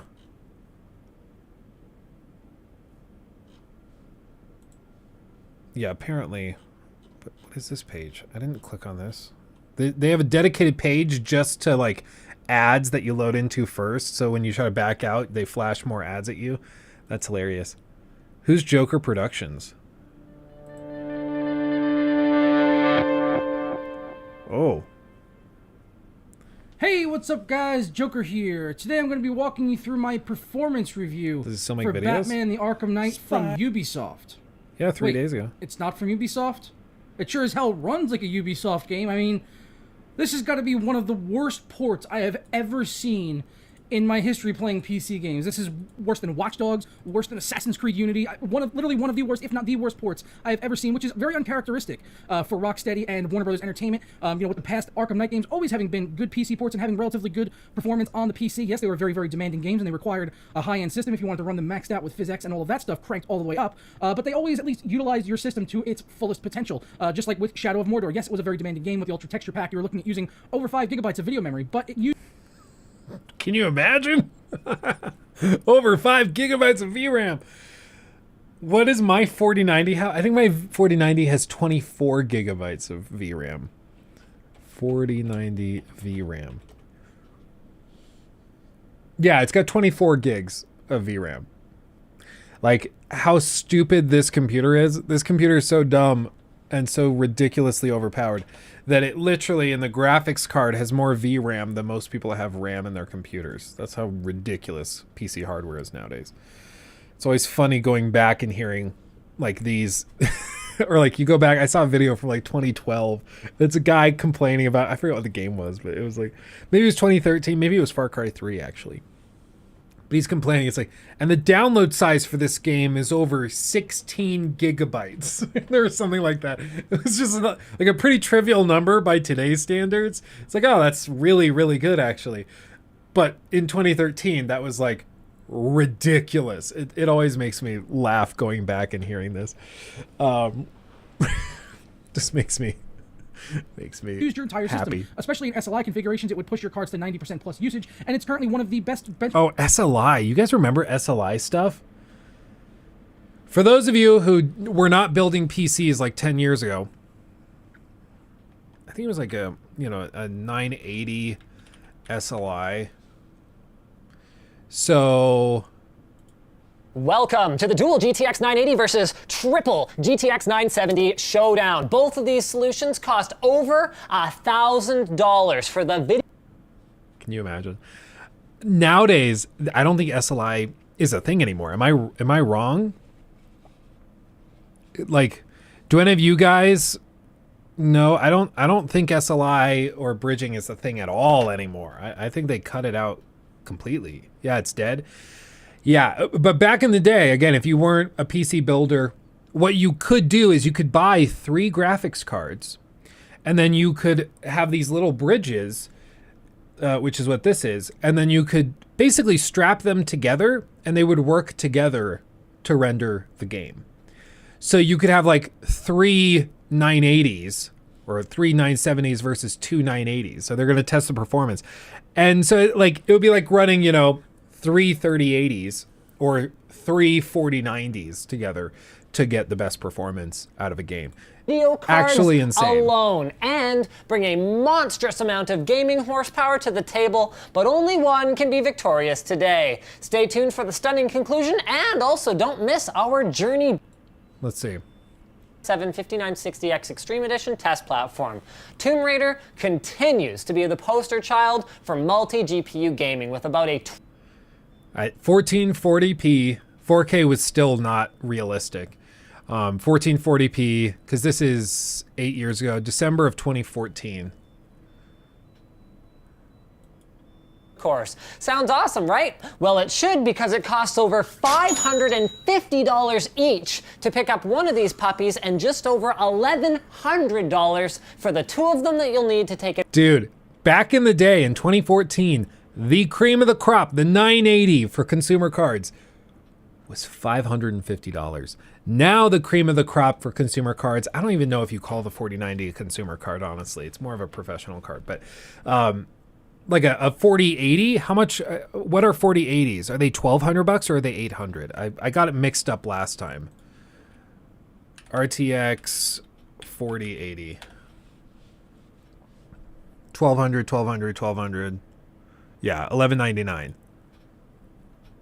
Now granted, inflation's a thing, okay? Inflation calculator.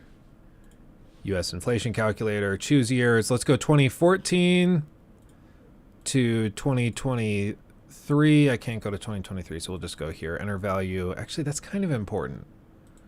We kind of need to have this year because we've had a lot.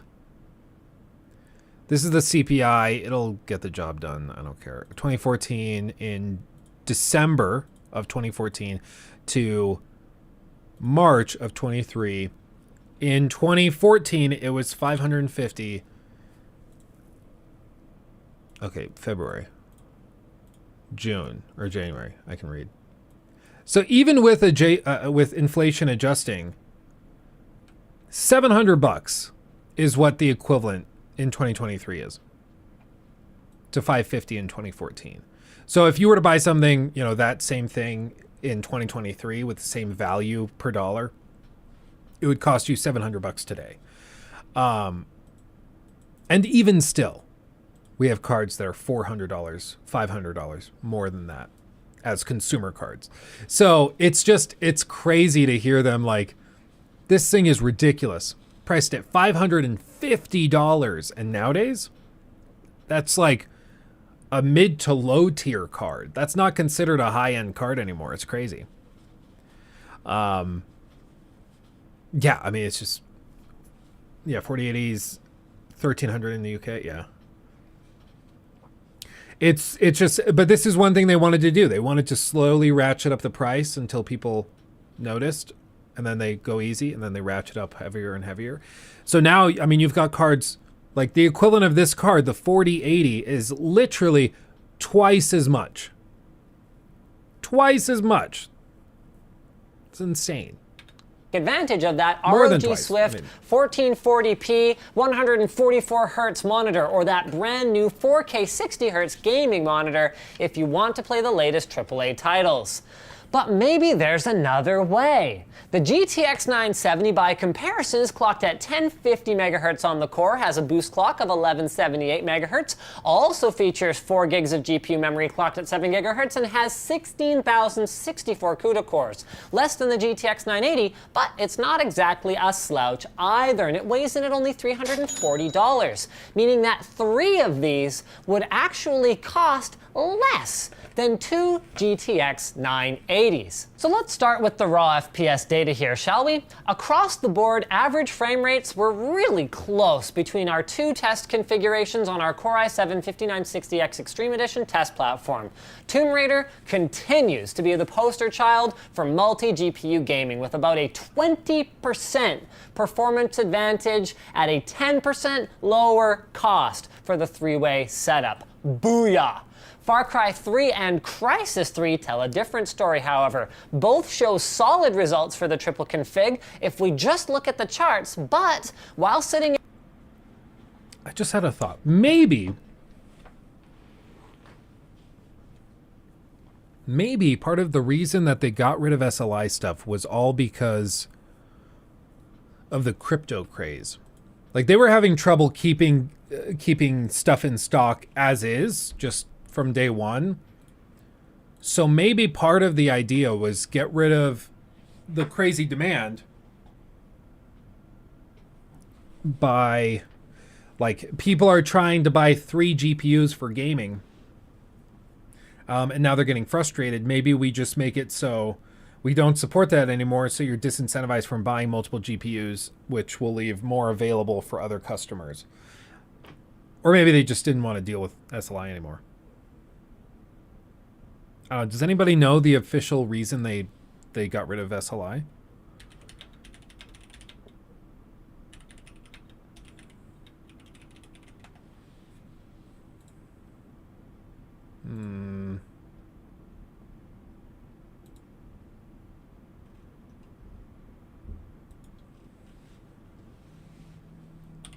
The end of SLI as we know it. They announced today, that they are killing its current model of SLI, which lets your system run more than one NVIDIA graphics card at greater performance. They transferred all SLI implementation responsibilities to the game developer and game engine and won't release new SLI driver profiles for the RTX 20 series and older GPUs starting on January 1. What does this mean for SLI? They haven't done SLI any favors over the past several years. 900 series was the final architecture by NVIDIA to fully support SLI in its entirety, specifically 3-way and 4-way SLI configurations. Beating with Pascal, they started strangling SLI. It began with locking out 3-way or 4-way SLI by requiring a special software key. Eventually, NVIDIA dropped the requirement for this software key and instead limited these configurations to benchmarks only. Then Turing debuted, cut it off. Now with Ampere, NVIDIA has limited SLI to the 3090, which is poised to be one of, if not the best graphics cards on the market upon release. But there's good reason for this. Since its inception, SLI has been riddled with bugs, crashes, and inconsistent frame rates, resulting in choppy gameplay. Getting the tech working correctly requires a lot of optimization from game developer and from NVIDIA. Additionally, there isn't a large market of PC gamers running more than one graphics card on their PC. So maybe it's just it wasn't worth the trouble. I don't know. Essentially, to effectively use multiple GPUs, you need multi-GPU renderers like V-Ray or Arnold, etc. Games were never able to simul-compute, and you only used the other card RAM in games, not their power. Oh, so you never really used the card to multi-compute. It was just like where one card is handling one frame, then the other card's handling the next frame, and they alternate. You were just running... That's interesting. You were just running with the VRAM.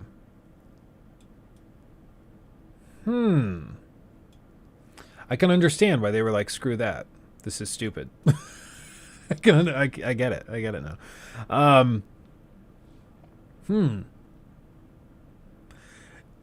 I would think that they, like, nowadays, there's probably more people than ever that are willing to spend $4,000 buying 4 4080s and striping them together. But that more than ever might be significantly less than, you know, than it's worth doing. So maybe that's part of it. I don't know. Imagine the heat generator. Oh, dude. This thing, the 4090 is a space heater. So I can't even imagine having like 3 of them running at the same time. Plus, that would mean you would need like a 3,000 or a 4,000 watt power supply. Do they even make those?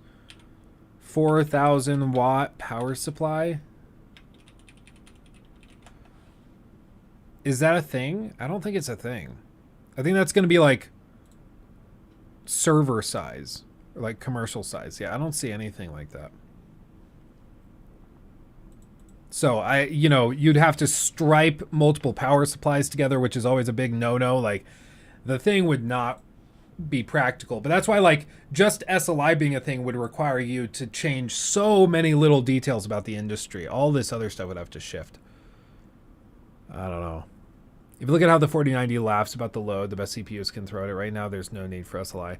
Well, maybe that's the bigger point, is it's just the trend has been that stuff is CPU bottlenecked, so the GPUs are doing just fine on their own. They don't need to worry about adding more to it.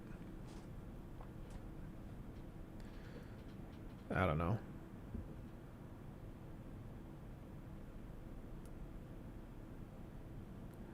I remember NVIDIA saying at one point the cards as single solutions are now too power heavy. I could see that. Makes sense. Fabian, I'm glad you made it to a stream. Glad to have you. These days we render in the cloud actually, or use old PCs we have lying around. 3DS and V-Ray can effectively use any GPU for rendering. Our cinematics team has so many 10-year-old PCs, it's funny.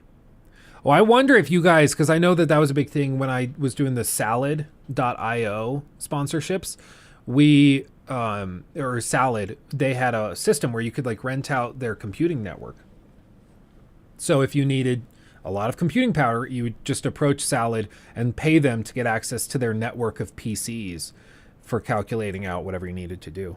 It's pretty cool. So it'd be interesting to see if you, like your render farms and stuff, use stuff like that.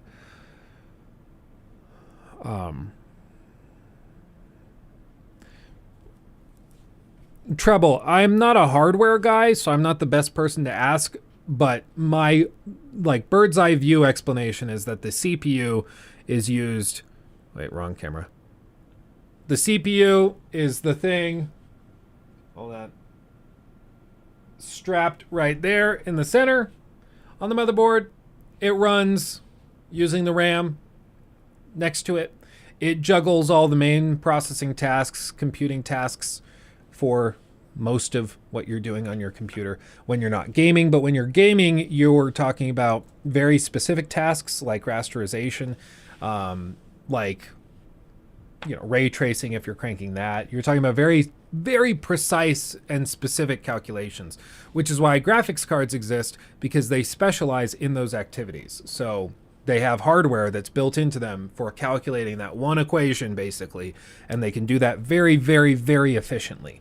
So the graphics card just handles the graphics stuff. The CPU kind of feeds it through and tells it what it needs to do, and you just chug along from there. How many triangles can it render? A lot. A lot. This thing's stupid. It's ridiculous. Yeah, and recently, that's true. Recently, these graphics cards also have stuff in them, such as the NVIDIA proprietary stuff for DLSS, for frame insertion and generation, which we've experimented with that a handful of times in like Cyberpunk, in many games, where these 40 series cards can just generate frames. Basically, they look at one frame and then the next frame, and then they generate through AI the frame in the middle, and then they insert that constantly, so it can like double your frame rate without any noticeable artifacting or issues, which is crazy. PC 101, CPU calculates your ones and zeros. They turn your image, that is binary number, into an image that sits on the RAM, which is then fed from the hard drive. Oh, and the drawing up there by your son is adorable, man. Oh, thank you. Yeah, he's a good artist, isn't he? Look at that, masterwork. It's a masterwork. There's a little cute bot painting frames inside the GPU and sending it to the screen. Yeah. That's why you got to pay more. Yeah. If any of you lot want to give me some constructive criticism on my first video, be my guest. Also, Luke, would you say it's rare for people to do relatively well with their first video? Yeah, I mean, I'd say it's very rare. And honestly, like, your attitude, the best attitude you can have when making videos is to expect the first 100 videos to be received, or not received, but to be viewed by very few people, and expect the first 100 videos to be like kind of bad. And then as you make more and more, they do better and better. And every time you have a video pop off that does really well, you'll be like all the more satisfied because you're like, yeah, I was expecting it to not do well and it did really well. So now I'm happy. But you have to go in with lower expectations. So when you outperform them, you're satisfied and impressed with yourself. It's good for your morale instead of expecting every video to be like, you know, going viral. It's technically possible that your first video ever goes viral, but it's very, very, very, very rare. So instead, just focus on making the best videos you can and getting better and better. The UE5 vids said that the engine assumes 1 triangle per pixel. Everything above that will be culled for nanite. See, and that's the efficiency that I think is going to be crucial for pumping out some of this crazy stuff. Yeah, no spoilers on the episode 8 of The Last of Us, but it was really good. They're doing a good job. I thought the end of it kind of, I don't know. I won't, again, no specific spoilers or anything. I wanted to see the building from the outside, and they didn't. It was really weird. That last shot of the episode was weird to me. It's like they didn't have the budget or they forgot to take the last shot of the building. It was really weird. But other than that, it's great. Like, if that's the only complaint I have, it's pretty good. Finding the niche that both you and the audience is interested in, that's where it starts. Yeah, Praveen, absolutely. And it's got to be something you're passionate about. The one thing you always have to remember is that audiences can smell somebody who's disingenuous from a mile away. If you're making videos because you want to be rich, if you're making videos because you want to be famous, audiences will pick up on that, and they don't like it. They will shut it down, which is why those types of power-hungry people or attention-hungry people, they turn into lol cows. They turn into, you know, Mike from PA. They turn into Spoonie. They turn into Wings of Redemption. They turn into Boogie. They turn into these guys that kind of become laughing stocks. But they're so hungry for attention, they embrace the fact that they're a laughing stock because they just like the attention. So who cares if they're being laughed at? They're getting attention, so they're happy, which props to them if that's, you know, if they're cool with that. But if you are doing, like, you're making gaming content because you love gaming, the audience will see that and it'll speak for itself and people will come out. And it's like, it's okay to want to be rich. Everybody should want to be rich, to be clear.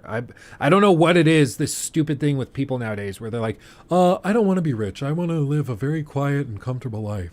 It's like, money doesn't buy you happiness, but it buys you access to a hell of a lot of stuff that can make you happy. If I love going and traveling, guess what you can't do if you're super poor? You can't travel a lot. If you want to go and travel a lot without any fear of issues, you need money. So money won't buy you happiness, but it can buy you things that can help you become happy. Like, it's okay to want money. It's okay to want to be rich, okay?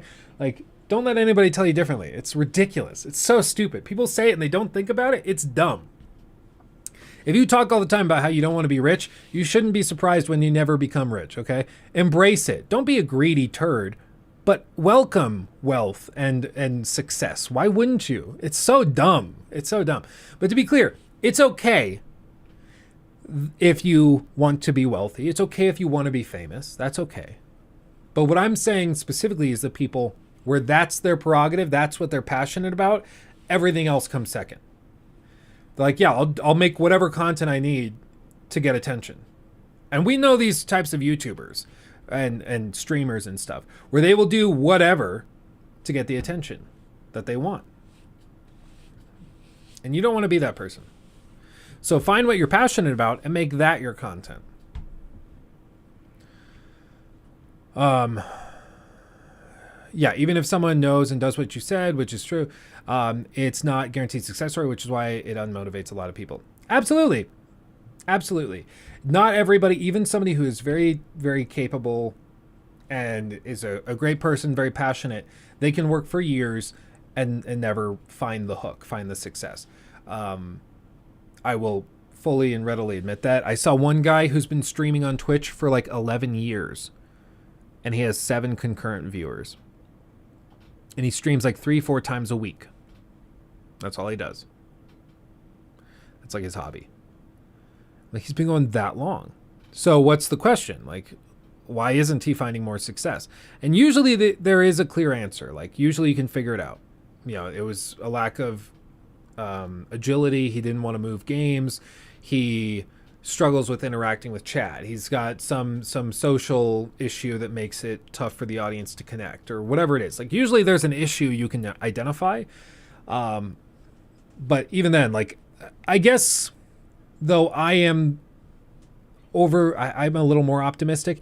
I think if you are smart and you are capable of adjusting things, and you're teachable, and somebody can come in, offer advice, and you can take it and improve.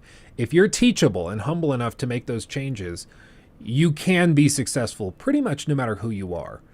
But you have to be teachable. And most of the failed streamers and YouTubers that I've seen, where they make videos for a month or two and then they give up, most of them like were unwilling to make changes to adjust their content or to improve it and do other things, you know. So usually there's a problem that can be identified, but maybe I'm just overly optimistic.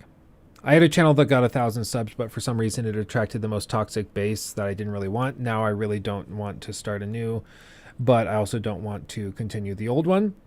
I mean, I'd say, yeah, it depends a lot on the content, but you also, like, you'll harbor the community that you harbor. So if you notice that there's people like that, then you just have to kick them to the curb. And if that's, you just make it clear that's the standard. We're not doing that. People will respect it. I've been very humbled at how wonderful our community is. We have a community of just smart, critically thinking, intellectual people that are kind and generous. Like, pop over to our Discord and you'll always be humbled. It's amazing. And it's a very rare community in the gaming space. Let me be honest. Like, there's a lot of toxicity in gaming, and we don't really struggle with any of that yet, knock on wood. But we haven't really had to deal with a lot of that. And I think it's because we just have a community that's very, very great. But you have to harbor that very actively. And I mean, even now I'll hop on calls with the mods, or in the Discord we'll have mod sessions and messages go out where we're like, should we ban this person? They did this thing that was like really not cool, but we want to make sure that people feel comfortable to express themselves and say what they want. But also, this person pretty clearly is trying to upset other people by what they're saying and doing. So it's a constant thing. It's a very proactive, you know, thing for people to do.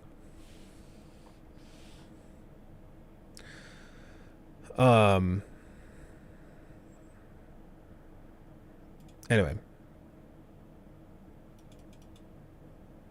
Started Destiny yesterday. Is the £80 Nightfall package worth it? No idea, Spark. No idea. There might be somebody else in chat who knows, but I have no idea.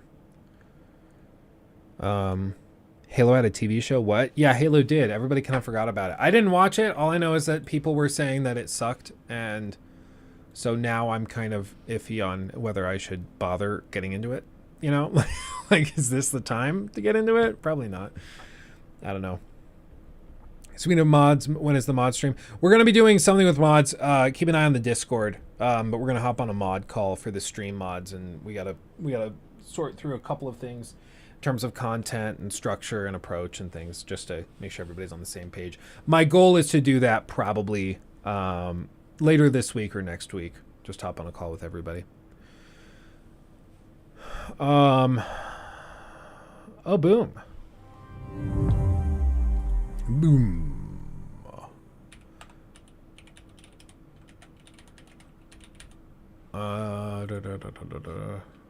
Neardridge super chatted There it goes. $5.44. Hey, are you hyped for Ubisoft's panel and gameplay for Mirage? I'm hanging on a thread here due to Valhalla.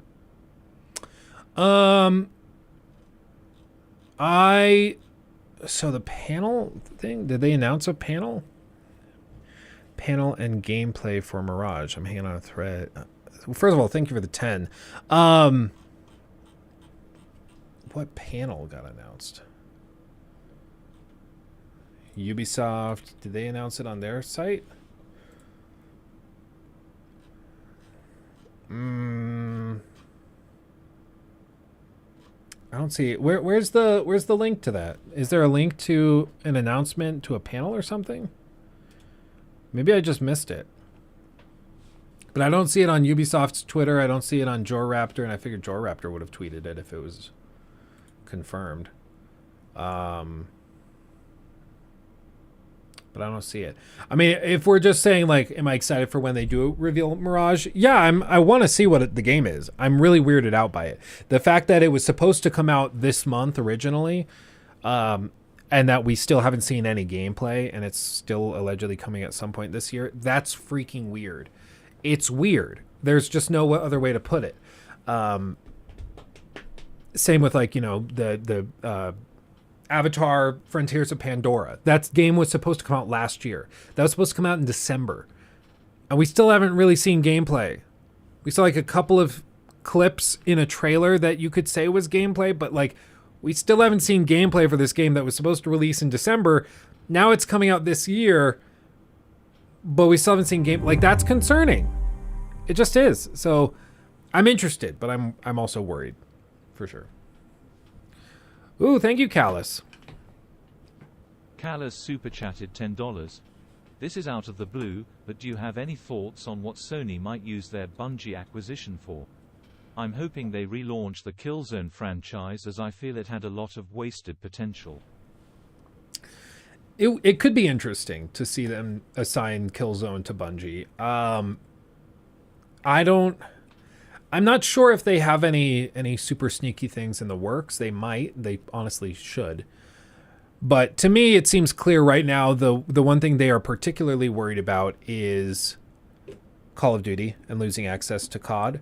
And so I would guess that they might even try building something from the ground up in an attempt to take on Call of Duty. Because right now they are looking at the Activision deal, and I don't know about you guys, but recently it looks more and more like this Activision deal is going to go through. And I mean, you can see it in the stock price. I mean, look at this. The stock price is, like last week when we were talking about it, it was down here trading at 75, 76. And now it's trading up at 79, close to 80. As we get closer and as more stuff gets confirmed, this is going to shoot up into the mid to high 80s. And then once it's pretty much confirmed, it'll jump up to 95. So this right here tells you there's a lot more confidence in this deal going through. So I think Activision's acquisition is going to go through. And I think Sony's freaking out about that, because that means not tomorrow, but in like 5-10 years, they need to have a plan for what they're going to do to take on Call of Duty. And because, again, it's weird for us because we play a lot of different games, but there are a lot of people out there who only play Call of Duty. That's what they play. That's their game. So, hi. What's your shirt say? I don't know, actually. I already love you, baby. That's cute. Say hi. Yeah, baby. I love you, baby. Hey, baby. It's babe. We doing the booby? Babe and baby. Baby's upstairs. The little bit of booby thing is a reference. Nikki was talking to somebody who, well, you should just say, because it's weird if I say. What is the story behind? You can't just walk into a stream and say little bit of booby and expect people to just not wonder. I had a fun conversation with my midwife, and she's like, "Oh man, are you still nursing your oldest?" And I was like, "No." And she goes, "Oh, I nursed my youngest till he was 3, and da da da da da." And it's all that womanly stuff, motherly stuff. Gross. No, it's not gross. It's natural. But she randomly, she goes, "I started to realize I needed to stop nursing him," because he'd walk in the room and like peep his head in the door and go, "Hey, mama, "Little bit of booby." I could use a snack. She goes, and that was like one of my first indicators that maybe I should stop nursing him. Yeah. When the kid can ask, "Little bit of booby?" A little bit of booby? Oh, man. It's bad. I don't know. Well, I grew up in like a lot of Christian homeschooled circles, and we knew somebody who, like, no joke, they breastfed their kid till he was like 5 or 6 years old. Yep. Imagine they're like going off to preschool or kindergarten, and they're still like having a little bit of booby. Like, maybe that's not weird in some cultures. In the U.S., that's very weird. That kid like can talk, have a full conversation with you, and then meanwhile he's like, "Mom, take off your top." It's weird. I don't. Yeah, as soon as like it's the same thing when they're babies and they like blow up all over themselves. Sometimes you just hop in the shower with them, and that's pretty normal and way easier to get them clean. Oh, Lockie exploded one time, and like, yeah, we took his clothes off, and I hop in the shower with him, and we're like spraying off his little butt.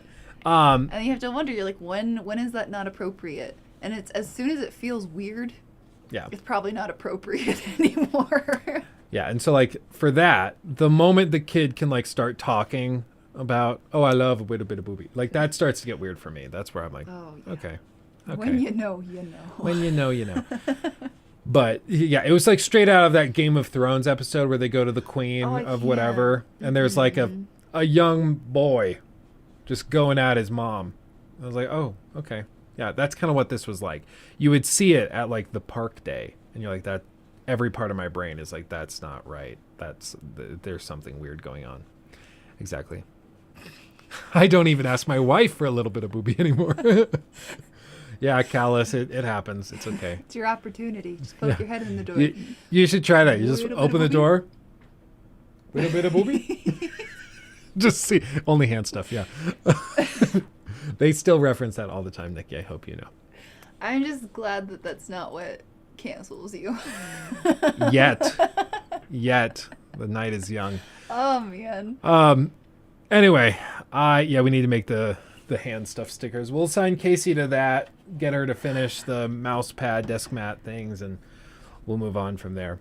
And rock and roll. But anyway, I am going to pee myself if I don't take care of this. That's what we do. Cool. So I will end the stream there. We gone for about 4.5 hours. That's a good time. Oh, I'm sorry, did I run over you? You ran me over. I'm sorry. Call the police. Call the popo. But I will do it. No, I will not pee myself. You can't make me. Now we need a sticker of a little bit of booby. A little bit of booby. I was like, I don't know what I would do if Lockie came in to Nikki and was just like, "Hey, mama, a little bit of booby." And then like, go to your room. Like, what are we doing? Okay. Anyway, much love, everybody. Thanks for chilling with me. Go check out the new video on the finals that went up on the main channel. Go check that out. Like it and share it if you are interested. And if you guys want to play the finals potentially with me on stream, if we have room in the party, hop over to Steam and join the closed beta waitlist for the finals. And maybe Wednesday and Friday we'll be playing some of that. Could be super fun. So let me know. Much love, everybody. Stay safe out there. Like I said, watch the new video. Hugs and kisses. Again, if you want stickers like these, I'll pack them up by hand. Just head over to LukeStevensTV.com. LukeStevensTV.com. And you can buy it and have a good old time. So really, really solid. Much love, everybody. I'll see you very soon. Hugs and kisses. Bye-bye.